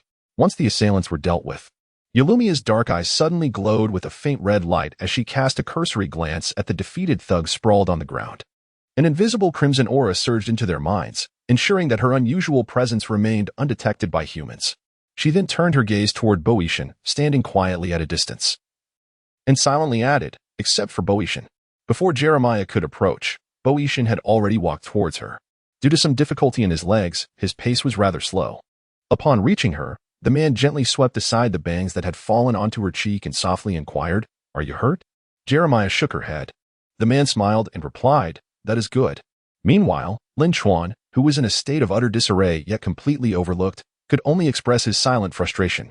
Chapter 34.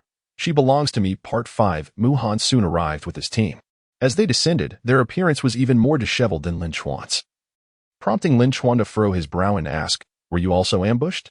Upon seeing that they were unharmed, Mu Han sighed in relief. Though his youthful face bore a heavy expression, he spoke in a low voice. "We were ambushed shortly after setting out for this location. The scattered teams have also encountered troubles, but ours is the most severe. I refuse to believe that there isn't a mole within our ranks." He then turned to Boeotian and asked, "Sir, are you all right? Did you sustain any?" Before he could finish his question, he finally noticed Boeotian's current condition illuminated by the car's headlights. Not only was he unharmed, but it appeared that not even a single hair had been misplaced. Mu Han was instantly taken aback, turning to Lin Chuan with a look of astonishment that seemed to convey, "You are truly remarkable." Lin Chuan maintained his stoic demeanor, opting not to explain while silently relishing Mu Han's admiration. Boeotian stated, "I am fine. Let us leave this place." He evidently did not wish for too many individuals to be aware of Yelumiya's abilities, although Mu Han and Lin Chuan were his trusted confidants, and the individuals they brought along were equally capable of risking their lives for him. Human loyalty is never infallible and can falter. Lin Chuan understood this all too well, which is why he refrained from speaking. However, once they boarded the vehicle, Mu Han noticed Yelumiya, who was being shielded by Boeotian. Unlike the last time he had seen her at the banquet, when she had been exquisitely adorned, now she bore no difference from their first encounter.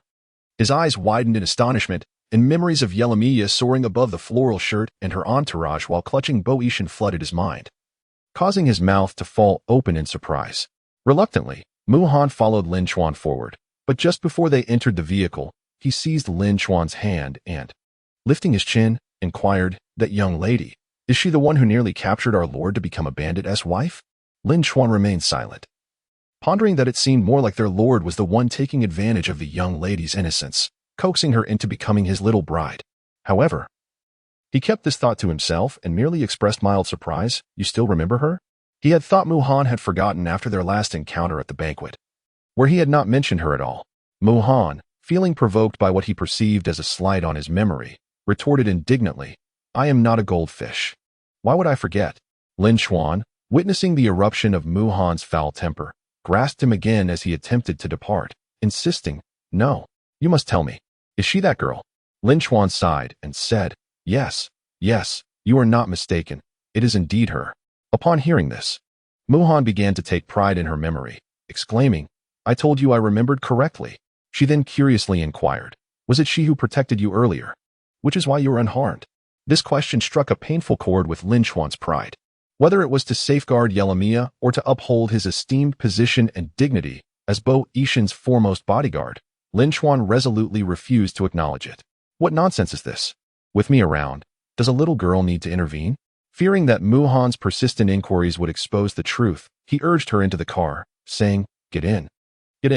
No more questions. I'll deal with you later." Li Xiu expressed some concern, asking where she had gone. Yelumiya understood that she could not disclose the events of the evening, yet she also could not fabricate a lie. Thus, she offered a half-truth, stating she had gone to collect trash and dine with friends. Li Xiu asked with curiosity, "Friends? What friends? Do you have friends here?" In her mind, she recalled that her daughter had always been rather reserved. While she had a few playmates back in their hometown, upon their arrival in the capital, she hardly acknowledged even the neighbors. Sumomo interjected, "Oh, come on. What is so strange about sister having a few friends? It's you who keeps asking as if it's a crime for her to have friends." Li Xiu turned to glare at her. "Child, what nonsense are you spouting?" Sumomo ignored her and cheerfully took Yelumiya by the arm, leading her to her room, asserting that they would be sleeping together that night. Yelumiya was aware that she was assisting herself in evading Li Xiu's inquiries, and she felt a certain joy in it, cooperating with her. After the Zhangkao examination, Su Mamamo particularly enjoyed retreating to Meng Guishang's quaint loft for amusement.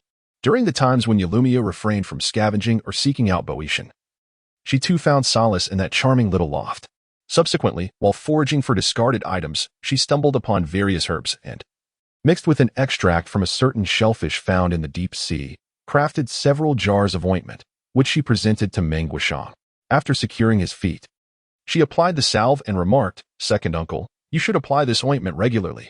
Once the designated time has elapsed, it can be removed, and you may continue with the application." Pausing momentarily, she added, "The specific herb I was searching for is unavailable here, so I have used an alternative. The recovery period may be somewhat prolonged." Meng Guishang watched her with amusement as she diligently tended to his legs, finding it rather entertaining. In truth, he had long since abandoned hope and did not believe that Yulumia's casual ministrations would restore his legs to their former state. Nonetheless, he thought it was rather amusing to see her so engaged, especially since his condition was already dire.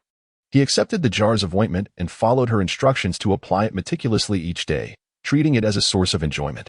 Upon noticing this, Qinlian felt a twinge of unease and sought out Meng Guan.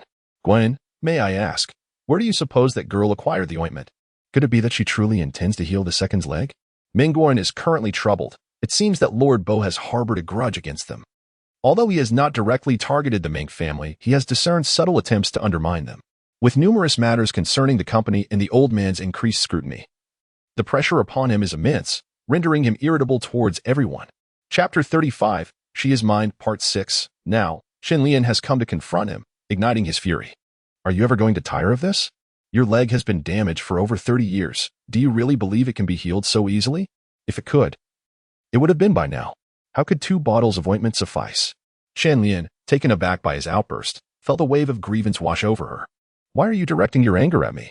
Just because you feel powerless outside and have endured some hardships, you blame me? Furthermore, my urgency stems from concern for you. Whose fault is it that the second brother's leg has turned out this way? If his leg were to heal, who would truly suffer? Do you think it's me?" Meng Guan, reminded of these burdensome matters, felt a surge of annoyance and anger. He kicked the chair in front of him, radiating a palpable tension. "Be silent. How many times must I tell you not to discuss these matters at home? Must I repeat myself? Do you lack the ability to listen? It seems you wish for everyone to hear your words about my actions." Meng Guan found her tears exceedingly vexing, wishing to turn away and escape. After sitting down and reflecting for a considerable time, he recalled that this woman had, after all, given him a son and a daughter, both of whom were quite exceptional. Thus, he restrained his impulse to seek a mistress. With a deep sigh, he remarked, "I have been overwhelmed with matters lately and lack the inclination to entertain your incessant doubts. The second child's leg has been injured for years. How could it possibly heal? Even if, hypothetically, it were to recover, what difference would it make?" Upon hearing this, Qinlian immediately reacted with indignation, exclaiming, "That cannot be. If he says he is healed, then we have been subjected to threats all these years for nothing. Moreover, if he truly recovers, what will happen when the old man entrusts the company to him? What if he marries and has a son, complicating the division of inheritance?" Meng Guan, initially feeling annoyed, found some merit in Qinlian's argument. After all, the second child was merely in his 40s, and his health was not so frail as to preclude fatherhood. If his leg were indeed healed and he had the desire to have children, it would spell trouble. Noticing that Meng Guan was considering her words, Qinlian felt emboldened and muttered, "I had suggested long ago that the doctors should amputate his leg, but you would not listen. Now, it has become so complicated." Meng Guan retorted angrily, "Are you out of your mind? I have explained countless times that it was his own refusal to undergo amputation. Could the doctors have forced him?" He regained consciousness so swiftly that there was no time to act. If they had inexplicably removed both his legs, would he not have suspected foul play? After being scolded, Qinlian fell completely silent, no longer daring to speak. Unintentionally passing through, Li Shou's complexion was ashen. She covered her mouth, refraining from uttering a sound, and silently departed. Upon reaching the living room on the first floor, the matriarch inquired with concern, "Xiao, why does your face appear so ghastly? Are you unwell?" Li Shou's pallor deepened, her gaze instinctively drifting towards Meng Guishang, and she stammered, "No, it's just, perhaps I didn't sleep well." The matriarch, not dwelling on it further, instructed a maid to prepare some bird's nest soup for her. However, Meng Guishang, perceptive as always, noticed Li Shou's repeated glances in his direction, particularly fixating on his legs. When he encountered Li Xiu alone, he called out to her, sister-in-law. Meng Guoshang's suspicions were confirmed, and with a smile, he said, "Do you have a moment? Could you assist me in moving something from the attic?" Logically, moving items was not something that required Li Xiu's assistance, and the attic was his private domain. As a widow and his sister-in-law, it would have been inappropriate for her to go there.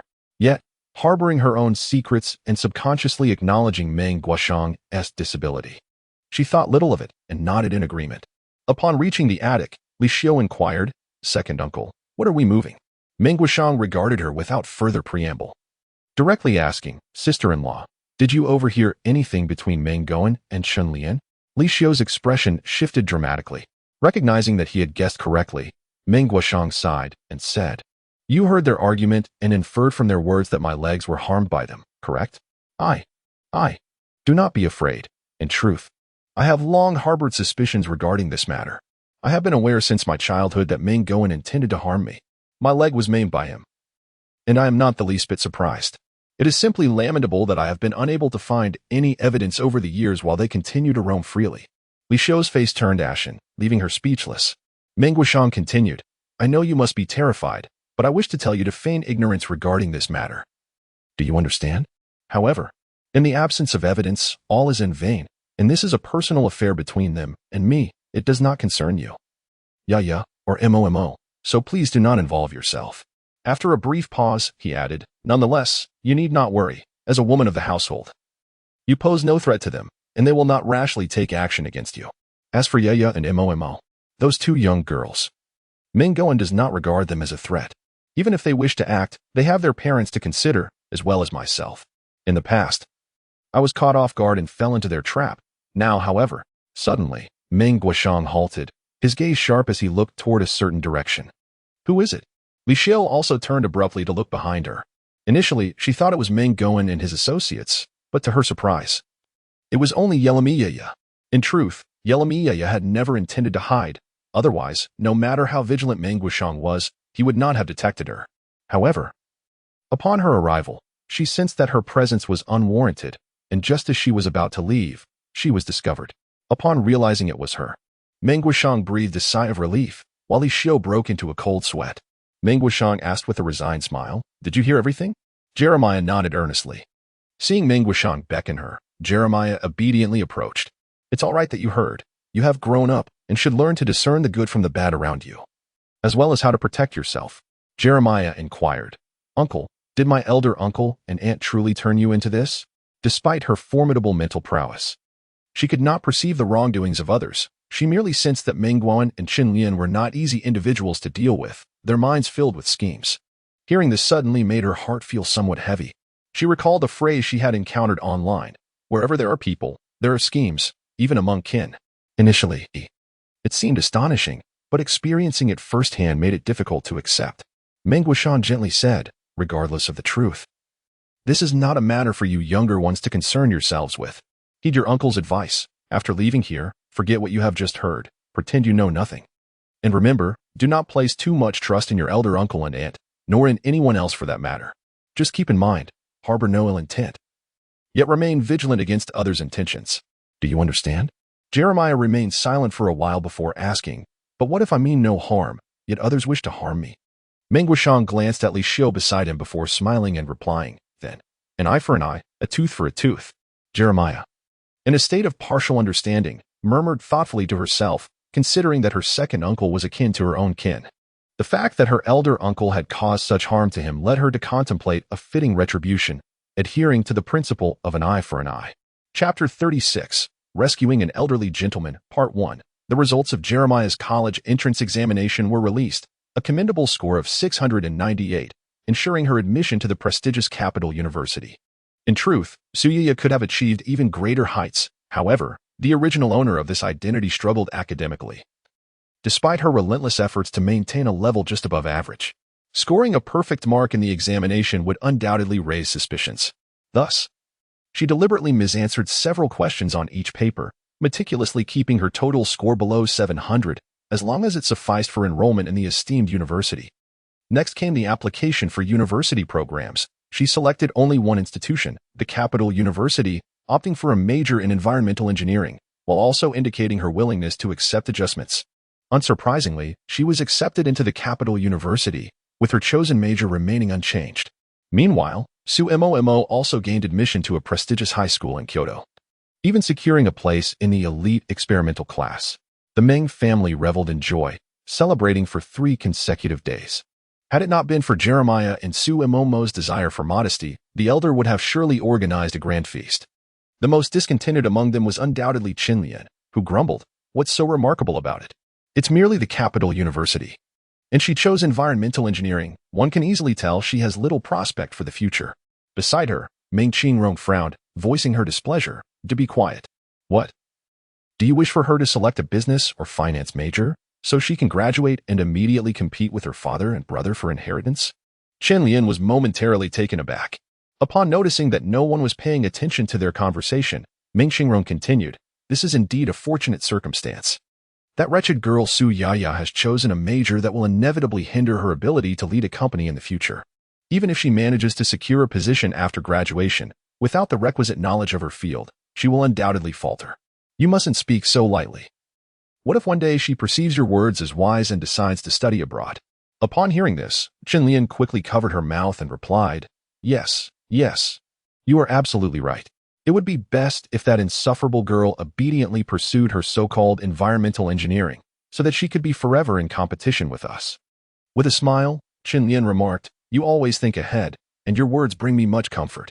Otherwise, constantly witnessing the arrogance of those 3 women would weigh heavily on my heart. Well, considering you have been the esteemed matriarch of the Ming family for so many years, one would expect you to possess a bit more insight. No matter how much old man Li and his wife favor her, she remains merely a village woman, illiterate in the ways of the world. Why should you contend with her? Even if they dote on her now, how long can that last? Once those 2 elders are gone, the household will be under our dominion." Hearing these words, Chun Lian felt even more at ease and cheerfully said, "All right. Mother will heed your advice and will no longer hold grudges against them."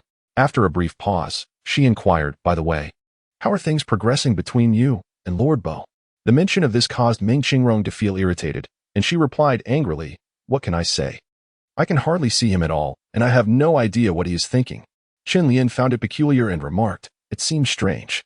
If Master Bo has taken an interest in you and specifically attended the banquet to see you, not to mention his protective demeanor towards me that day, why has he not reached out since then? Have you perhaps overlooked something?" Meng Qingrong, feeling a wave of irritation, replied, "I do not know." In truth, she was beginning to doubt herself, pondering whether that day's events were merely a coincidence, or perhaps, despite Master Bo's initial interest, the passage of time might have dulled his affections. After all, for someone of his stature, such fickleness was not uncommon. After a moment's contemplation, Chen Lian cautiously inquired, "Could it be that someone has taken advantage of your absence to entice Master Bo?" At this, Meng Qingrong was momentarily taken aback, but her eyes soon glimmered with icy resolve as she clenched her teeth, stating, "That is entirely plausible. What woman would not be enamored by a man of Master Bo's caliber? I consider myself rather attractive, with a commendable figure, and I am certainly more refined than many of the young ladies of the capital. It stands to reason that he would not overlook me without sampling my allure. The only explanation is that someone has intercepted my chance. How infuriating. If I discover who that woman is, she shall not escape my wrath." Upon hearing this, Chen Lian became increasingly anxious, exclaiming, "What shall we do then? Wait." Suddenly, a thought struck her, and her eyes sparkled with excitement. "I have heard that the elder of the Fu family is preparing to celebrate his birthday, and this time it is a grand occasion. Fu Xiao and Master Bo are sure to make a significant event of it. I shall find a way to procure an invitation. And you can take this opportunity to meet Master Bo. With your beauty, if he sees you again, he is bound to be captivated." Upon hearing Chen Lian's words, Meng Qingrong blushed with confidence and declared, "As long as I can appear before Master Bo again, I am certain that his gaze will never waver from me." Chen Lian gently clasped her hand, reassuringly patting it while smiling. "Do not worry. Regardless of the circumstances, I will ensure that you receive the invitation." After a brief pause, she added, "By the way, we must prepare a gift that will satisfy the old gentleman. If you manage to marry Master Bo, then old Master Fu will become your grandfather. Moreover, Master Bo has grown up beside old Master Fu, so we must win the old man's favor. If he takes a liking to you, even if Master Bo is initially indifferent, he will surely reconsider." Meng Qingrong confidently replied, "Rest assured. Master Bo has shown interest in me for quite some time. During the banquet, he cast several glances my way, If it weren't for Lin Xuan's meddling, who knows what might have transpired that night. Pausing again, she continued, never mind that, this time. I must seize the opportunity and ensure that Master Bo's heart and mind are solely focused on me. Qin Lian smiled, with a daughter as exceptional as you. It is certainly achievable. Their conversation grew increasingly spirited, catching the attention of Su Momo, who happened to pass by. Later that evening, Su Momo confided in Li Xiu and Yi Lamia, saying, Mom, sister, today I overheard Chun Lian and Meng Qingrong discussing that Master Bo seems to have taken a liking to Meng Qingrong. He even wants to marry her. Li Xiu was momentarily taken aback, struggling to comprehend who Master Bo was. What? Who? Jeremiah was momentarily taken aback, and then furrowed her delicate brows. Are you certain? Just days prior, when Bo Yishan accompanied her to collect trash, he professed his affection for her and vowed to devote himself entirely to her. Although she had not acquiesced at that time, it would be utterly despicable for Bo Yishan to claim her as his partner while cavorting with other females. Su Momo exclaimed in indignation, absolutely. Meng Qingrong is planning to attend that old Master Fu's birthday celebration, specifically to clandestinely meet with that fifth Master Bo. Meng Qingrong even mentioned that during the banquet at our home, Fifth Master Bo secretly observed her for quite some time and implied that they nearly crossed certain boundaries that night. Chapter 37, Rescued an Elderly Gentleman, Part 2. Li Xiu finally recalled who Fifth Master Bo was and exclaimed, Oh, Fifth Master Bo. Is that the tall, handsome, and seemingly formidable young man, correct? Su Momo affirmed, indeed, that's him. Subsequently, Li Xiu chuckled. After all, Qingrong is the eldest daughter of the Meng family. And that fifth Master Bo is quite accomplished. It is entirely natural for them to be together. Besides, if they choose to associate, why are you so upset? This is none of our concern, so please refrain from causing any disturbances. Su Momo pouted and retorted, I have no intention of causing trouble. I merely feel irked. I initially thought that fifth Master Bo was quite decent, a fitting match for my sister, but it seems, he is no different from any other man. Li Xiu never anticipated that such an exceptional young man would seek to become her son-in-law. She remarked, well, your sister has no affection for him. Furthermore, given our social standing, it would suffice to find someone rather uncomplicated. Since that Lord Bo Wu is entangled with Qingrong, we certainly cannot entertain such a prospect. Yet, they may not even regard us with any interest. Let us not discuss this further, especially not in front of your aunt. Su Momo replied, understood. Yet, Yelamia remained silent, her mind preoccupied with the matter. Was Bo Yishan truly involved with Meng Qingrong? Did he have feelings for her? Did he intend to marry her? Unable to resolve her thoughts, Yelamia decided to confront the subject directly. However, Bo Yishan wore a grimace, as if he had tasted something unpleasant. He stated, I am not blind to that extent. Yelamia was puzzled.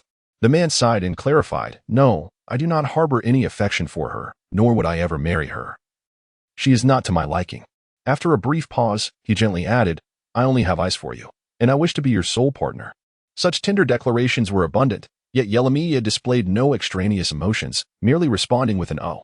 After a moment of contemplation, she remarked, you are so endearing. He must really like you. However, Yelamia hesitated, feeling that the individual in question was merely Bo Yishan's grandfather, not hers. Would it be inappropriate for her to visit? Sensing her reluctance, Bo Yishan quickly added, by the way, my grandfather has a fondness for collecting discarded items, and he has been doing so since childhood. So he is quite knowledgeable about it. Beside him, Muhan inquired softly, does Grandpa Fu have a penchant for collecting trash? I was completely unaware of this. He recalled that the old gentleman seemed to possess a hint of obsessive cleanliness. Lin Xuan turned away, feigning ignorance to Muhan's question. Just as Muhan was about to probe further, Lin Xuan swiftly covered his mouth, silencing him. Yet, Yelamia, filled with unreserved excitement, exclaimed, really? Phoenician. Without a hint of hesitation, smiled gently as he replied, indeed, it is true. If you doubt my word, I can take you to see him. And you may inquire directly. Yelamia, trusting Phoenician implicitly, nodded with a smile, all right, if I am free at that time, I will certainly go. She even began contemplating what gift would be appropriate for that day. Since she was attending as a family member, a thoughtful gift would suffice. Additionally, she mused that the attire should ideally be a couple style. She wondered if there was still time to place a custom order. Unbeknownst to her, her mind was already racing with thoughts as she pulled out a small vial and handed it to him, saying, while I was collecting trash, I stumbled upon several rare herbs, which I have refined into this bottle of pills. Their primary purpose is detoxification, but they can also be taken every few days to strengthen the body and enhance immunity, perfect for someone as delicate as you. Phoenician accepted the vial with a smile, inquiring, "Am I the only one who possesses this?" Yalumia nodded, indeed.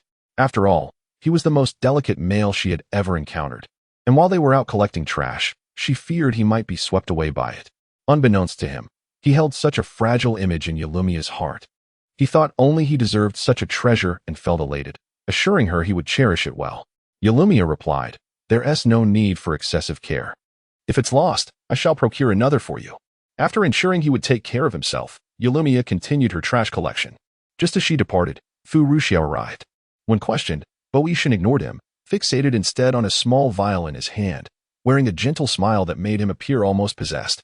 Intrigued, Fu Ruxiao leaned in to discern what it was. However, as he drew closer, the vial was swiftly concealed, and the man who had been smiling like a fool reverted to his indifferent demeanor. Fu Ruxiao was left speechless. Boetian asked in a calm voice, "What brings you here?" Fu Ruxiao instinctively responded with a soft "oh," and lethargically remarked, "I knew you wouldn't." What? What did you say? Yet, the look in Boetian's eyes confirmed Fu Ruxiao's understanding that he had not misheard. Remembering Boetian's earlier mention of needing several more invitations, he inquired, "Why do you need so many invitations? Who are you planning to give them to? Is it for that girl from earlier?" "Enough with the chatter. Just do as you're told," came the curt reply. After a brief pause, he added, "By the way, please tell my grandfather to pick up some litter frequently. Whether there's a reason or not, protecting the environment is a shared responsibility." Fu Ruxiao thought to herself, "Is he out of his mind?" Unfortunately, as soon as Boetian finished speaking, he ascended the stairs, leaving Fu Ruxiao alone in the living room, feeling disheveled and bewildered. Chapter 38, Rescuing an Elderly Gentleman, Part 3. With no one to critique him, Muhan intended to seek solace from Fu Ruxiao. However, just as he opened his mouth, Lin Chuan seized him by the neck and whisked him away. As they passed a narrow alley, Muhan noticed it was cluttered with debris, prompting him to venture in and tidy up. "Help! Help!" An elderly man was quickly overpowered by a group of ruffians who began to physically assault him. Upon witnessing this, Yalumia felt an immediate surge of anger. How could these societal miscreants bully an elderly person? She discarded the trash and swiftly advanced, dispatching the assailants with remarkable efficiency. Fuming, she exclaimed, "How dare you bully an elderly gentleman? This is utterly despicable. Get lost, or I shall make you regret it." Just as she helped the elderly man to his feet, he urgently cautioned her, "Young lady, you must flee.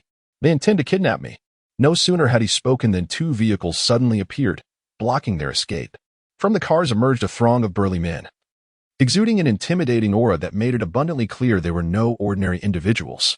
Many wielded clubs, and without issuing any warnings to Yalumia to mind her own business, they exchanged glances, evidently planning to abduct her as well. They surged forward in harmonious unison, yet the capture did not unfold as smoothly as anticipated. Instead, they found themselves thoroughly bested by Yalumia. In her haste, she had forgotten to collect the litter she had so diligently gathered. The elderly gentleman behind her called out several times, but she paid him no heed, her mind solely occupied with the refuse she had painstakingly salvaged. Meanwhile, the old man rummaged through the trash bin. "Grandfather?" As he spoke, he casually placed an item he had found into his pocket, a pocket watch. Yalumia blinked, instinctively assuming that the elderly man was searching for sustenance due to his poverty. "Grandfather, allow me to treat you to a meal," she offered. The old man replied, "Huh?" 10 minutes later, Yalumia and the elderly gentleman found themselves seated in a modest eatery. She ordered her favorite dishes and handed the menu to him, saying, "Please, don't be shy. Indulge yourself. I have plenty of money." With that, she revealed over 200 yuan, obtained from her scavenging efforts. The old man recognized the money as earnings from her foraging. Observing her simple attire and youthful appearance, he assumed her family must be struggling, prompting a softening of his expression as he ordered an ample selection of dishes. With a warm smile, he inquired, "Little girl, what is your name?" "Suyaya." "And how old are you? Are you still in school?" Yalumia nodded. "Yes, I am in university." The old man was taken aback. He had presumed she was merely a high school student, never expecting she was already attending university. Afterwards, a pang of sorrow welled up in her heart. She had assumed that she was scavenging for refuse to fund her education, and thus inquired, "Are your parents both present?" Jeremiah shook his head. "My father is no longer with us."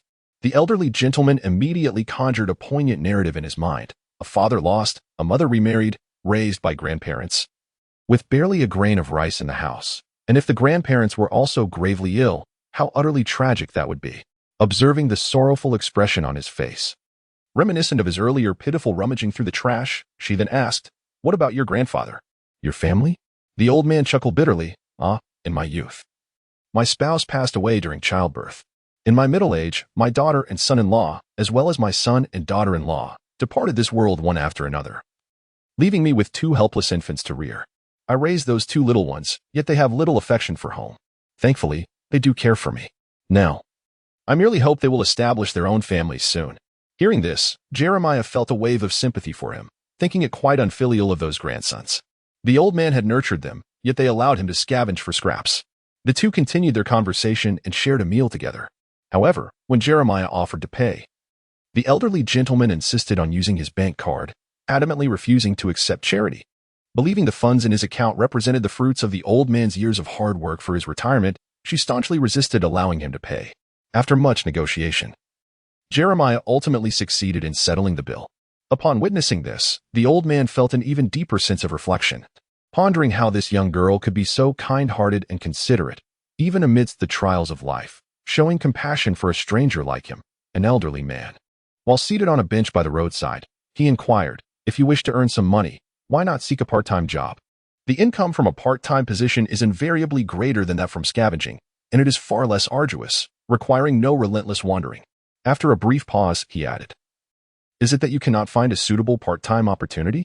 If so, I could ask my grandson to devise a solution and help you secure a stable internship, which would also serve as valuable experience." Yelamia, savoring her ice cream cone, replied, "Oh, it's not that. I don't collect trash for the money."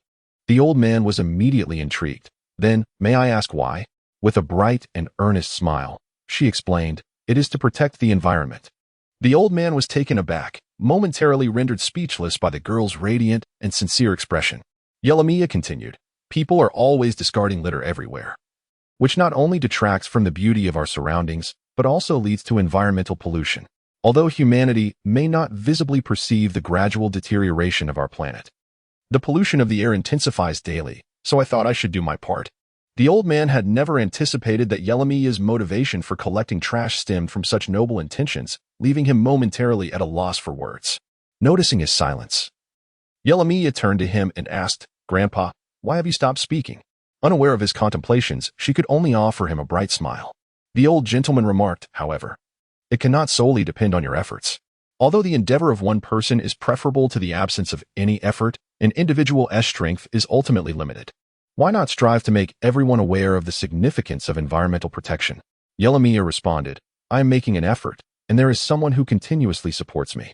"Oh, he must be a good person. Indeed, he is very kind." The old gentleman chuckled and continued, "In addition to making everyone recognize the importance of environmental conservation, you must also learn to unite all these feeble forces.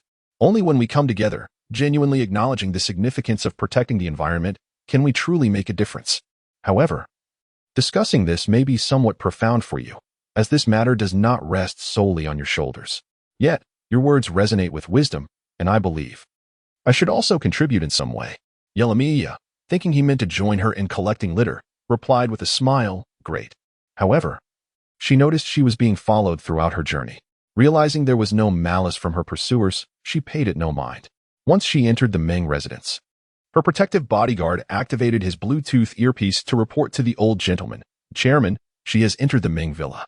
After hanging up, he turned to his companion and exclaimed, "Wow, this girl walks at a pace comparable to that of a vehicle, and she doesn't even seem to be out of breath. What kind of person is she?" Chapter 39. Why So Enthusiastic? Part 1. Just as Yelamia was preparing to dive back into the sea to collect more litter, she received a call from Bo Ishan.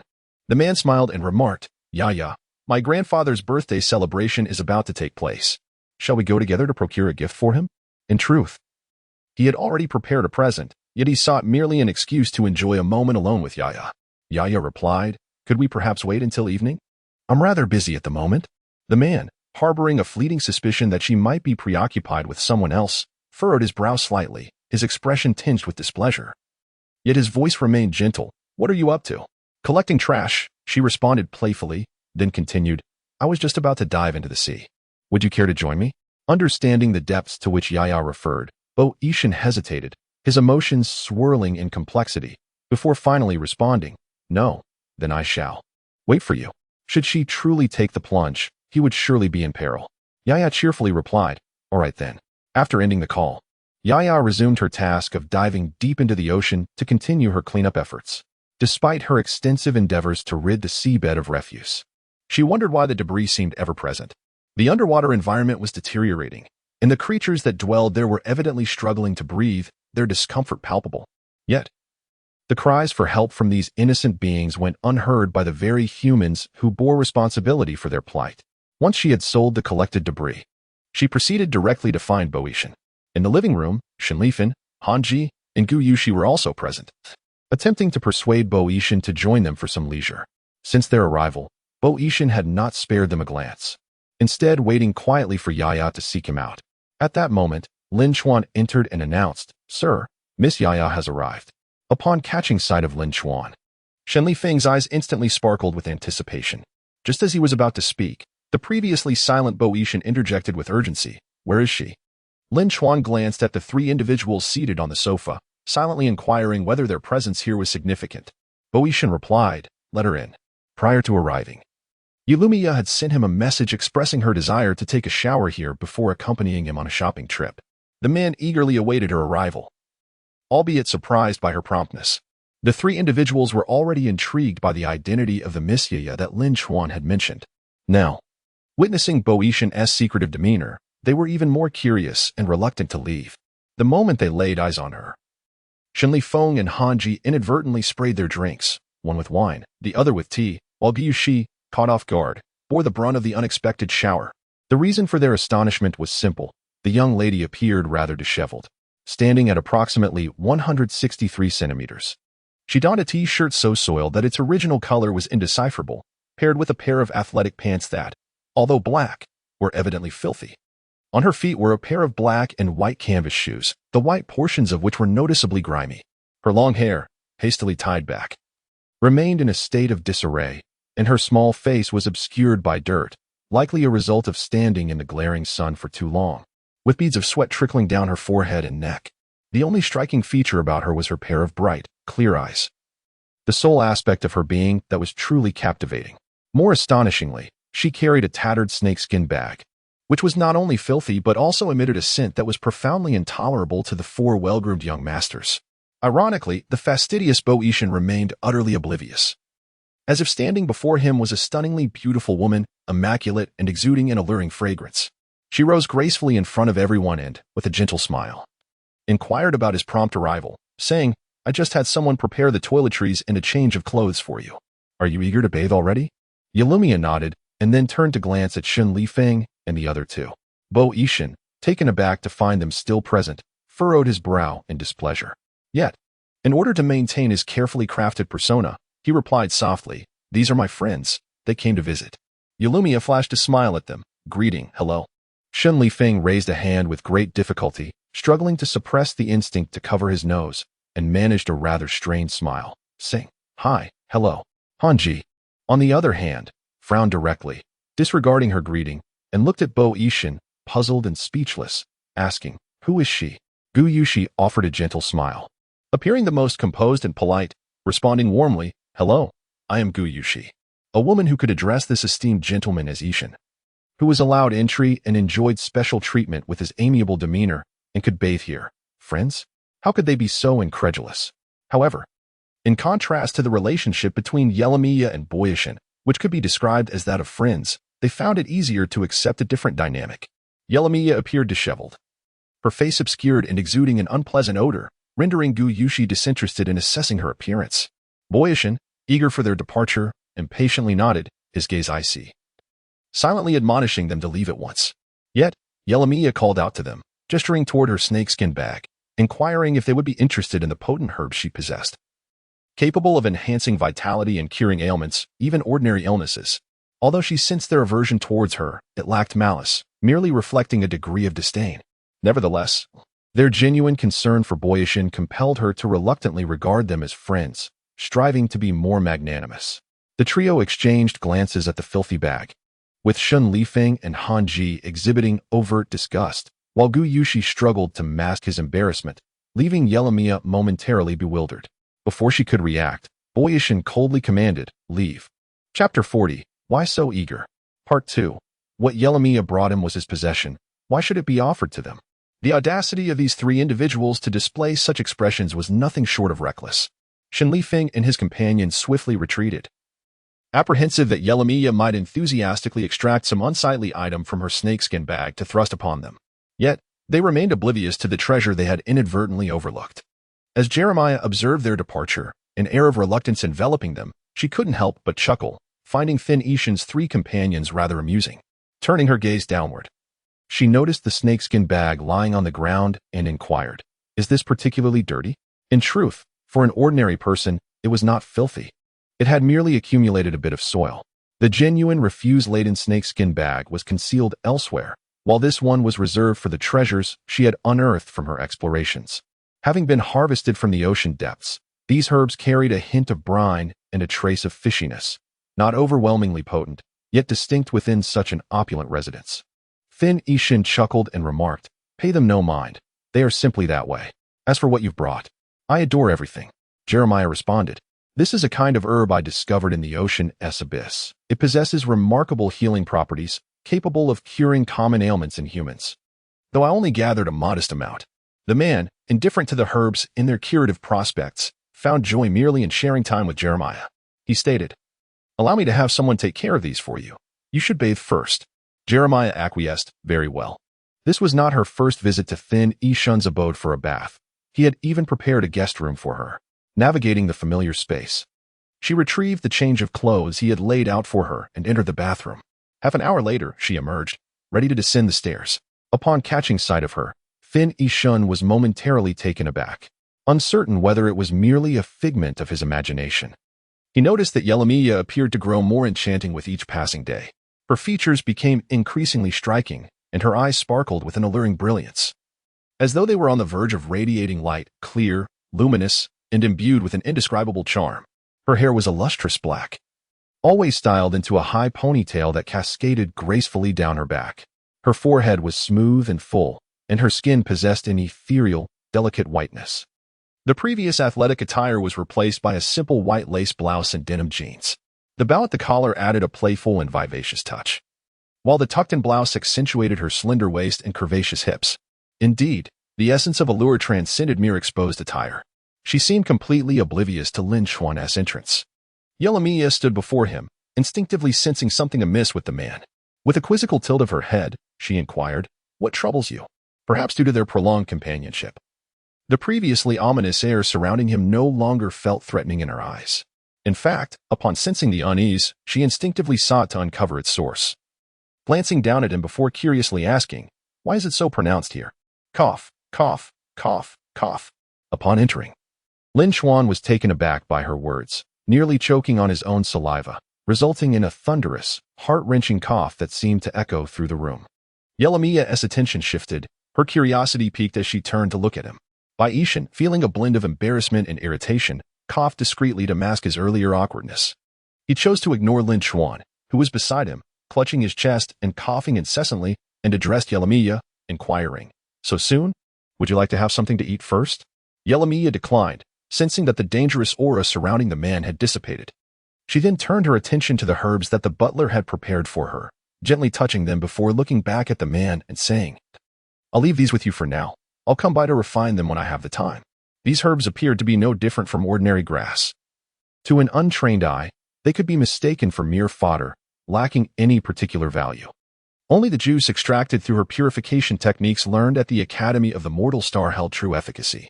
Ishin nodded with a smile, casting a cool glance at Lin Xuan, who was still struggling to suppress his cough, prompting Lin Xuan to discreetly exit the living room. As he left, it was still Lin Xuan behind the wheel, though he cleverly brought along Muhan, assigning him the seat beside him. Unbeknownst to Muhan, who was unaware of Lin Xuan's ulterior motives, he felt a sense of pride and joy at being in the same vehicle as his master, convinced that he would soon surpass Lin Xuan and take his place, although they claimed to be purchasing a gift for the elder. Yelamiya had no idea what would be suitable. She simply accompanied Ishin, strolling here and there, content in the moment. It occurred to her that since her rebirth on Earth, she had not enjoyed such leisurely outings. Moreover, Boeotian was exceedingly considerate and indulgent. Exuding an air of a benevolent monarch, it seemed that whatever caught her eye, he would immediately procure, particularly when it came to culinary delights. Even if there were some exotic delicacies that Yelamia dared not sample, yet found intriguing, he would promptly acquire them for her to taste. Should Yelamia find them unpalatable, he would simply pass them to Muhan, who had an insatiable appetite for everything. Lin Chuan's role was to carry the items. Observing as Muhan continuously indulged in various treats, savoring them with great pleasure, leaving Lin Chuan with a complex mixture of emotions, akin to escorting a gluttonous pig. They explored numerous venues, yet Yelamia still failed to find a suitable birthday gift for her grandfather. She pondered the complexities of gift-giving, questioning why it required such meticulous consideration. Perhaps she ought to forego the endeavor altogether? Just as this thought crossed her mind, Boeotian led her into a women's clothing boutique. The sales associate, upon seeing such a handsome gentleman enter, immediately brightened, rushing forward to inquire, "Good day, sir. How may I assist you?" Upon noticing Yelamia beside Boeotian, a flicker of displeasure crossed her features, and though she felt a pang of disappointment, she maintained her smile, adding, "Are you selecting attire for this lovely lady? She is quite beautiful and possesses a splendid figure. We have just received a new batch of limited edition items. Would you care to try some on?" Yelamia turned to the man, perplexed, and asked, "Isn't this for selecting a gift for grandfather? Why are we here?" Boeotian chuckled, replying, "One must certainly acquire new attire for attending a banquet. It is quite all right. Since we are already out, let us peruse at our leisure." In truth, he merely wished to experience what it felt like for a man to accompany his beloved woman on a shopping excursion. Chapter 41. Why So Excited? Part 3. Whenever he was with the young lady, he felt an irresistible urge to explore all the activities that couples and spouses might engage in. He relished that sensation. Yelamia had little interest in purchasing clothes and possessed no particular style she favored. Thus, Boeotian, guided by his own aesthetic, selected several outfits for her to try on. She dutifully complied, following his suggestions throughout the process. If an outfit did not suit her, she would simply try another. Her demeanor was neither enthusiastic nor impatient. Muhan, sipping on his milk tea, leaned closer to Lin Chuan and whispered, "Why does it seem to me that our master's romantic endeavors are rather different from those of other men? Typically, men are reluctant to accompany women shopping, yet here, it appears the man is overly exhilarated while the woman resembles a mere accessory." Lin Chuan glanced down at him, parted his lips to respond, but ultimately refrained. Knowing that what they had hardly qualified as a romance, it was merely a case of their master being overly sentimental and indulging in fanciful thoughts. After nearly exhausting all the limited edition items, Boeotian, feeling quite content, inquired, "Do you have a favorite?" Yelamia shook her head, finding all the clothes rather similar, devoid of anything she particularly liked or disliked. Upon witnessing this, the sales assistant's expression immediately shifted. Boeotian, however, was unperturbed. He believed she looked stunning in whatever she wore. With unwavering conviction, he produced his card and declared, "Wrap up everything she tried on earlier." Sales assistant. Yet she dared not lose her focus, fearing they might regret their decision. Promptly, she stepped forward to take the bank card, exclaiming with excitement, "All right, please hold on." However, Yelamia furrowed her brow in disapproval, remarking, "This is far too much. I cannot possibly wear all of this." This, in truth, was his intent. Yelamia still sensed something amiss, yet there was no time for contemplation as the payment was completed and the garments were being packaged. She could only say, "Then I shall return the money to you." Boeotian, however, was displeased. "Why?" She replied, "If you are purchasing my clothes, it is only fitting that you use my money. Rest assured, I have ample funds. I have won considerable amounts from scratch cards." Boeotian was unconcerned with the abundance of her wealth or its origins. He merely wished to spend on her. The more he expended for her, the greater his joy. Now faced with rejection, his mood naturally soured. He feigned a demeanor of grievance and hurt, looking down as he queried, "Do you not like what I am buying for you? Do you not desire the gifts I wish to bestow upon you? Is it because you find them unworthy?" Yelamia quickly interjected, No, it is not that I disdain you. I simply believe one should spend their own money on personal items." The man continued to lower his head, appearing ever more aggrieved. "Yet you have saved me countless times, and given our unique bond, is it not appropriate for me to purchase a few items for you? Why must you refuse?" He possesses an alluring appearance and deliberately displays a pitiful expression that leaves Yelamiya utterly unable to refuse him. Initially resolute in her determination to purchase her own belongings, she now finds herself wavering. However, the man continues, "Is it that you do not truly like me? Believing I am unattractive, finding fault in every aspect of me, and thus disdainfully rejecting my offer of devotion? Even the gifts I present to you are unwelcome?" He pauses, his tone growing more despondent. "Well, if that is the case, I shall not force you. I have always known. No one would ever truly care for me. Your claim of wanting to be friends was merely a deception." Lin Chuan. Muhan. Who on earth is this person? Have they gone mad? Yelamiya, believing she has inadvertently caused him pain, hastily clarifies, No, that is not the case. I do not disdain you, nor do I think so little of you. Well, if that is the case, I will graciously accept the gifts you have purchased for me. Thank you. At worst, she could always repay him with other gifts later. Upon receiving her agreement, Boeishan, sensing victory, smiled and asked, "Really? So you will not refuse anything I buy for you, correct?" Yelamiya hesitated for a moment, fearing he might genuinely burst into tears, and could only nod in acquiescence. A female who brings tears to a male is not a good female. Having secured her consent, Boeishan proceeded without restraint, taking Yelamiya on a tour of every jewelry and luxury store, purchasing an abundance of items. He even acquired several cars for her. Contemplating within her heart, she mused that leaving the items at Boeishan's home was tantamount to them belonging to him, and thus it mattered little, right? After completing her purchases, they indulged in a delightful meal, relishing the full fish banquet that Jeremy adored. Yet, she soon forgot, turning to glance at Boeishan, who sat beside her, radiating joy. Jeremy deemed it inconsequential. His happiness sufficed, and the gifts were of little importance. She could always devise another means if necessary. However, after a while, Jeremy suddenly remarked, "Someone is following us." Sitting in the passenger seat, Muhan munched on his food and mumbled, "Is that so? Whatever." Jeremy then looked at the man beside her and said, "It seems they are coming for you, with intent to harm." The man appeared unfazed, smiling as he replied, "No worries, they wouldn't dare lay a hand on me. It's merely a fleeting thought, and soon it will amount to nothing." Indeed. After a while, Jeremy sensed that the few vehicles trailing them had seemingly vanished, perhaps diverted by another party, yet the malice lingered in the air. Noticing that Boeishan seemed to possess an understanding of the situation, she refrained from inquiring further. With a touch of discontent, she remarked, "We promised to come out to select gifts for grandfather, yet it seems we've acquired many unnecessary items."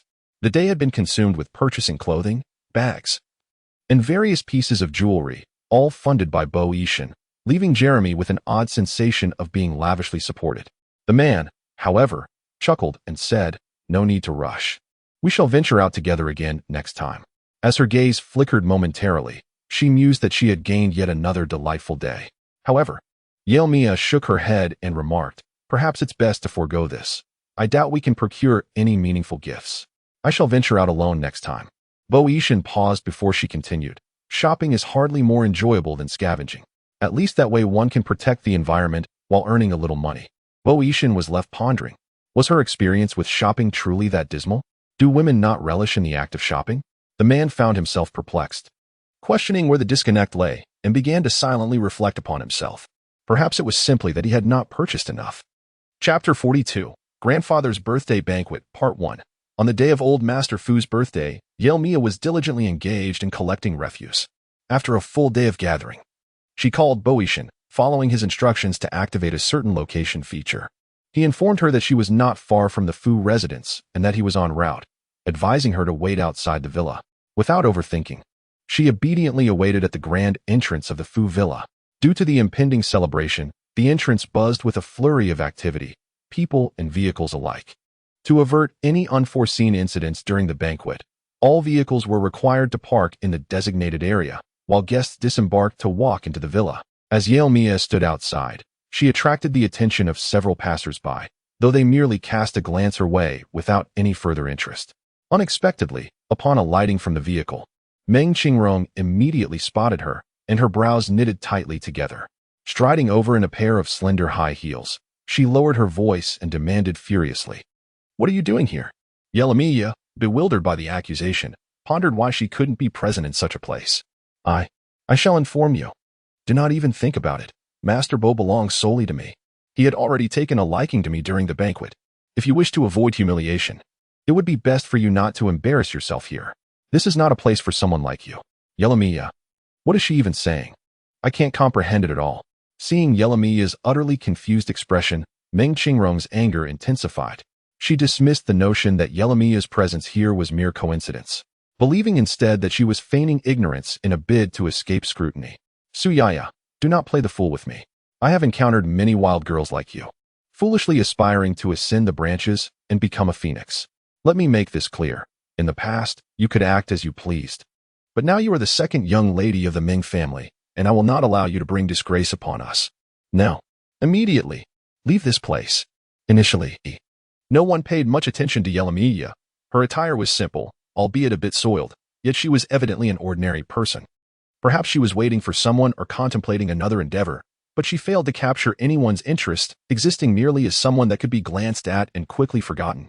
Moreover, her inability to control her voice aroused the curiosity of those around them. However, due to the distance, the bystanders could not discern the content of their conversation. Only perceiving that Meng Qingrong's expression was exceedingly fierce, starkly contrasting with her usual demeanor. Embarrassed, Meng Qingrong whispered in anger, "Why don't you hurry and leave? Do you not think I am humiliated enough?" Yelamiya, taken aback by the sudden reprimand, felt her spirits dampen further as she was dismissed. Although she typically exuded a gentle and unassertive nature, this did not imply she was devoid of temperament. As her mood soured, the aura surrounding her shifted noticeably. And when she cast a glance at Meng Qingrong, a hint of danger flickered in her eyes. This seemingly innocuous gaze, however, sent a clear signal of peril to Meng Qingrong, triggering an instinctive sense of fear that compelled her to instinctively retreat a step. Yet, she quickly recognized that such a reaction was a blow to her pride, and thus suppressed her shock, adopting a cold demeanor as she declared, "If you do not leave at once, do not blame me for being rude." Yet, her notion of rudeness merely entailed summoning the security to escort Yelamiya away. The security personnel, unfamiliar with Yelamiya and noting her attire was ill-suited for a guest at the gathering, found themselves compelled to act, especially as the majority of attendees were captivated by her presence and reluctant to enter the venue. Thus, in the interest of maintaining order at the event, the guards had no choice but to intervene.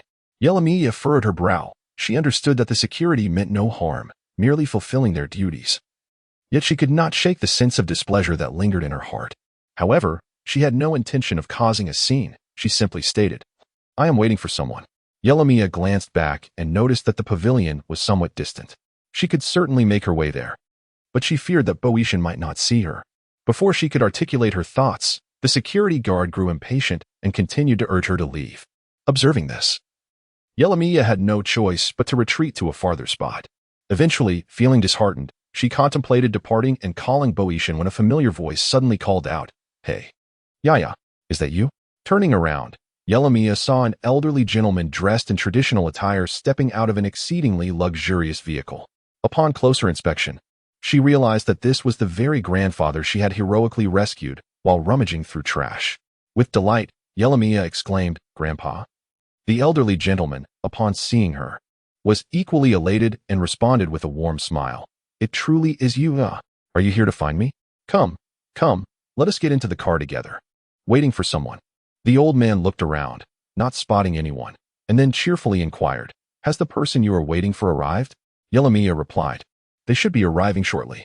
The grandfather continued, "Since you are waiting anyway, why not come inside my home? I have invited many guests for dinner today, and there are plenty of delicious dishes. Would you care to join me?" Upon hearing this, Yelamiya's eyes sparkled with excitement. However, she composed herself and shook her head, saying, "I'll pass for now, as I need to attend an elderly gentleman's birthday banquet later. I will eat once I arrive there." The old gentleman pondered. Waiting for someone here, and also attending the birthday celebration of an elderly man. Wasn't he that an invitation to partake in the festivities? With a smile, he inquired, "Are you not going inside to join this elderly gentleman's birthday celebration?" Jeremiah, however, was somewhat unclear about the location of the Fu family residence. She was merely waiting at this spot as instructed by Boetian. After a moment of contemplation, she replied uncertainly, "I'm not sure.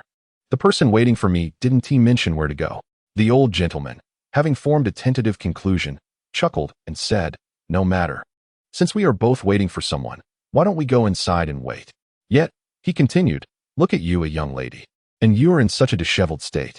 How can you attend someone else's birthday celebration like this? Come, let me take you inside for a warm bath and a change of clothes. When your friend arrives, we can find you. It won't take much time at all. But before Jeremiah could voice a protest, she found herself firmly ushered into the villa by the formidable old gentleman. Chapter 43, The Grandfather's Birthday Celebration, Part 2. The security guard, who had just been urging people to leave, was left flabbergasted. He wiped the sweat from his brow, feeling a chill run down his spine.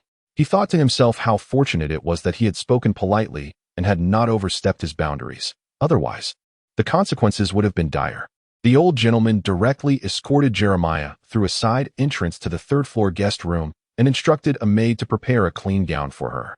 Upon finishing her bath and changing into her attire, Jeremiah emerged transformed, as if she had undergone a complete metamorphosis. Her features were exquisitely refined, her figure graceful, and the azure gown she donned accentuated her height and elegance. The maid, having lightly styled her hair and makeup, gazed in awe and exclaimed, "If I weren't aware of my modest skills, I might have fancied myself a fashion mogul. My dear lady, you are truly stunning." Jeremiah felt a flush of embarrassment at such praise. When the elderly Mr. Fu entered and beheld her, his eyes sparkled with delight as he cheerfully remarked, "I knew you were beautiful, Yaya. Just look at how radiant you are. Why do you spend your days looking so disheveled? A young lady ought to present herself with such beauty." With a twinkle in his eye, he inquired, "Yaya, do you have a boyfriend?" Jeremiah paused, momentarily realizing that boyfriend referred to a significant other, and shook her head, responding, "Not yet." Mr. Fu's smile widened with joy, and he pressed on, "Do you have someone you fancy?" Jeremiah shook her head once more, replying, "No. Perhaps not," she mused. Clapping his hands together, Mr. Fu exclaimed with excitement, "No is good. No is good. Oh, did I not mention that I have two young fellows? They've grown up and still lack girlfriends. Just a moment, let me find their photographs for you." He rummaged through his belongings and soon produced a picture, eagerly presenting it to Jeremiah. "What do you think of this one? It is not mere boasting when I say that my grandson possesses a strikingly handsome appearance, even more captivating in person than in photographs, and rest assured, he has never been digitally altered. Furthermore, he is a graduate student from a prestigious foreign university, boasting an impressive physique and a sharp intellect. He holds the position of a CEO. Although he may not appear particularly serious at first glance, his character is commendable." Yalumiaya instantly recognized the individual in the photograph as Fu Ruxiao, although she had never taken a picture with him. She vividly recalled his presence at a banquet hosted by the Meng family, accompanying Bo Yishan. The impression he left was quite remarkable. The people from Fanqing are inherently straightforward, devoid of subtlety or politeness, so Yalumiaya shook her head and declared, "Grandfather, I do not fancy him. He does not fit her ideal type of partner." Moreover, she discerned Fu Ruxiao's frivolous nature upon first glance. During the banquet, he exuded an abundance of feminine allure and was seen flirting with many women. Yalumiaya was quite taken aback, as she had always assumed her grandfather's family was impoverished, with the two younger ones being ungrateful, which prompted him to rummage through refuse for sustenance. She never anticipated that he was indeed Fu Leoi, Bo Yishan's maternal grandfather. After a brief pause, Fu Leoi remarked, "Although he may lack in several aspects, he is certainly capable of providing warmth in bed." Yalumiaya. At that moment, Bo Yishan arrived, striding with urgency. Upon noticing Yalumiaya conversing with Fu Leoi, he let out a slow sigh of relief. Fortunately, Yalumia had long sensed his presence. Turning her head, she cheerfully called out, "Yishan." Upon seeing her, the old gentleman finally allowed a rare smile to grace his face. Just as he was about to speak, a thought struck him, and he turned to Yalumia, inquiring, "Yaya, do you know this young rascal?" With a charming smile, Yalumia nodded obediently, "Yes, I was waiting for him." The old gentleman, upon hearing this, became even more exhilarated, exclaiming with delight, "It's wonderful that you know each other. It seems this lad has indeed begun to experience the stirrings of affection and has taken a liking to a young lady." Initially prepared for the possibility of his grandchildren being rather unconventional, this unexpected revelation filled the old gentleman with joy. Noticing Yalumia's well-being and her change into a fresh outfit, Bo Yishan realized that the old gentleman must have personally brought her in. Although the details of their acquaintance remained unclear, he turned to the old gentleman and introduced, "Grandfather, this is my girlfriend, Suyaya. Today happens to be your birthday, so I brought her to meet you." The underlying implication being, "Old man. This is my future wife, See for yourself. Clearing his throat after Bo Yishan's hint. The old gentleman paused for a moment before realizing that the young man had yet to win her heart. Though he felt a hint of disdain, he continued to smile and said, "If I had known you were friends, it would have been splendid. Ah, Yaya, please do not hesitate to visit your grandfather anytime, all right?" Yulumia, slightly bewildered, nodded in response. Old Master Fu chuckled and said, "The banquet is rather noisy. If you do not wish to participate, you may stroll in the back garden. Ashen, do take good care of Yaya while I step outside to greet the guests." Bo Yishan nodded in acknowledgement.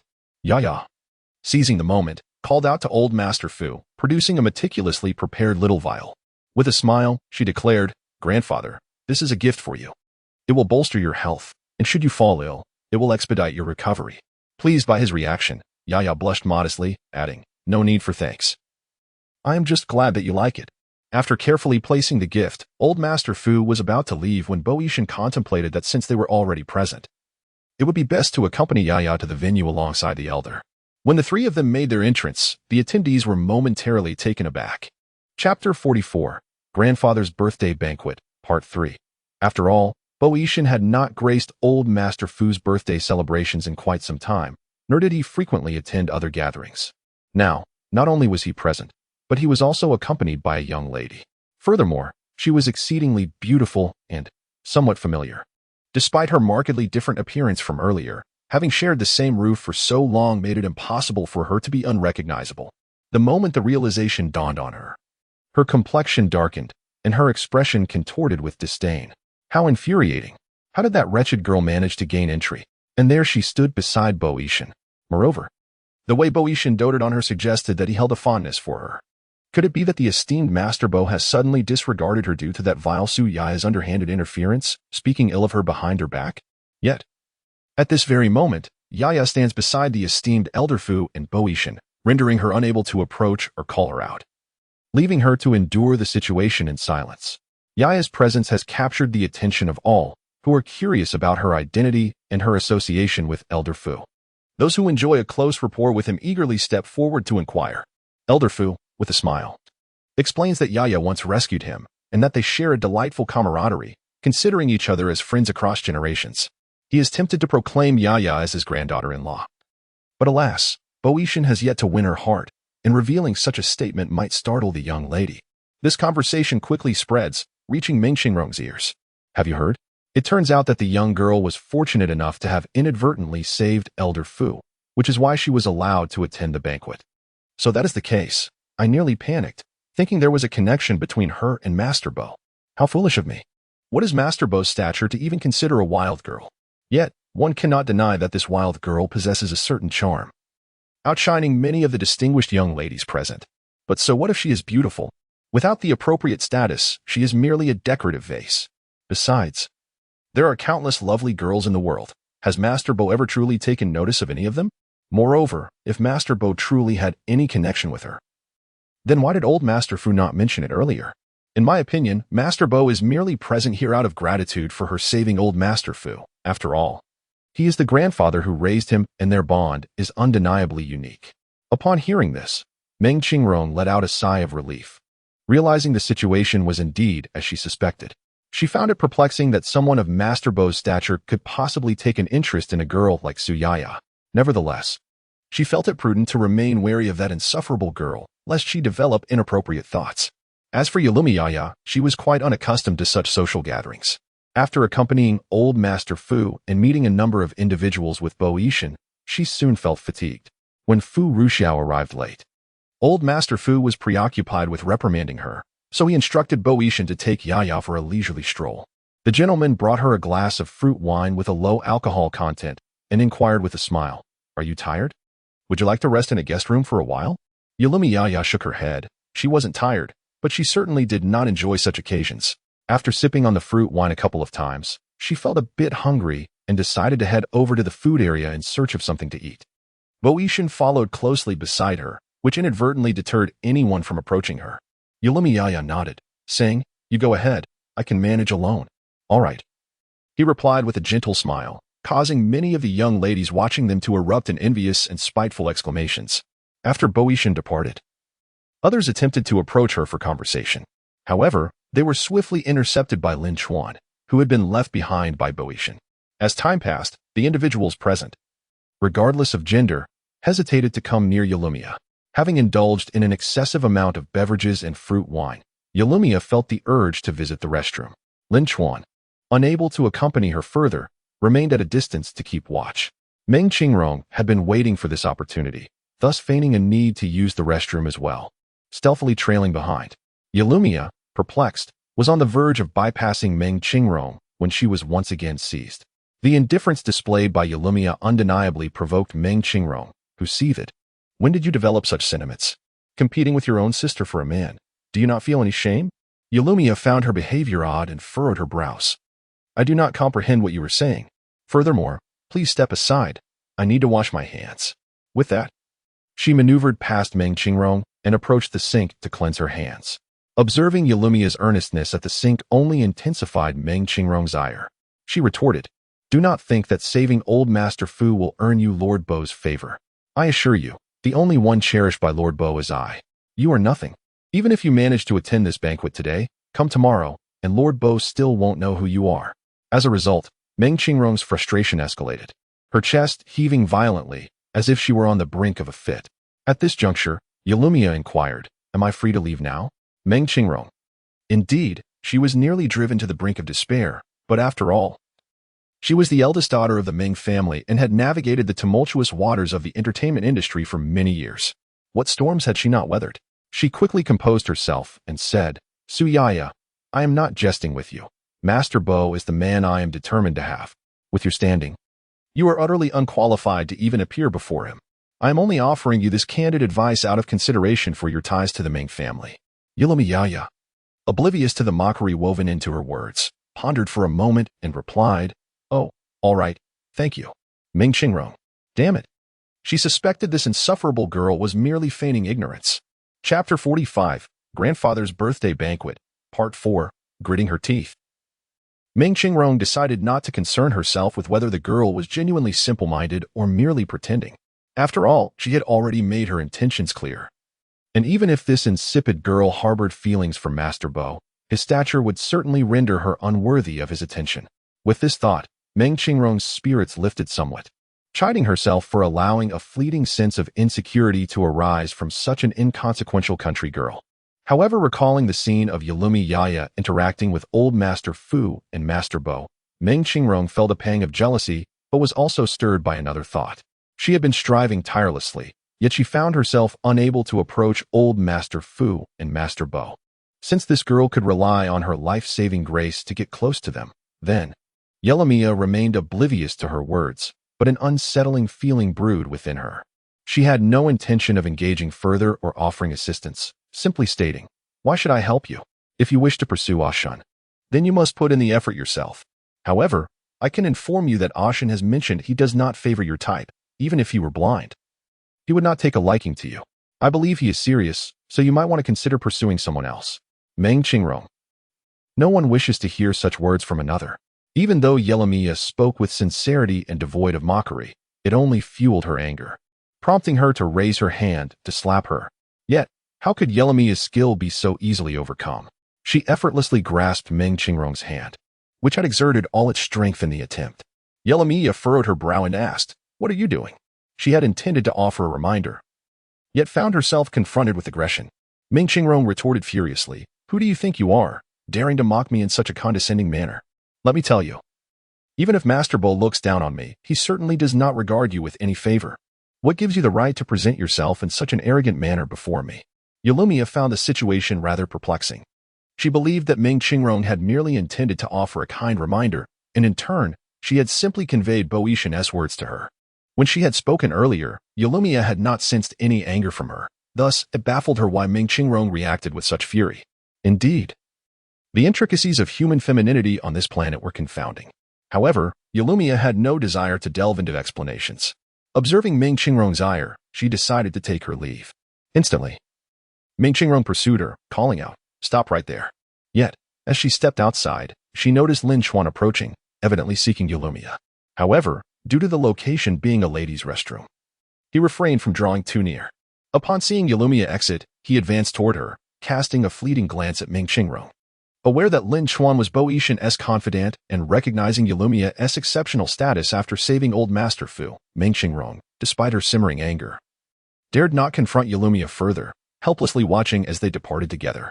Yalumia, puzzled, inquired, "Is there something wrong?" Lin Chuan replied, "Not really. I merely noticed that Miss Ming seemed quite upset earlier and recalled her volatile temperament, so I wondered if she had been unkind to you." Yalumia smiled and reassured him. "I am perfectly fine, and no one can bully me." Lin Chuan was momentarily taken aback, realizing the truth in her words. With her formidable skills, Meng Qingrong or even 100 burly men would struggle to intimidate her, although Yalumia claimed that she was not being bullied. Meng Qingrong's earlier remark and her expression were evidently incongruous, revealing a palpable malice towards Yalumia that perhaps Yalumia herself chose to overlook. Upon sensing Bo Yishan's gaze, Meng Qingrong mistakenly believed he had finally remembered her and began to redirect his attention. After a brief pause, she pretentiously tidied herself up, deliberately tucking a stray strand of hair behind her ear and offering what she presumed was an alluring smile to the man, oblivious to the fact that this affectation only intensified his disdain. However, given that it was indeed her grandfather's birthday celebration, he was disinclined to react too harshly as long as her behavior remained within acceptable bounds, not wishing to disturb his grandfather's mood. When Fu Ruxiao arrived, he was promptly seized by the elder Fu, who insisted on having him toast each of the distinguished guests at the banquet. After finally finding an opportunity to escape, he intended to seek solace from Bo Yishan, only to witness the man smiling in an unusually disconcerting manner at a particular direction. He hurriedly followed Bo Yishan's gaze and discovered several young ladies standing there, each possessing considerable beauty.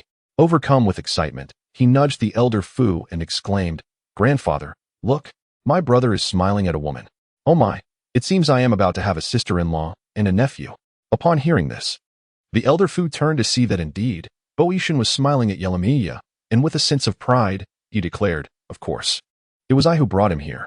Although at that time, Yalumia was outside waiting for Bo Yishan, it was said that the security personnel were rather oblivious, mistaking her presence as unwarranted and attempted to usher her away.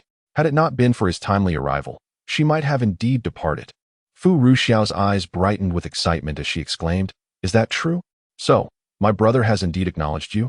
Old Master Fu affirmed, "Of course. Who is it? Who is it? Please tell me."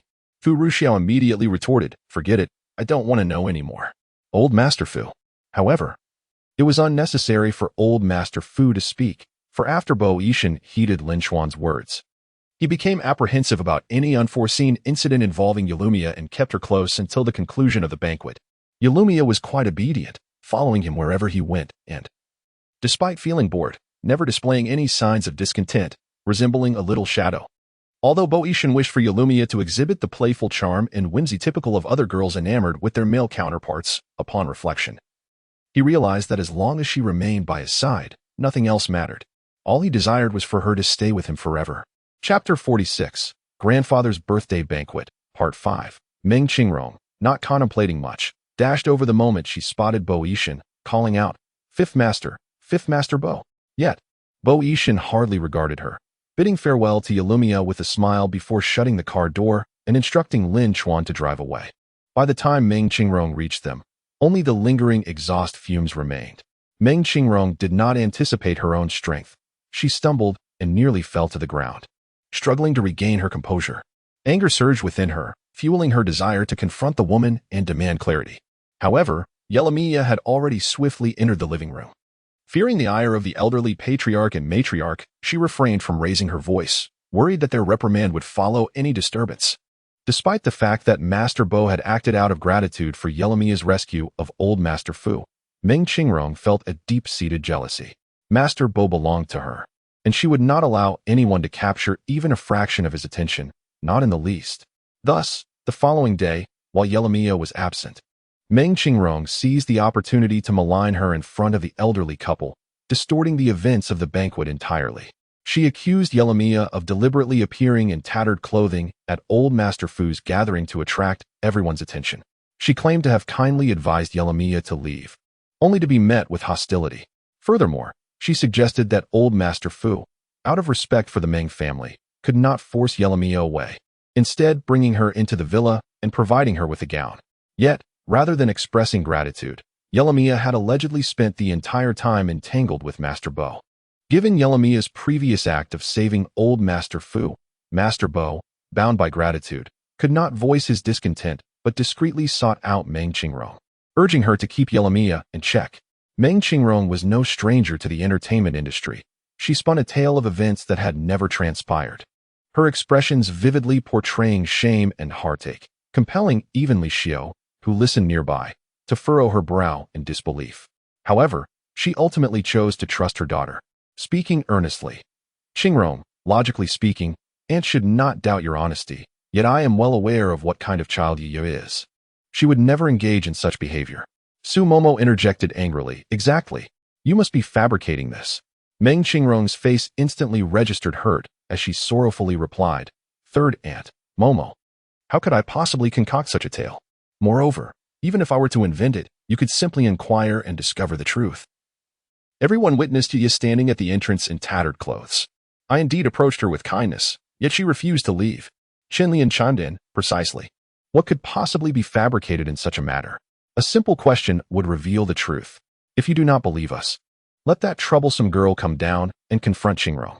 Su Momo, incensed, rose to her feet, ready to unleash a tirade, when she suddenly caught sight of Ye standing on the upper floor, momentarily taken aback. Sister?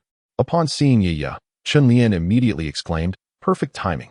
Since everyone is skeptical, let her come down and face Qingrong. The elder Mr. and Mrs. exchanged glances, indeed unconvinced by Meng Qingrong's assertions, yet aware that overt partiality was inappropriate. Procedures must be duly followed. Thus the elder Mrs. gestured for Ye to descend.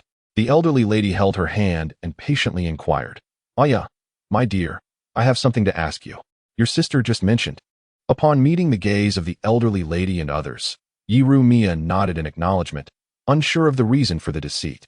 To everyone's astonishment, her admission was so candid that Meng Qingrong and Chunlian were rendered speechless. Likewise, Li Xiao and Su Momo were momentarily taken aback, but Su Momo quickly interjected, Sister, is there some sort of misunderstanding? What exactly happened? Please clarify. Yiru Mia nodded and replied, Indeed, there is a slight misunderstanding. I was dressed in rags. I was wearing my usual sports attire, which was quite clean. The crowd fell silent. She continued, Moreover, I was simply waiting for someone there. What was wrong with that? Upon hearing this, Li Xiao and Su Momo breathed a sigh of relief. However, Qinlian scoffed. Waiting? Who were you waiting for? Why did you choose to wait at a venue where a banquet was being held? Aya, if you're looking for an excuse, at least come up with a better one. Even your lies lack sincerity, making it difficult for anyone to believe you. The expressions of the elder gentleman and the elderly lady darkened, not out of suspicion towards Yiru Mia, but rather due to the harshness of Qinlian's words. Yet, Yiru Mia appeared unperturbed, seemingly oblivious to the sarcasm in her tone, stating, But he asked me to wait there. There was no sign indicating that waiting was prohibited. Why shouldn't I wait there? Qinlian was momentarily left speechless. Su Momo exclaimed, Indeed, my sister is merely waiting for someone outside. She did not intrude into the banquet hall, nor did she force her way in or commit any illegal activities. Why can't she wait there? Qinlian was left speechless, struggling to articulate a response. She could not directly accuse Yelamia of intentional wrongdoing, as she had already sensed the disapproving gaze of the elder and his wife upon her. Meng Qingrong was equally taken aback by Chunlian's ineffectiveness. Moreover, it was evident that the elder and his wife were clearly biased in favor of Yelamia. Biting her lip, she continued to sob and said, You mentioned waiting for someone. So why did you enter when old Master Fu casually suggested it? If you were truly waiting for someone, why not remain outside? The implication was that Yelamia had deliberately sought to attract old Master Fu's attention in order to gain entry into the banquet. Yelamia retorted, Grandfather kindly invited me inside. And he was the one who brought me in, suggesting that I could wait for someone there as well. Why would I refuse to enter? Furthermore, I did end up waiting for the person I was expecting. Is there an issue with that? She spoke innocently and with apparent confusion, yet to Meng Qingrong. Her demeanor reeked of insincerity, leaving her feeling both disgusted and enraged. Stop feigning ignorance. You're merely manipulating your words as you please. Besides, are we to inquire of old Master Fu whether he forcibly dragged you inside? Even if it were not the case, the esteemed elder Fu would not directly express it, considering the reputation of the Meng family. After all, who would openly admit to such a humiliating affair? Yelamiya. Why must it be this way when she has done nothing wrong? The elder and his wife have both witnessed the world. They not only believe that Yelamiya is not that sort of person, but they also find Meng Qingrong's words to be utterly absurd. The younger generation may be unaware of the legends surrounding Elder Fu, knowing only that he single-handedly supports the entire Fu family and has nurtured the legendary figures of Lord Bo and Fu Ruxiao. However, they fail to consider how an ordinary individual could possibly produce such extraordinary talents. Both Lord Bo and Fu Ruxiao are, in essence, reflections of Elder Fu, his very essence. In brief, in his youth, Elder Fu embodied the amalgamation of these two remarkable individuals, yet the younger generation has indeed diverged into extremes, surpassing their predecessor.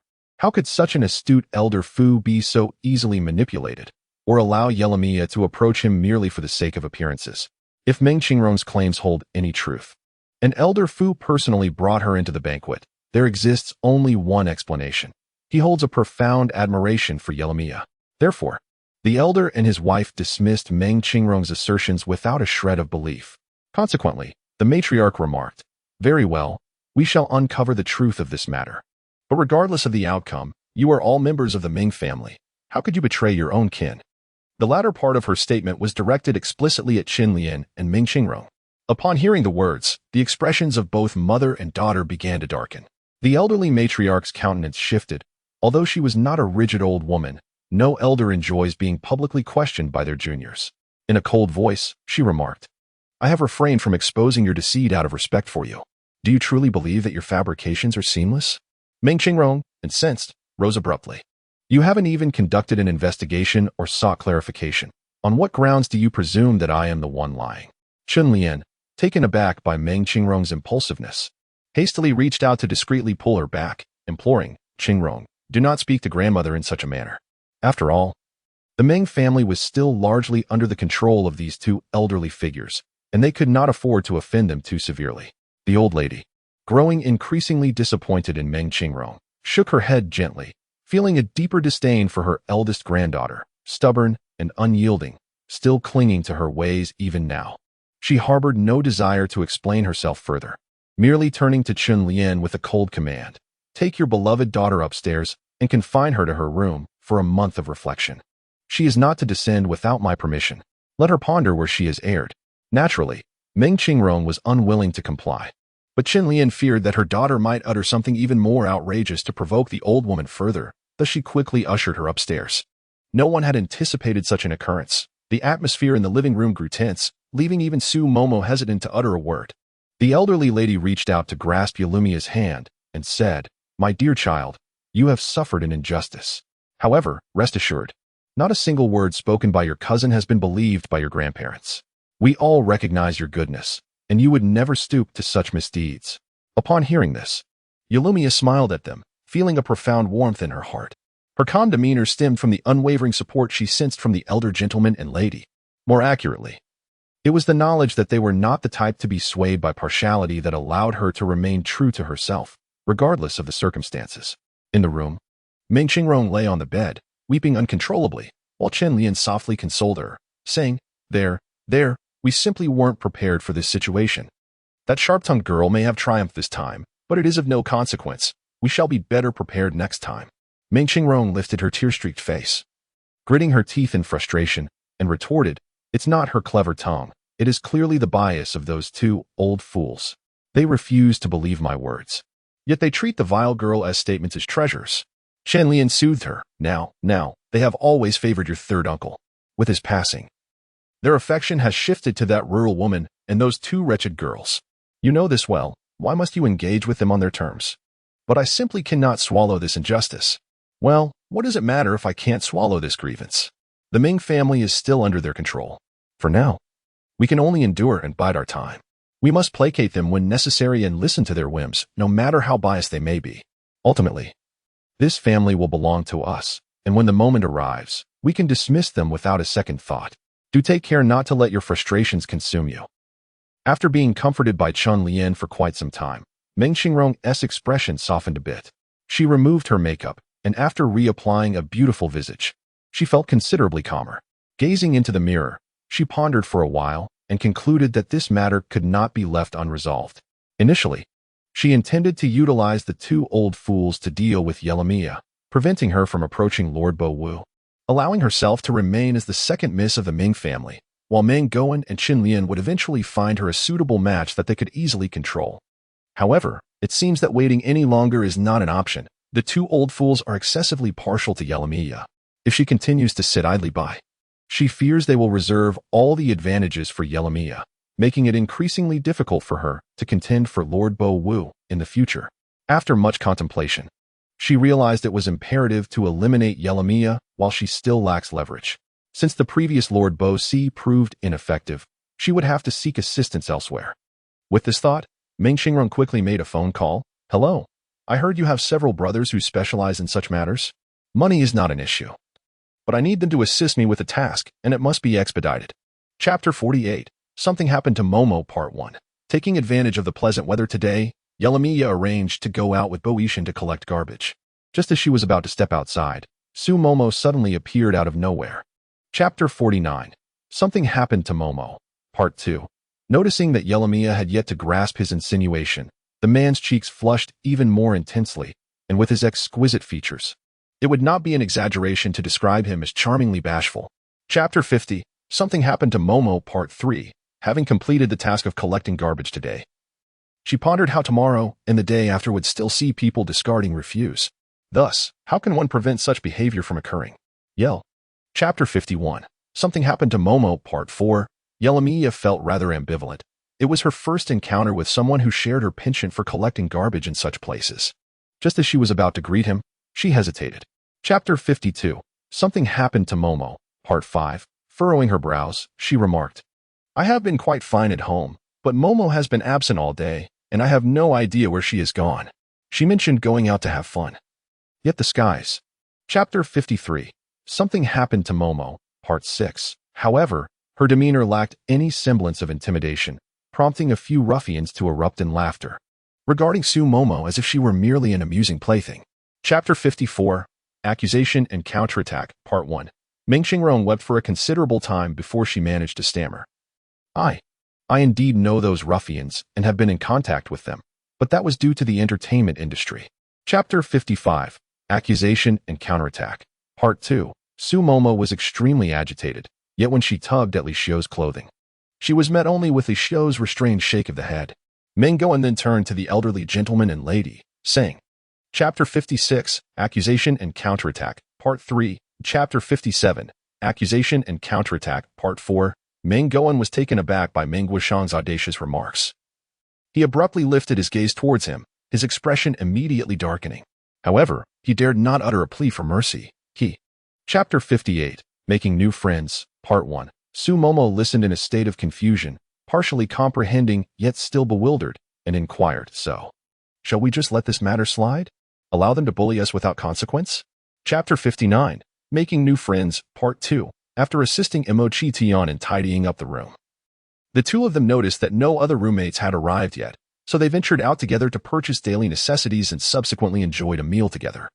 Chapter 60. Making New Friends Part 3. Unexpectedly, Jeremiah remarked, "Indeed, I often pick up litter, but it is not to repay any debts. Rather, I do so to protect the environment.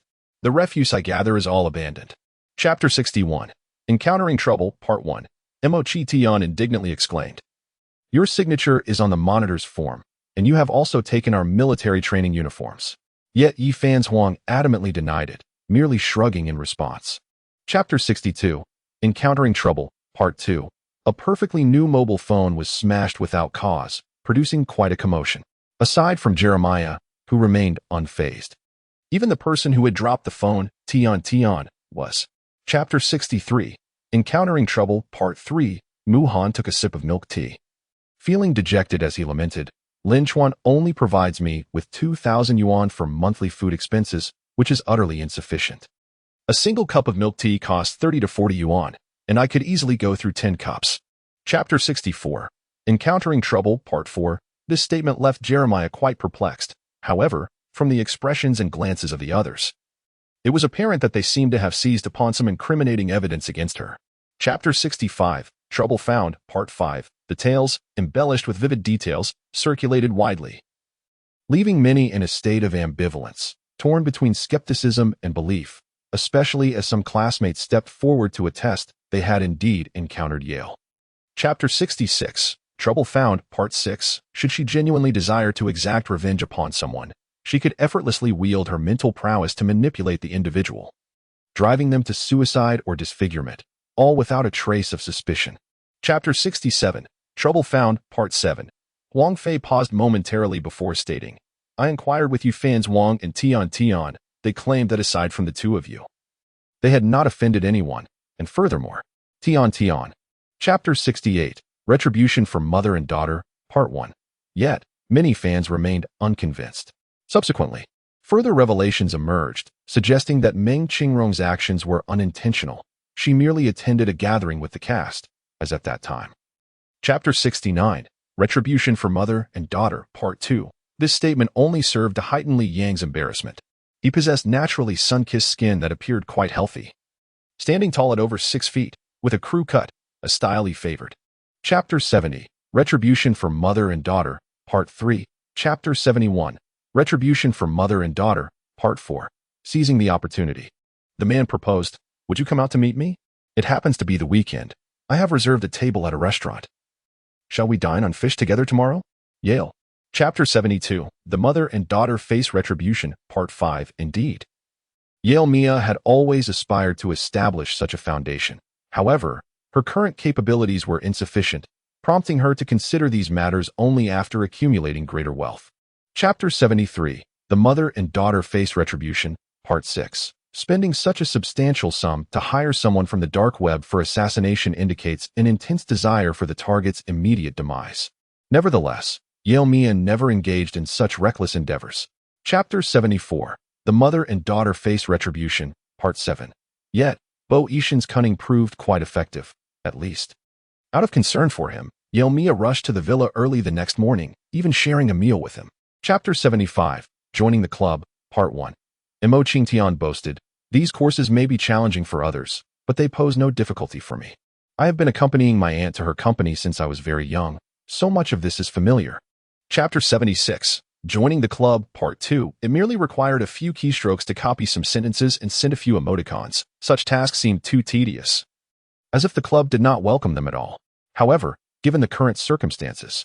Chapter 77, Joining the Club, Part 3. Yale Mia merely cast a fleeting glance at her, remaining silent. Yet Mo Qingtan was infuriated, and even Zhou Zhou's expression changed dramatically. Su Yao. Chapter 78, The Partiality of the Elderly Lady Bo, Part 1. For reasons unknown, Mo Qingtian suddenly felt an inexplicable sense of exhilaration. The mere thought of those pompous individuals brought a smile to her lips, yet Yelamia appeared to be utterly indifferent to their demeanor. Chapter 79, The Partiality of the Elderly Lady Bo, Part 2. The occupants of the living room remained unperturbed, seemingly unafraid that the elderly matriarch might succumb to her anger. Bo Yishan lounged languidly upon the sofa, a smirk playing at the corners of his mouth. Chapter 80, The Partiality of the Elderly Lady Bo, Part 3. To his surprise, Yelamia wore a mask of concern, her expression tense as she gazed at him, yet her lips were sealed in silence. It was then that Bo Yishan realized he had yet to. Chapter 81, The Partiality of the Elderly Lady Bo, Part 4. Yelamia, not daring to hesitate, hastily guided Bo Yishan to the shore. After inspecting his mouth, nose, and ears, she commenced administering first aid, yet within merely 3. Chapter 82, All I Desire Is You, Part 1. Chapter 83, All I Desire Is You, Part 2. Chapter 84, The Loyal Aid of the Big Shot Turns Out to Be a Simpleton, Part 1. Chapter 85, The Loyal Aid of the Big Shot Turns Out to Be a Simpleton, Part 2. How about we find a quieter place to shed our tears? After a brief pause, she glanced around and noticed that many curious eyes were still fixated on them. Chapter 86, Meeting a Friend, Part 1. As soon as Mu Han departed, Bo Yishan indeed called her, inquiring with a smile, Are you free tonight? Tonight, she apologetically remarked. Well, Chapter 87, Meeting Friends, Part 2. Naturally, Yale Mia would make the introductions. However, she sensed that Mo Qingtian was currently in a rather poor mood, causing her to hesitate, as it appeared that she was not particularly fond of this place. Chapter 88, Meeting Friends, Part 3. She recalled that Mo Qingtian had mentioned being the only child in her family, with no siblings. and that her parents enjoyed a stable and affectionate relationship, although they were often preoccupied with work.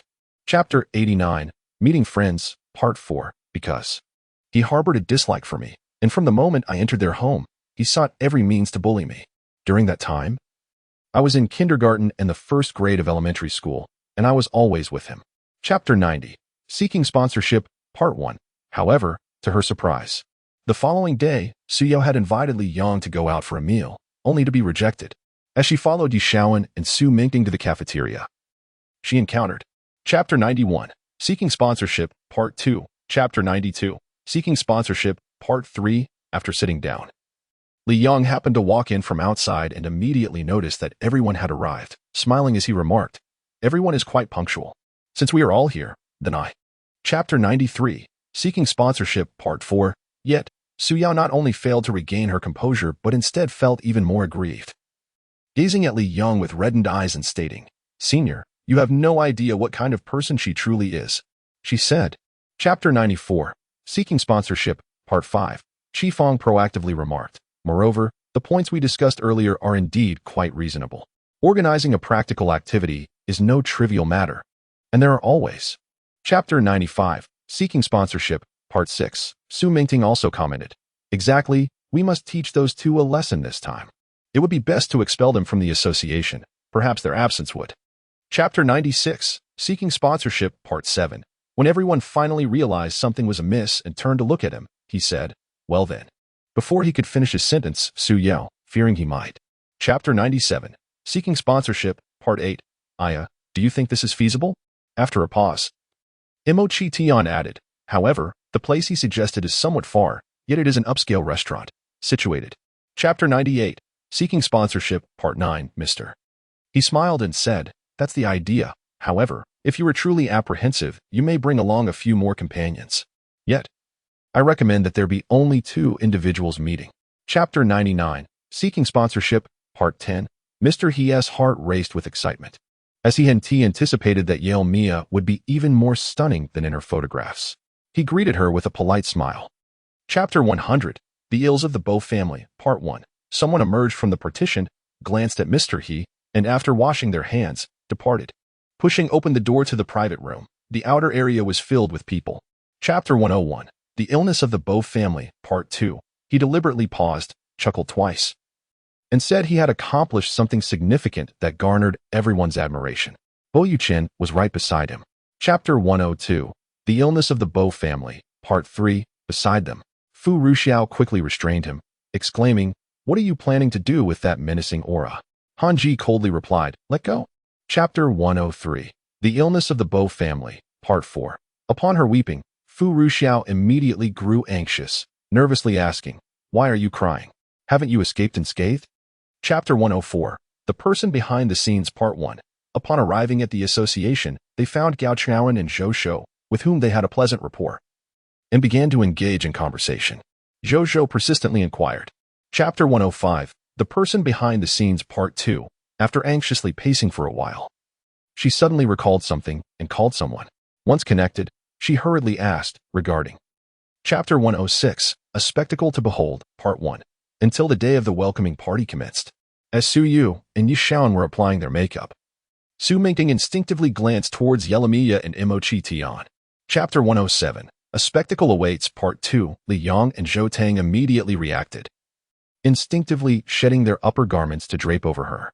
The students in the audience erupted in screams once more. 4.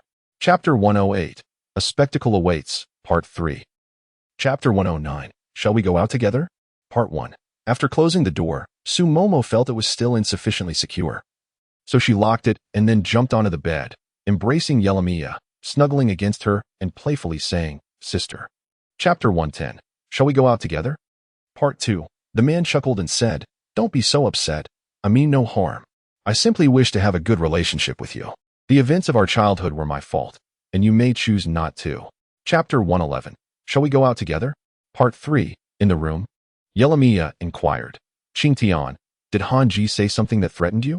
Otherwise, why would you be so reluctant to?" Chapter 112, Shall We Go Out Together? Part 4. However, the man shook his head and replied, "Just a little longer." He smiled and remarked, "The environment here is quite pleasant." It appears that not many people reside here, and there seems to be no wildlife. Chapter 113, Should we go out together? Part 5, Chapter 114, A crisis emerges, Part 1.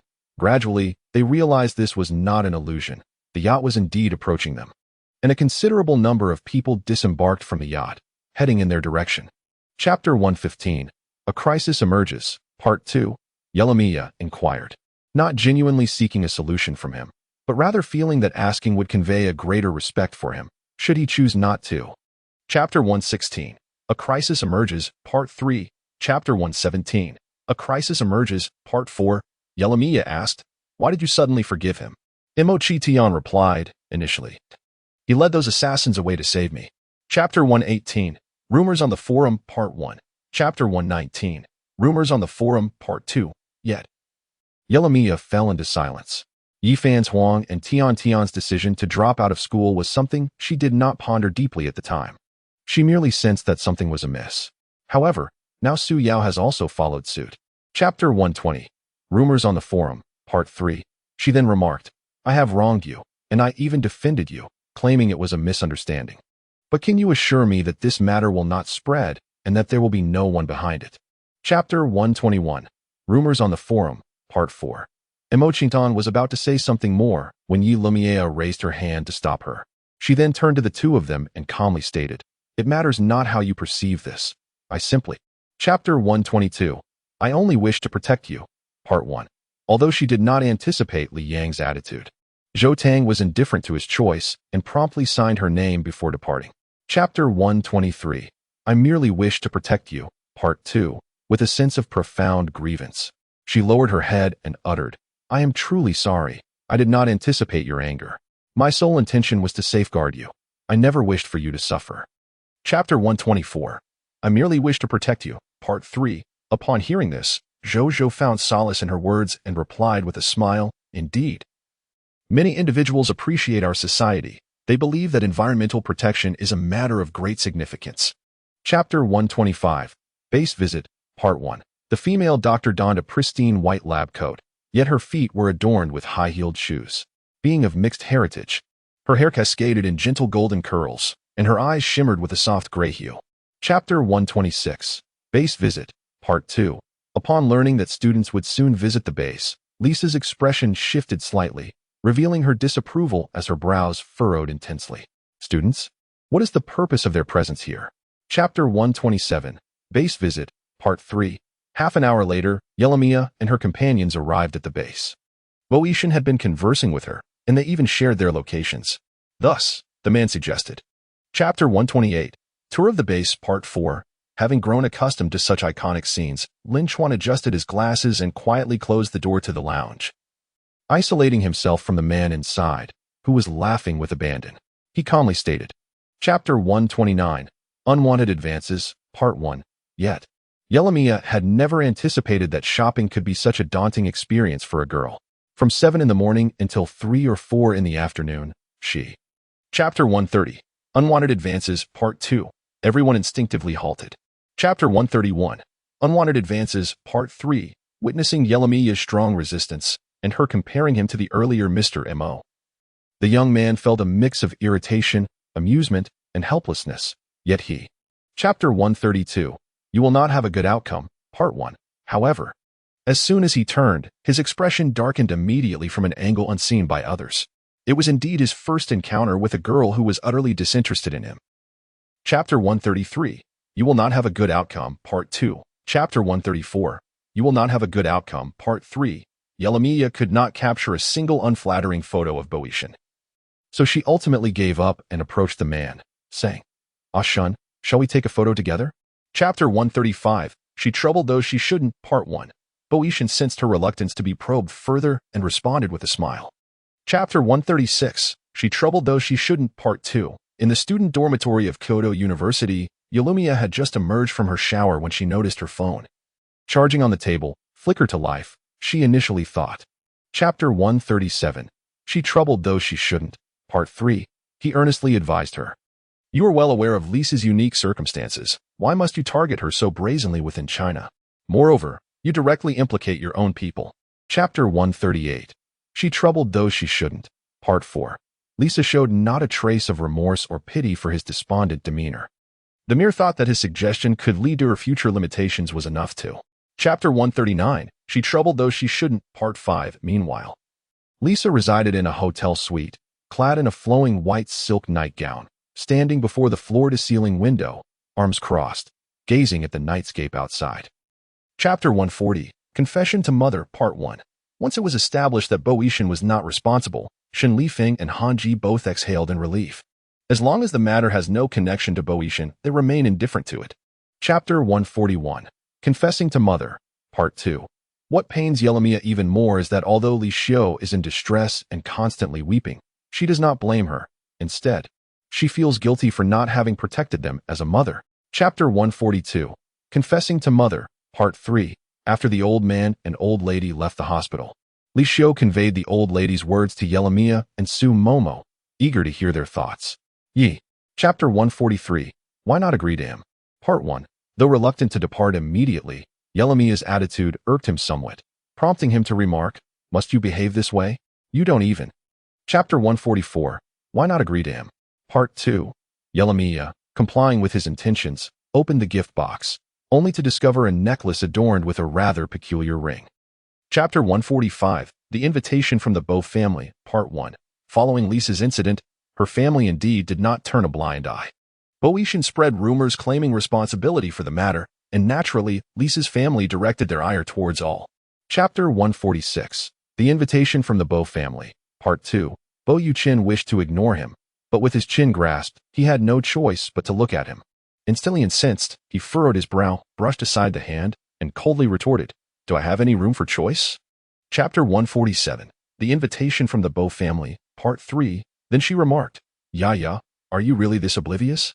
I believe everyone in the association can see that the senior has feelings for you, yet you remain unaware." Chapter 148. The Invitation from the Bo Family, Part 4. Lin Chuan gently reminded her in her ear, "The one on the left is Bo Yixin, and the one on the right seems to be the eldest daughter of the Su family, Su Yuling." Chapter 149. The Invitation from the Bo Family, Part 5. Observing the old lady and Bo Qingqing engaging in such conversation, Qin Le felt compelled to speak. "Young lady, although you come from a prestigious family, there exists a significant distinction between noble families." Chapter 150. Heavy Memories, Part 1. Meanwhile, Yelamia sat in the car, carefully tending to the man's injured hand, yet despite her efforts, she couldn't help but feel a pang of sorrow. Chapter 151. Heavy Memories, Part 2. Yelamia found herself at a loss for words. Is it truly possible for a mother to be this absurd? Chapter 152. Heavy Past, Part 3. The year his parents met with misfortune, he was merely 9 years old. At that time, their family had intended to embark on a secret vacation. Chapter 153. Heavy Past, Part 4. Ahem. I merely came to see if you needed anything. Are you comfortable residing here? Chapter 154. Fiancée E. Part 1. The matter of Bo Yixin being compelled by the Bo family to marry Su Yuling, for some inexplicable reason, suddenly reached the ears of the elder Bo. Thus, the old man rose early. Chapter 155. Fiancée E. Part 2. By Jing, with her malicious thoughts, never genuinely admitted her faults. Her pleas for forgiveness were merely a guise to solicit assistance from the Fu and Bo families to elevate the Su family's standing, hoping to secure a position within the Fu household. Chapter 156. Fiancée E. Part 3. Menguishan, though inexperienced in matters of love. Chapter 157. Fiancée E. Part 4. With a cold laugh, the beautiful woman regarded Yelamia with a sense of disdain, saying, "Since you are beside Bo Yixin, you must be acquainted with Su Yuling, correct?" Chapter 158. Are you jealous? Part 1. After Fu Ruxiao departed that day, Yelamia remained distracted, even dreaming multiple times about how Bo Yixin and Nana fought side by side. Chapter 159. Are you jealous? Part 2. This was not the first time Yelamia had told him to leave, and he believed he had shown her sufficient respect, yet this insufferable girl remained ungrateful. Chapter 160. Are you jealous? Part 3. Chun Hao could no longer maintain his facade. He set down his glass and approached Yelamia, contemplating a forceful advance, seizing the opportunity to pour liquor down her throat. Chapter 161. Are you jealous? Part 4. Hence, he speculated. Was it someone from the Bo family who approached you? Or perhaps someone from the Su family? Or was it someone else who whispered something to you? Chapter 162. Are you jealous? Part 5. She could not comprehend why she felt this way, but the man's proximity and relentless questioning rendered her breathless, her heart racing uncontrollably. Chapter 163. Are you jealous? Part 6. Chapter 164. It turns out he is my cousin. Part 1. Yelamia's concerns indeed came to fruition. During the weekend, she was engaged in a discussion with Boetian about where to spend their leisure time when she received a call from Li. Chapter 165. To her surprise, he is her cousin. Part 2. The old gentleman was infuriated by this remark, and even Meng Go and frowned and said, "What nonsense are you spouting? Is this how you educate a child?" Chapter 166. To her surprise, he is her cousin. Part 3. However, upon entering the room, Chen Lian suddenly seized Meng Huayu's arm and inquired, "Ayu, do you know that wretched girl Su Yaya?" Chapter 167. To her surprise, he is her cousin. Part 4. She did not fully open the door but merely cracked it ajar, coldly asking, "Haven't you been taught a lesson yet?" At last, when she opened the door, Meng Huayu smiled. Chapter 168. To her surprise, he is her cousin. Part 5. Her voice grew increasingly choked with emotion. Li Xiu paused to collect herself before continuing, "It's not that mother doesn't believe you, but simply because." Chapter 169. To her surprise, he is her cousin. Part 6. After they emerged, the two of them headed to a nearby dessert shop to indulge in delightful treats. Yalumi Yaya received a message from Li Xiu, stating that Meng Huayu had suddenly. Chapter 170. Birthday Part 1. Chapter 171. Birthday Part 2. Chapter 172. Birthday Part 3. Boetian felt no affection towards Yalumi Yaya. In the eyes of a person like him, everything in the world bears no distinction, the hues of colors, to them. Chapter 173. The Divine Physician's Sacred Hands. Part 1. Since that fateful birthday, Boetian had noticeably discerned that Yelamia's attitude towards him had transformed entirely. He felt that the moment was ripe. Chapter 174. The Divine Physician's Sacred Hands. Part 2. Although hope was scant, one must always endeavor to try. Moreover, setting aside other considerations, this venerable gentleman had indeed made considerable contributions to the nation, yet in his twilight years was met with.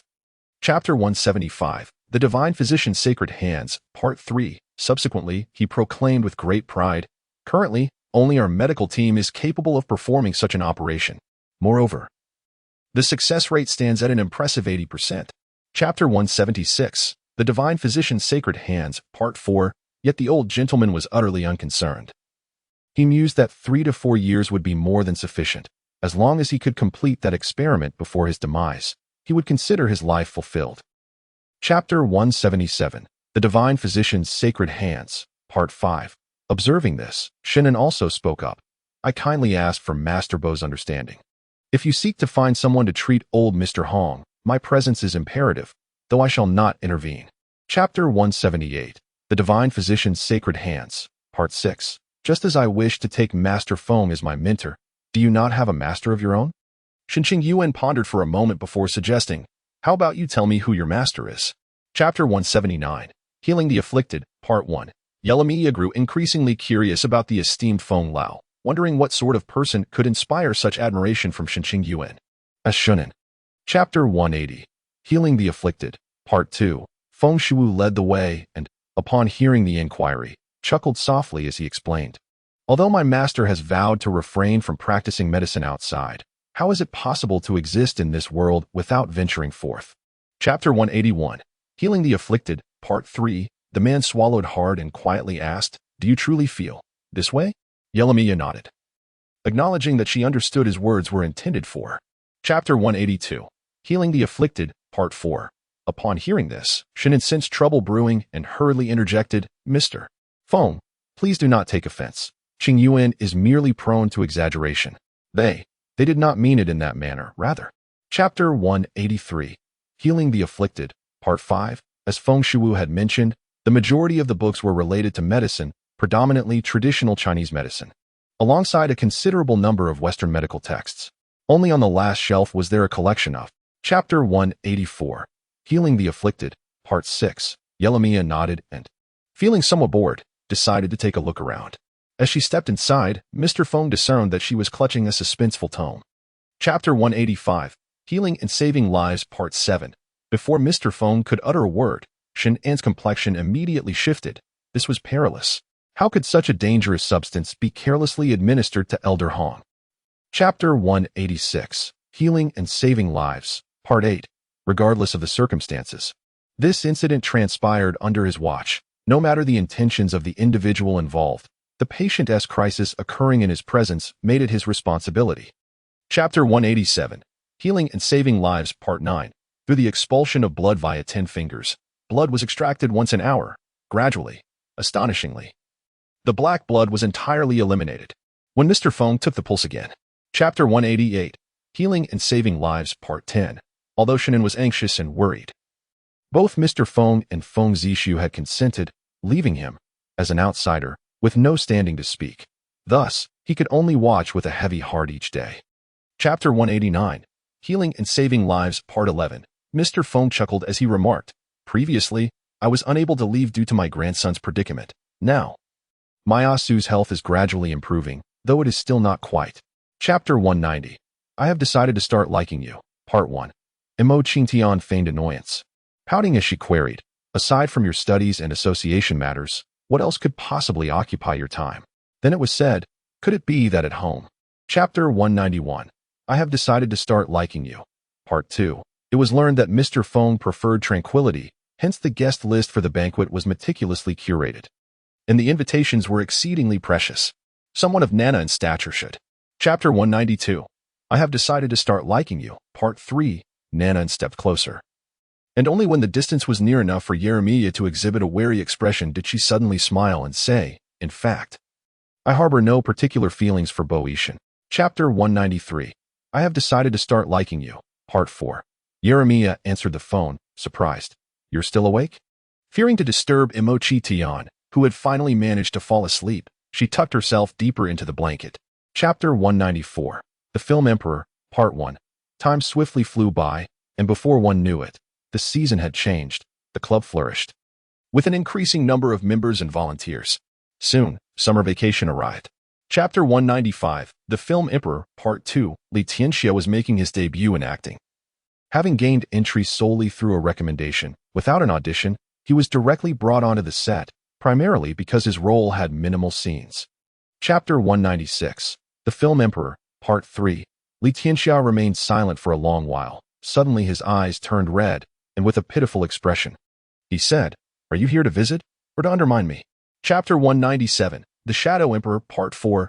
Chapter 198. The Shadow Emperor, Part 5. With all preparations in place, the supporting actress, overwhelmed by fear, began to scream uncontrollably as she was suspended under pressure, struggling in terror, which startled those nearby. Chapter 199. The Shadow Emperor, Part 6. Li Tianxia remarked, "That's not true. I have only a small role, and there's plenty of time. I can shoot whenever I want. Even if I can't shoot now, I can always." Chapter 200. The Shadow Emperor, Part 7. Chapter 201. The Shadow Emperor, Part 8. Yeremiya glanced over without much thought. But Ji Fengchen leaned in for a closer look and chuckled. "It's not very appealing. Shall we try it with my phone?" Chapter 202. A Man Must Not Recklessly Pick, Part 1. As they passed by the VIP passage, a familiar voice emerged, filled with struggle and resistance, even tinged with pain and despair, causing Yeremiya to. Chapter 203. A Man Must Not Recklessly Pick, Part 2. After consuming a spicy snack, Li Tianxia stated, "There was a rumor circulating earlier, though I'm unsure of its truth, suggesting that Emperor Ji attempted to take his own life by jumping into the sea, but later." Chapter 204. A Man Must Not Recklessly Pick, Part 3. Li Tianxia, growing impatient, retorted, "Do you have something to discuss or not? If there's nothing, then don't come looking for me. Get out." The man, surprisingly unperturbed, merely sighed and remarked. Chapter 205. A Man Should Not Recklessly Pick Up Others, Part 4. Aware of her exceptional nature, the bodyguards had no choice but to retreat for the time being, albeit without uttering any threats. It seemed likely they were seeking reinforcements. Ji Fengchen also made his escape. Chapter 206. A Man Should Not Recklessly Pick Up Others, Part 5. The one responsible for driving was Li Tianxia, whose driving skills were commendable. He swiftly evaded those attempting to pursue them. However, once he had shaken them off, he. Chapter 207. A Man Should Not Recklessly Pick Up Others, Part 6. Yeremiya said, "Then you should stay here and watch over him." After a brief pause, She suddenly recalled something, hastily procuring a piece of paper and a pen to write. Chapter 208. A Grand Surprise, Part 1. Yelamia, however, chose not to concern herself with him any further and quickly followed after Ji Fengchen. Ji Fengchen was invited under special circumstances, thus it was impermissible for anyone around him. Chapter 209. A Grand Surprise, Part 2. After kicking Mr. Wu away, Yelamia also did not spare Mr. Wang, Mr. Sun, and Mr. Lei. By the time Ji Fengchen realized what was happening, these esteemed executives had already been sent flying, their dignified images. Chapter 210. A Grand Surprise, Part 3. Shen Lifan and Han Ji failed to recognize Yelamia, while Lin Chuan's attention was solely on Ji Fengchen. Only Bo Yishan observed with a smile in his eyes, a subtle curve at the corners of his lips. Chapter 211. A Grand Surprise, Part 4. Although the mastermind behind the scenes was indeed Lin Chuan, Ji Fengchen and her agent had not previously disclosed this to her. However, now that her agent had revealed it, she could no longer harbor. Chapter 212. A Grand Surprise, Part 5. Fourth Master Bo, also known as Bo Yishan's paternal uncle, had previously suffered a grievous injury to his palm from a dagger thrust by Bo Yishan, nearly leaving one of his hands incapacitated. This individual had never been diligent. Chapter 213. Suspicion, Part 1. Upon seeing it, Su Momo's eyes instantly lit up. Ah, the signature of the illustrious Emperor Ji. She then excitedly embraced Yelamia, sister, I. Chapter 214. Suspicion, Part 2. In the mirror, her hair was half dry, and the grime on her face had been washed away, revealing her exquisite and beautiful visage. The nightgown was sheer, unable to conceal her development. Chapter 215. Doubts 3. Those individuals assaulted her and suddenly robbed her of all her money. She dared not resist, fearing they might be habitual offenders and worried that provoking them could lead to. Chapter 216. Doubts 4. Yet, those ruffians did not regard the threats posed by the mother and daughter in the slightest. The leader stepped forward, leering as he said, Madam, we mean no other. Chapter 217. Doubts 5. Just as this thought flashed through his mind, a voice rang out beside him. What are you doing here? Lin Chuan. Damn. Chapter 218. Doubts 6. Jeremiah said, Thank you for your hard work. Lin Chuan smiled and replied, It's no trouble, it is my duty. After a pause, he continued. Chapter 219. Doubts 7. Jeremiah felt a tinge of regret, thinking that it seemed she could glean nothing from him, and thus had to give up. Originally, Ji Fengchen intended to have a meal with her, but Chapter 220. Doubts 8. Chapter 221. Doubts 9. Did Mo Chi Tian arrange to meet Han Ji? Logically, she should have left immediately. However, fearing that Mo Chi Tian might encounter trouble, she hesitated. At that moment, Chapter 222. Doubt 10. After a considerable time, when he lifted his gaze again, the despondence in his eyes had transformed into a different emotion. With a flicker of determination, it seemed he had made a decision and took out his phone too. Chapter 223. You will always be my sister. 1. Indeed, after Li Xiu drank a large glass of water, she smiled and said to them, Ya, Momo. We are moving tomorrow. Yelamia and Su Momo. Chapter 224. You will always be my sister, too, she continued, reassuring them. Do not worry. The job my mother found has nothing to do with the Meng family or Chun Lian. In fact, it is merely my mother lending a hand to that elderly gentleman. Chapter 225. You will always be my sister. 3. The items had been packed last night, and there was not much to carry. Yelamia held a suitcase while Su Momo carried a backpack, leaving Li Xiu to take out the trash as well. Chapter 226. I long to be your spouse. 1. The man was quite taken aback. Really? Yelamia affirmed. Truly. She then added, However, you should indeed. Chapter 227. I long to be your spouse. 2. To the man, her words conveyed a different meaning, igniting a fervent desire that made him uncontrollably wish to kiss her. However, Bo Yishan still forcibly restrained himself. If he truly. Chapter 228. I long to become your spouse. Part 3. Yelamia nodded. All right. This had been her intention all along, as she would accompany him for his birthday tomorrow. She had already washed up before coming. Chapter 229. I long to become your spouse. Part 4. Yelamia smiled and said, Such a large cake. You won't be able to finish it. The man insisted. I can finish it, even if. Chapter 230. I long to become your spouse. Part 5. Yelamia swallowed hard, unable to betray her conscience by saying it was unappealing, and could only honestly nod in agreement. Bo Yishan leaned in. Chapter 231. I long to become your spouse. Part 6. Yalumia said earnestly, "No, I mind. I cannot be an irresponsible female," although she knew that many matters on earth. Chapter 232. I long to become your spouse. Part 7. Then she leaned in and gently kissed the man's lips. Upon doing so, she felt something was amiss and tried to mimic the man's earlier actions by biting down gently, but still felt. Chapter 233. Being bullied. Part 1. Bo Ishan seemed to recall something, and with a flicker in his eyes, he said, "Will you give her another call?" In former times, Bo Ishan was never concerned with such matters. Chapter 234. Being bullied. Part 2. Yalumia stood up abruptly, prompting the man to hastily grasp her arm and inquire, "Yaya, where are you going?" The girl retorted angrily, "I am off to find." Chapter 235. Being bullied. Part 3. This day was meant to commemorate the couple's first anniversary. However, due to the circumstances, both lacked the spirit to venture out. Bo Ishan's meticulously crafted plans fell through, leading him to Chapter 236. Being bullied. Part 4. Yalumia remarked, "You are unwilling to divulge your secrets. And while I shall not press you, you must, nonetheless, ensure your own safety and prevent any further harm." Chapter 237. Being bullied. Part 5. Imochi Tian shook her head, saying, "I do not wish for you to involve yourself in this matter." "Why? Are you afraid I cannot assist you?" "You cannot help." Chapter 238. Rescuing a Meow Meow. Part 1. Chapter 239. Rescuing a Meow Meow. Part 2. Yalumia found herself at a loss for words. She wondered what he believed himself to be, and why he expected her to wait for him. She approached the injured kitten. Chapter 240. Rescued a Meow. Part 3. Bo Ishan listened nearby, gently assuring, "It's all right, the kitten will be fine." As for that group of people, before he could finish, Yalumi. Chapter 241. Rescued a Meow. Part 4. The man placed the kitten along with other items into the car.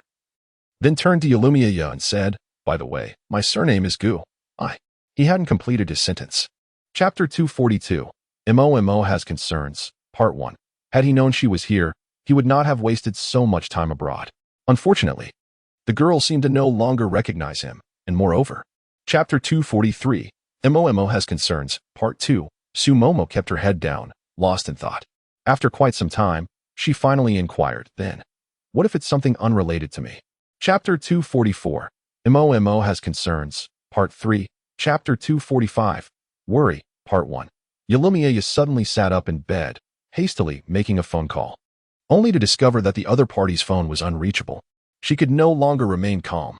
Chapter 246. Worry. Part 2. Fortunately, Bo Ishan, who was preoccupied with thoughts of Yalumia, couldn't be bothered to argue with him. Just as he was about to make a call, before it connected, someone entered the villa. Chapter 247. Worry. Part 3. As their conversation flowed, Bo Ishan seized an opportunity to inquire, "Yaya, could you grant me a favor?" Yalumia was engaged in playful banter with him. Chapter 248. Impersonation. Part 1. After a brief pause, she continued, "Su Yuling's actions are a scheme devised by the Bo family. She colluded with them for her own gain, intending to ensnare my family's master, who is utterly innocent." Chapter 249. Impersonation. Part 2. She hesitated for a moment. Her gaze towards Bo Ishan softened further. "I was utterly exhausted at that time, having performed mouth-to-mouth resuscitation on Ashin multiple times, yet he remained unresponsive." Chapter 250. Impersonation. Part 3. By Ruoying's expression shifted slightly, and she exclaimed in astonishment, "Ah, does Ashin heed your every word? How fortunate you are." Jeremiah gently. Chapter 251. The green tea virtue is insufficient. Part 1. After all, in the eyes of most, it is far more advantageous to curry favor with a beautiful lover than to seek the approval of a true heiress, for the latter possesses the means to remain in his life. Chapter 252. The green tea virtue is insufficient. Part 2. When the steak arrived, Bo Ishan took the initiative to cut it for her, provoking a twisted jealousy in Bai Ruoying, who remarked sarcastically, "Ashin truly is a good man." Chapter 253. The green tea virtue is insufficient. Part 3. When a man stands before a woman he admires, he may instinctively cast aside reason. Yet no one remains foolish indefinitely, especially considering the recent demeanor of Jeremiah and Bo Ishan. Chapter 254. The green tea virtue is insufficient. Part 4. The man held her tighter, unable to. Chapter 255. The green tea virtue is insufficient. Part 5. She simply could not continue to indulge this fool, releasing her grip as tears streamed down her face. She uttered, "I know, I understand. You are still." Chapter 256, The Green Tea Virtue is Insufficient, Part 6. The butler remained silent. Yet Jeremiah spoke. Muhan mentioned there is a highly anticipated horror film recently released. He has been looking forward to it for quite some time and wishes to dine near the amusement park. Chapter 257, The Green Tea Virtue is Insufficient, Part 7. Therefore, Fu Ruxiao observed the two figures below, narrowing her eyes slightly. I must provide her with an opportunity, which in turn grants me one as well. Chapter 258, The Green Tea's Rank is Insufficient, Part 8. She found herself at a loss to articulate the tumult of emotions within her, speechless, enraged, vexed, envious, resentful, and powerless. These myriad negative feelings intertwined, causing her further agitation. Chapter 259, The Green Tea's Rank is Insufficient, Part 9. Yulumia asserted, "No, I dare to express such sentiments while seated here because I have always regarded my relationship with Ashen as one of equality, irrespective of how remarkable you perceive him to be." Chapter 260, The Green Tea's Rank is Insufficient, Part 10. Father was the third young master of the Meng family, who had been abducted and subsequently adopted by a family in the countryside. He grew up, married, and had children, but fell gravely ill 2 or 3 years ago. Chapter 261, Must Men Compete with Her? Part 1, by Ruoying. Chapter 262, Must Men Compete with Her? Part 2, Before reaching the bus station, her thick stack of flyers had already vanished, yet she leisurely continued her stroll towards the station. Just a few steps in, she suddenly heard. Chapter 263, Must Men Compete with Her? Part 3, Your outfit is uniquely styled, not merely a reflection of current trends, but rather an embodiment of your own research into fashion. Furthermore, the traces left upon your hands reveal. Chapter 264, Must Men Compete with Her? Part 4. After receiving a discreet glare from Lu Yun, Yulumia chose to disregard him and turned to Lu Yuning, inquiring, "Do you know each other?" Lu Yuning sighed and said, "It's a long story. In fact, my brother has only known her for a few days." Yulumia was taken aback and exclaimed, "Such a beautiful young man." Subsequently, someone reacted first, cursing vehemently and angrily shouted, "Everyone, attack. Let this wretch see what we're capable of." Upon hearing this, Yu Biao abruptly lifted his head and said, "Sister? Boss, is this our little sister? What type of man do you fancy? Is it the adorable, soft type?" She remarked, "Jiang Ren only transferred to our school in the second semester of his first year. He is quite unfortunate, having been abducted since childhood and then bought by a poor family to be their son." Sumomo immediately broke into a smile and approached her, playfully saying, "If you tell Mom, she will undoubtedly agree." Yelamiya. Chapter 270, Such a Beautiful Young Man, Part 5. Upon witnessing her swift departure, Yelamiya felt it inappropriate to voice her thoughts, merely stating, "As long as all is well, then MOMO, you may remain here." Chapter 271, Such Tactics Are Too Trivial, Part 1. Subsequently, a flurry of discussions ensued. "Wow, who is that exquisite young lady standing beside Master Bo Wu? She is absolutely stunning. I have no idea." Chapter 272, Such Tactics Are Too Trivial, Part 2. However, unexpectedly, after descending the stairs, Lu Yun approached her directly, leaving her nearly breathless. Lu Yun inquired straightforwardly, "Was that intentional?" Chapter 273, Such Tactics Are Too Trivial, Part 3. At that moment, a knock echoed at the door. Bai Ruoying turned, her demeanor alert, yet she remained silent. Shortly after, the door was opened from the outside, revealing another figure of Lu Yun. Chapter 274, Such Tactics Are Too Trivial, Part 4. Lu Yun remained silent, uttering not a single word, as he approached the sofa to retrieve his forgotten phone and car keys before exiting once more. Bai Ruoying felt a surge of anger. Chapter 275, These Methods Are Too Rudimentary, Part 5. Yelamiya choked as she spoke. I don't know. I was standing here perfectly fine when Miss Bai suddenly approached, and then, without warning, she almost fell down the stairs." Chapter 276, These Methods Are Too Rudimentary, Part 6. Chapter 277, An Abundance of Oddities, Part 1. Yelamiya received considerable feedback, such as complaints about the insufficient number of trash bins along the main road, as traversing up and down the hill can be quite exhausting, and no one enjoys carrying their litter. Chapter 278, An Abundance of Oddities, Part 2. Bai Ruoying then remarked, "Eliminate her. We can negotiate the price." The assassin, growing impatient, retorted, Her strength may surpass mine, and she remains ever vigilant. Chapter 279, An Abundance of Oddities, Part 3. A male volunteer stepped forward to confront them, but Yelamiya held him back, reminding him that they were volunteers. And regardless of the reasons, it was. Chapter 280, Foreseeing Calamity, Part 1. The girls then surrounded Yelamiya, expressing their concern. Are you all right? Yelamiya smiled and reassured them. I am fine. Chapter 281, Predicting Disaster, Part 2. Initially, I presumed it was an enemy I encountered mid-journey, prompting an uncontrollable outburst of curses. However, after listening for a while, I discovered that this couple was actually. Chapter 282, Predicting Disaster, Part 3. The piercing screams abruptly halted the tumultuous crowd, and several onlookers witnessed the fall of Jeremiah, leaving many in a state of shock. Chapter 283, Predicting Disaster, Part 4. At that moment, a radiant light emerged. Jojo initially felt disoriented, but upon acclimatization, realized that the illumination originated from someone activating their mobile phone. Chapter 284, Predicting Disaster, Part 5. The students collectively gasped in disbelief, with one boldly inquiring, Uncle, is this true or false? Surely, you wouldn't take advantage of our limited education to deceive us. Chapter 285, Mia Group, Part 3. Enormous boulders loomed overhead, as torrential rain relentlessly eroded the soil. The refuge they occupied should have long since succumbed, yet it strangely persisted. Chapter 286, Predicting Disaster, Part 6. A group of students sat in darkness, exchanging glances with one another, though none could truly discern the presence of the others. Jojo remarked, It is not just us, it feels rather vague. Chapter 287, The Mia Group, Part 1. More alarmingly, after awakening from a 2-week slumber, her mental faculties had only recuperated to a mere tenth of their capacity, equating to a level slightly superior to that of an ordinary individual. As expected.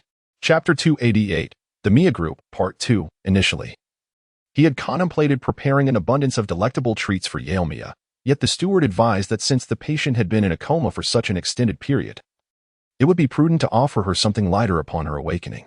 Chapter 289, The Mia Group, Part 4. Lin Chuan's expression suddenly morphed into one of peculiarity, as if something had lodged in his throat. After a prolonged moment of struggle, he managed to utter, An entire building.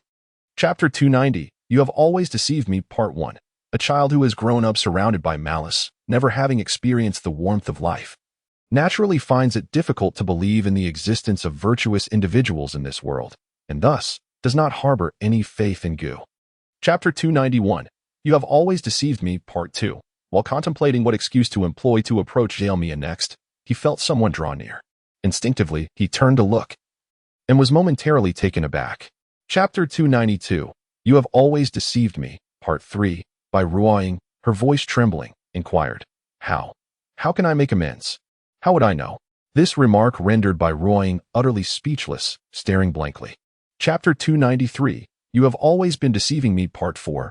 Bai Ruoying expressed her desire for assistance in locating a few ruffians, intending to speak with them to ensure they would teach her adversary a proper lesson. Upon hearing this, Chapter 294, You Have Always Been Deceiving Me, Part 5. Just as she was about to lose hope, amidst the cacophony of voices, she caught a faint and indistinct sound. Hey, we've got the person in our grasp. No. Chapter 295, You Have Always Been Deceiving Me, Part 6. He then wept as he revealed. It's the young master from the Liu family, the one from the imperial capital, Liu Yun. He instructed us to do this. Chapter 296, You Have Always Been Deceiving Me, Part 7. Previously unable to regain her composure, Liu Yaoning had now completely calmed herself, demonstrating her mental fortitude. With a smile, she addressed Yelamiya, saying, Chapter 297, You Have Always Been Deceiving Me, Part 8. Chapter 298, Being Schemed Against in the Competition, Part 1. In the blink of an eye, the winter break had arrived.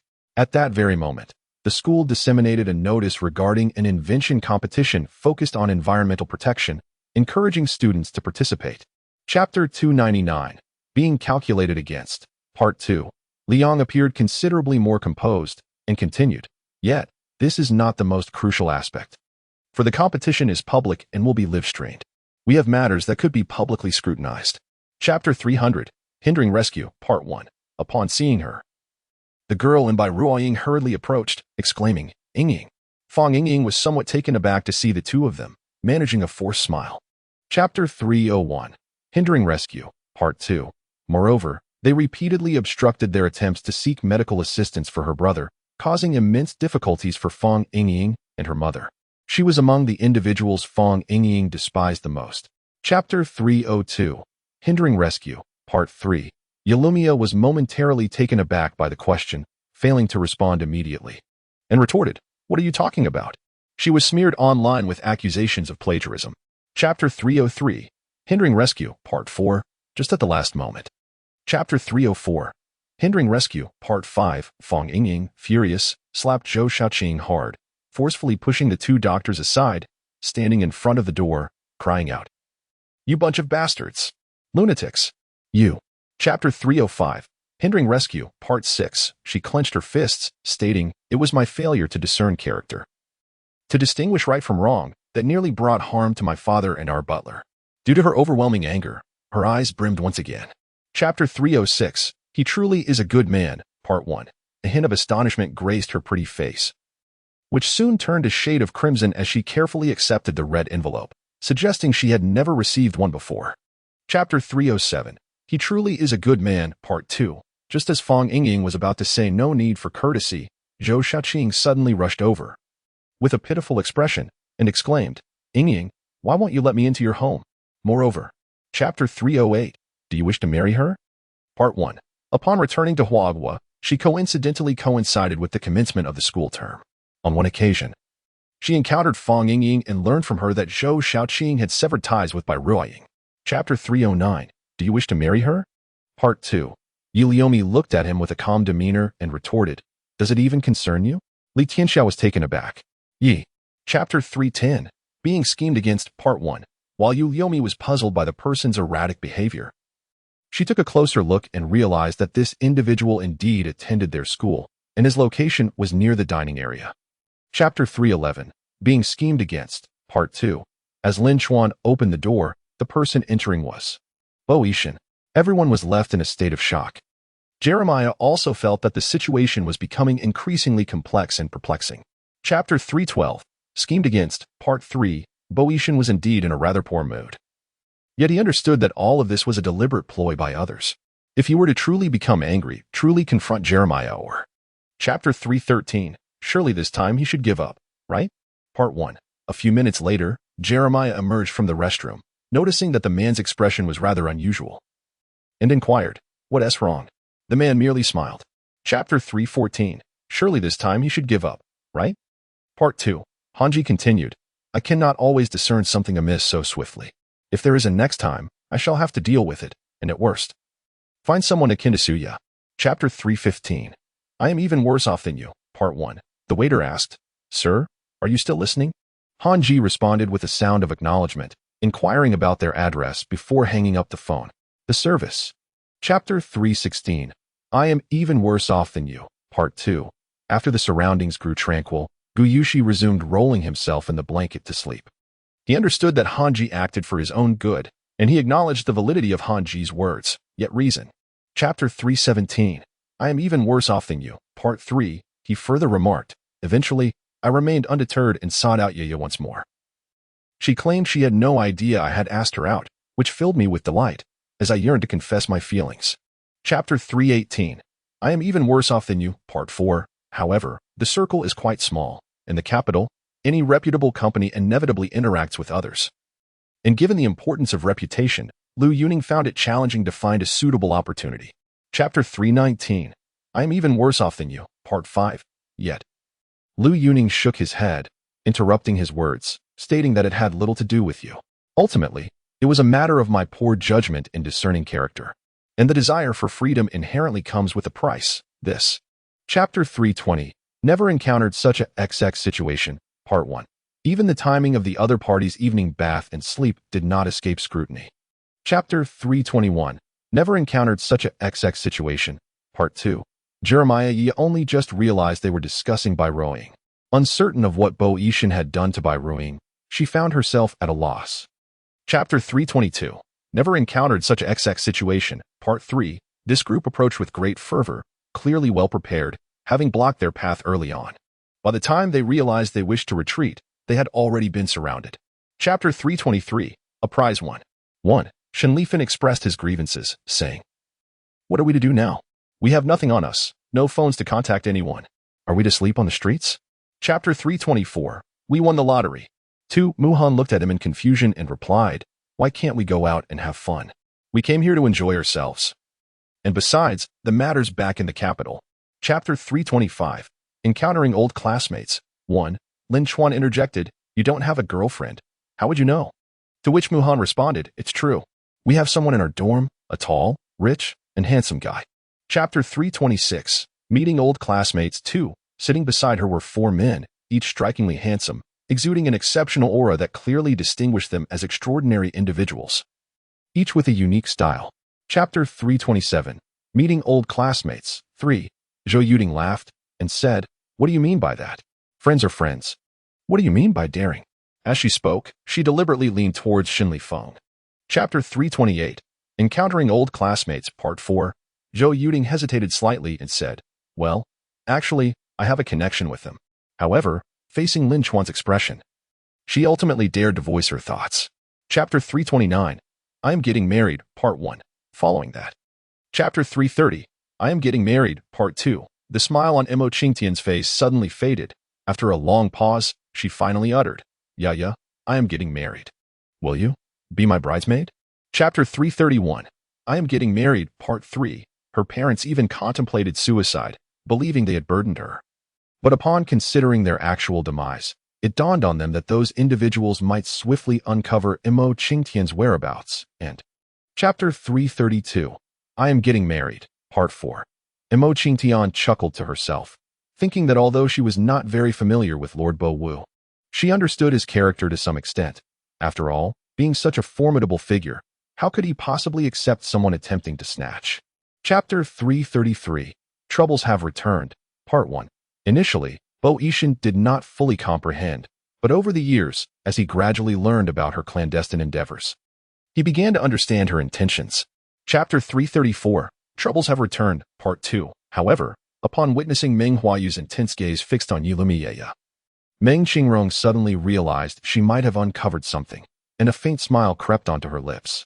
Chapter 335. Trouble returns. Part 3. When Jiang Ran met such a gaze, he remained indifferent and unfazed, even though he suspected that this person might very well be the future brother-in-law Su Momo had mentioned to him. Chapter 336. Quite the performer. Part 1. Although her voice was gentle and she appeared quite easy to intimidate, for some inexplicable reason, the originally aggressive Chun Lian faltered when she met her eyes, suddenly taken aback. Chapter 337. Quite the performer. Part 2. Meng Qingrong, however, insisted on holding it herself, while she and Chun Lian rose to leave, presumably heading to the restroom. After Su Momo left, she carefully. Chapter 338.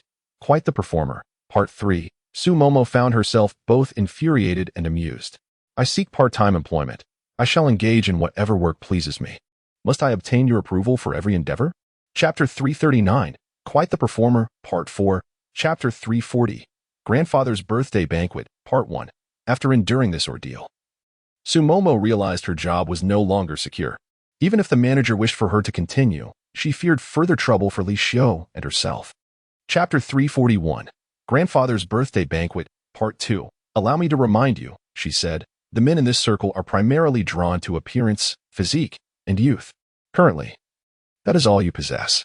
Chapter 342. Grandfather's birthday banquet. Part 3. Meng Huayu replied calmly, perhaps it would be best to let it go. Chen Lian was taken aback. What do you mean, let it go? Meng Huayu continued, someone like General Huang. Chapter 343. Grandfather's birthday banquet. Part 4. Chapter 344. I will love her forever. Part 1. Li Xiu frowned and remarked, second brother, it's not as simple as that. I do not wish to interfere in Aya's friendships, nor do I intend to meddle in her choice of romantic partners, yet. The fifth Master Bo. Chapter 345. I will love her forever. Part 2. She felt an intense frustration, yet found herself powerless.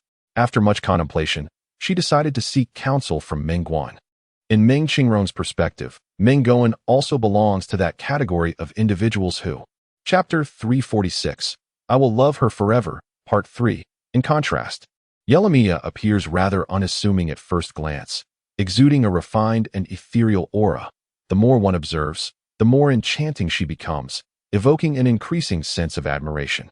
Chapter 347. I Find Them Quite Strange, Part 1. At the end of August, the new students of the Imperial Capital University commenced their studies. As Su Momo and Jiang Ran arrived with their admission letters to enroll, embarking on a 2-week military training program. Chapter 348. I Find Them Quite Strange, Part 2. Ultimately, as it pertains to the private affairs between Mo Qingtian and Han Ji, she felt it inappropriate to elaborate excessively. Fortunately, Lu Yuning was quite knowledgeable regarding the nuances of marriage arrangements, nodding in realization. Chapter 349. Perhaps they simply wish to witness your naivete, Part 1. Bo Yishan seized the opportunity to suggest, join my company. It is a delightful experience. Yelamiya pondered. If that is the case, why does she not join her own company instead? Chapter 350. An engagement feast faces turmoil, Part 1. After respectfully presenting 2 invitations, the previously jovial individual suddenly flushed, whispering, in a few days. Xia Yuan and I will be getting engaged. I would like to invite you. Chapter 351. The engagement feast encounters a disruption, Part 1. When Yelamiya met the resentful gaze of Bo Yusen, she felt utterly perplexed, unable to comprehend why this person harbored such animosity towards her. Chapter 352. The engagement banquet encounters turmoil, Part 2. Fu Ruxiu was seldom confronted with such seriousness from the elder, which cast a shadow over his mood. He understood better than anyone how long the elder had reveled in the joy of this engagement banquet. Chapter 353. The engagement banquet encounters turmoil, Part 3. Old Master Fu was uncertain whether the words spoken were true, stating, such matters should never have been brought up from the outset. Why engage in actions that ought not to be undertaken? Chapter 354. The engagement banquet encounters turmoil, Part 4. The first close friend whispered, it shouldn't be that severe. Did they not mention that the primary issue lies in the enmity between the 2 families? However, I am not entirely aware of the specifics. Xiao Yuan, your family is rather. Chapter 355. The engagement banquet encounters turmoil, Part 5. As the 4th close friend was about to erupt in anger, the 3rd close friend restrained her and coldly remarked, Miss Su, we truly do not hold women of your status in high regard. Chapter 356. Turmoil at the engagement banquet, Part 6. The pretense of defending Du Yuan is merely a facade, in truth. She is consumed by jealousy towards Yelamiya for being able to be with Bo Yishan. After all, she has harbored feelings for Bo Yishan for many years, yet she remains. Chapter 357. Turmoil at the engagement banquet, Part 7. Mr. Du angrily stated, this is not merely a matter of who is wronged, but rather a question of right and wrong. She is about to marry and will soon become the matriarch of the Fu family, a little grievance. Chapter 358. The Truth, a Slap in the Face, Part 1. Du Yuan initially felt quite guilty, yet after being lectured by old Master Fu, her dissatisfaction grew. Now, upon hearing his words, she recalled his prior admonishments. Chapter 359. The Truth, a Slap in the Face, Part 2. Mr. Du felt a sharp pain in his heart, an overwhelming discomfort that made him feel as though he could hardly breathe. Du Yuan did not deny it, which confirms. Chapter 360. The Truth, a Slap in the Face, Part 3. Repeatedly making mistakes, contradicting elders, speaking ill of them behind their backs, and harming others with slander while showing no signs of repentance. Outside the banquet hall, old Master Fu. Chapter 361. The Truth, a Slap in the Face, Part 4. However, after some contemplation, he refrained from saying it outright. Instead, he remarked, although my own reputation is not pristine, I believe Mr. Du is well aware of the kind of person I am. Chapter 362. The Truth, a Slap in the Face, Part 5. He expressed his displeasure, asking, what is it? Is it possible that your family, the Fu family, has a rule that a daughter-in-law must not have had a romantic relationship with anyone else before entering the family? Fu Ruxiao remarked. Chapter 363. The Truth, a Slap in the Face, Part 6. Mr. Du furiously retorted, shut your mouth. Are you not embarrassed enough? You made a mistake, and yet blame others for bringing it to light. Chapter 364. The Elder's Misfortune, Part 1. Naturally, Bo Yishan believed in Yelamiya and promptly stepped forward to halt the ambulance, thereby buying Yelamiya some precious time. Chapter 365. The Elder's Misfortune, Part 2. Chapter 366. The Elder's Misfortune, Part 3. Yet just as he. Chapter 367. The Elder's Misfortune, Part 4. Furthermore, Bo Yishan was undoubtedly dispatching individuals to search for her. She had to leave the country immediately, to depart from this place without delay. However, she could not reach out to her mother for the time being. Chapter 368, Rescued, Part 1. Yelamiya could not help but inquire, "How shall we resolve this?" Lin Chuan hesitated, feeling awkward, and remained silent. Fu Ruxiao continued. Chapter 369, Rescued, Part 2. The man was quite satisfied with her reaction and continued. It was just a few days ago that they formally signed the divorce agreement. Mrs. Du took Du Yuan. Chapter 370, Rescued, Part 3. Bo Yixin gazed at her for a considerable time before stating, "I understand." However, he quickly added, "But if they dare to harm you, I will not." Chapter 371, Rescued, Part 4. The man leaning against the doorway suddenly laughed as Yelamiya threw her phone aside and collapsed onto the bed, glaring at him with annoyance. Chapter 372, Mengguan's Suspicion, Part 1. Dad. Chapter 373, Mengguan's Suspicion, Part 2. Meng Xingrong paused for a moment, a flicker of derision passing through her eyes. Yet her expression remained one of extreme grievance and vulnerability. She had already refamiliarized herself with her appearance. Chapter 374, Manipulated and Exploited, Part 1. After leaving the villa, Meng Guan immediately dispatched people to investigate. Over the years, he had indeed cultivated a group of individuals to secretly assist him, although they were not necessarily on par with. Chapter 375, Manipulated and Exploited, Part 2. Meanwhile, Bo Yixin discovered that those he had sent to deal with Meng Xingrong had inexplicably been resolved, leaving him furrowing his brow in perpetual frustration. Chapter 376, Do You Also Adore Babies?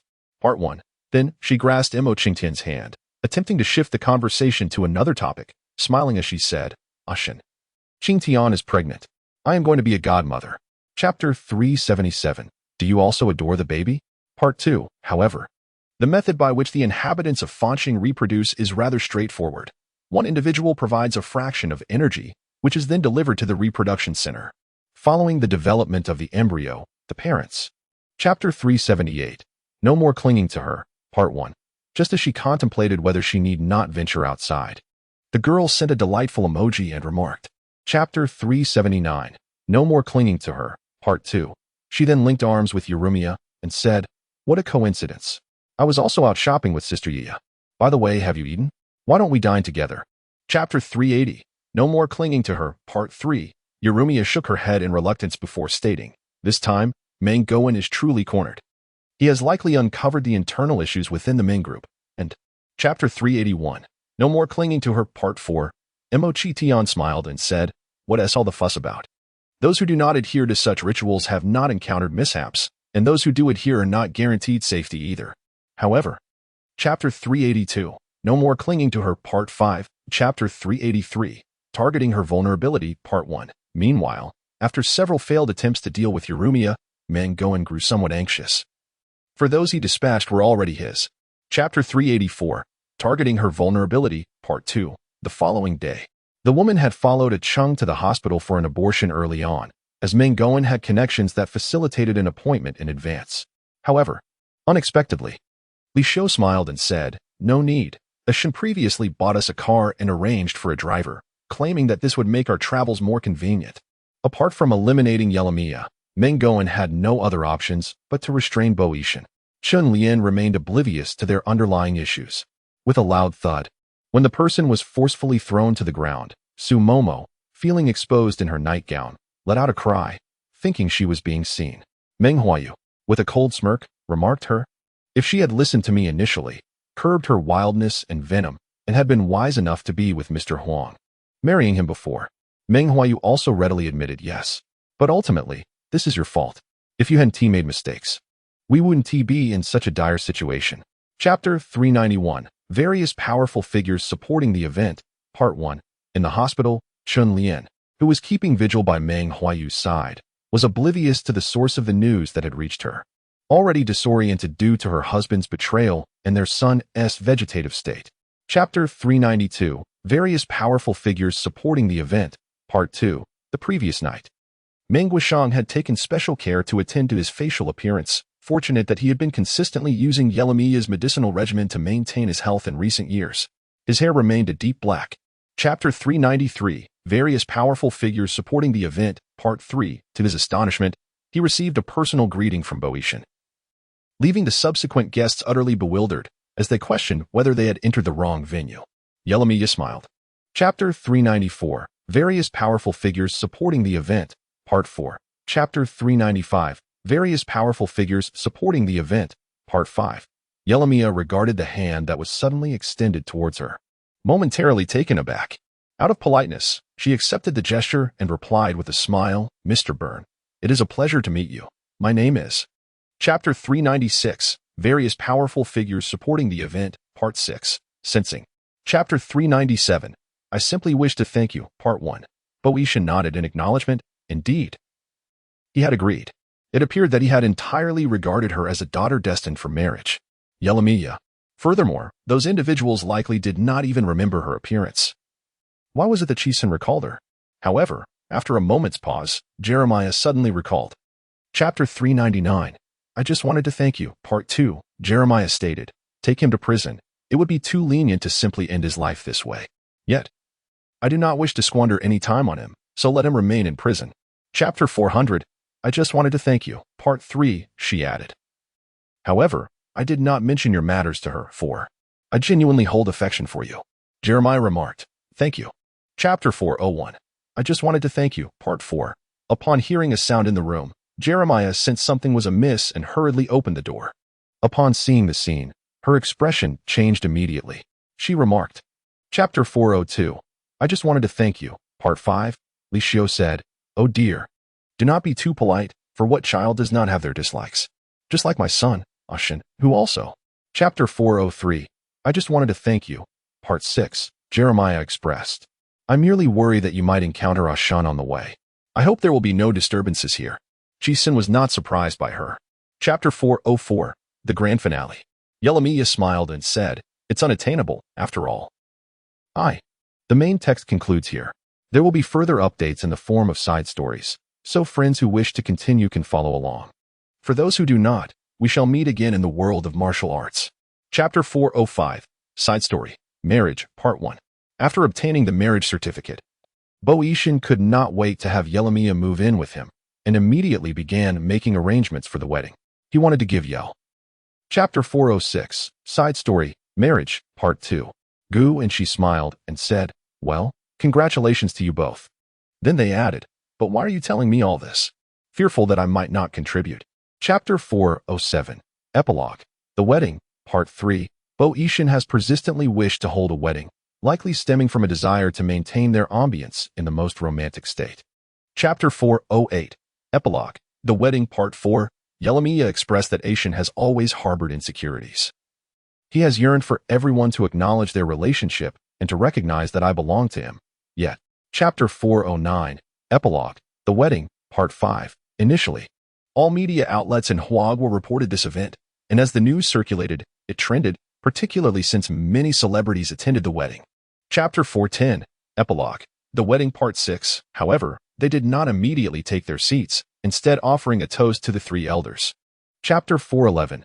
Epilogue. The Wedding, Part 7. Unfortunately, upon hearing the news abroad, they fell gravely ill. The old matriarch nearly succumbed, and Yelamiya surreptitiously provided them with her own. Chapter 412. Epilogue. Gu Yushi and Lu Yuning, Part 1. In a bar, Gu Yushi sat idly sipping his drink when Han Ji suddenly plopped down before him, loosening his suit jacket. Chapter 413. Epilogue. Gu Yushi and Lu Yuning, Part 2. While sipping his drink, Han Ji chuckled lightly, causing Gu Yushi to feel an inexplicable sense of awkwardness. Initially, he did not perceive any significance in his utterance. Chapter 414. Side Story. Gu Yushi and Lu Yaoning, 3. Ultimately, in order to affirm that he was not attracted to boys, Gu Yushi impulsively declared his intention to spend a night there. Chapter 415. Side Story. Gu Yushi and Lu Yaoning, 4. He was aware of who she referred to. Yet he was taken aback that after such a long time, Lu Yaoning had not moved on. He felt similarly about Yelamiya. Chapter 416. Side Story. Gu Yushi and Lu Yaoning, 5. Gu Yushi also vaguely understood why Lu Yaoning mentioned recalling that man. It turned out she was merely lamenting her own blindness to love, not because she still harbored feelings for him. Chapter 417. Side Story. Gu Yushi and Lu Yaoning, 6. Before Lu Yaoning could utter a word, Gu Yushi's phone rang. It was a call from Han Ji, and thus he had no intention of answering. However, before he could hang up, Lu Yaoning. Chapter 418. Side story. Gu Yushi and Lu Yaoning's 7 evening. As Han Ji arrived at the bar, he spotted Gu Yushi sulking on the sofa, drowning his sorrows. Before he could settle down, the palpable tension radiating from Gu enveloped him, leaving him feeling quite uneasy. Upon glancing around, Han Ji felt a flicker of concern that Gu Yushi might unexpectedly emerge from some shadowy corner. He also realized that he had been out for quite some time, and it would be inappropriate to linger indefinitely. Seeing him so elated, Lu Yaoning felt an inexplicable mix of guilt and awkwardness.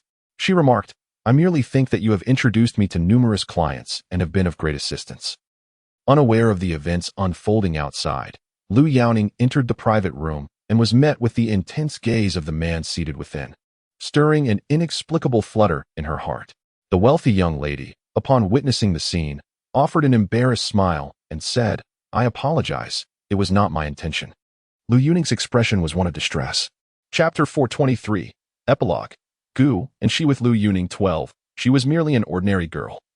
Subjected to slander in such a setting, with everyone regarding her with scrutinizing gazes, even with evidence laid bare before them. Chapter 424. Epilogue.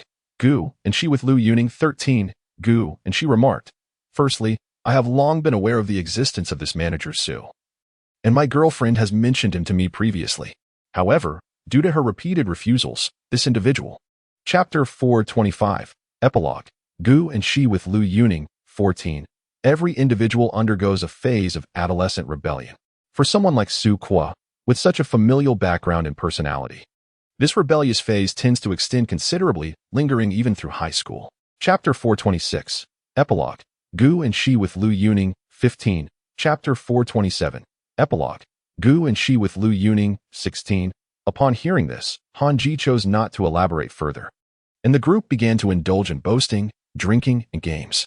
Biao was deeply engrossed in conversation, seemingly lost in a tranquil state. Chapter 428. Side story. Gu and She with Lu Yaoning 17. Chapter 429. Side story. Gu and She with Lu Yaoning 18. Gu and She found himself at a loss, ultimately gritting his teeth and firmly pulling her into the bathroom, then cradling her into the bathtub, turning his back to her as he spoke, towels and dry. Chapter 430. Side story. Gu and She with Lu Yaoning 19.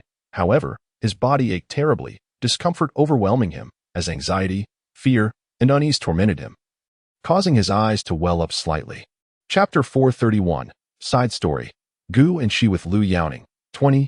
Lu Yaoning's face flushed intensely, clutching the blanket to obscure the lower half of her face, revealing her pair of rosy, bashful eyes, recalling last night. Chapter 432. Side story. Han Ji and Mo Qingtian 1. Upon seeing Gu and She's post on social media, Han Ji was convinced he must be seeing things. He stared wide-eyed at the photos, struggling to discern the reality. Chapter 433. Side story. Han Ji and Mo Qingtian 2. He had exerted himself tremendously, uncertain of what more he could do to elicit even a hint of favor from Mo Qingtian, even if she does not love him. Chapter 434. Side story. Han Ji and Mo Qingtian 3. In the past, whenever he felt down. Chapter 435. Side story. Han Ji and Mo Qingtian 4. However, it is fortunate that he whimsically decided to bring Lu Yaoning over to stay for a few days tonight, seeking a change of environment and a shift in mood. Otherwise, he would be utterly alone here, with only the security. Chapter 436. Side story. Han Ji and Mo Qingtian v. Mo Qingtian looked at him and reiterated, "I say, I do not mind. It is of little consequence. If you wish, you may keep her outside, and if children were to come of it, that would be no matter." Chapter 437. Side story. Han Ji and Mo Qingtian 6. She did not require love, for she could not offer him any. If it were truly impossible to coexist in harmony, then let us each play our roles and inflict our own wounds, for at least in this way, Han Ji would not be too. Chapter 438. Side story. Han Ji and Mo Qingtian 7.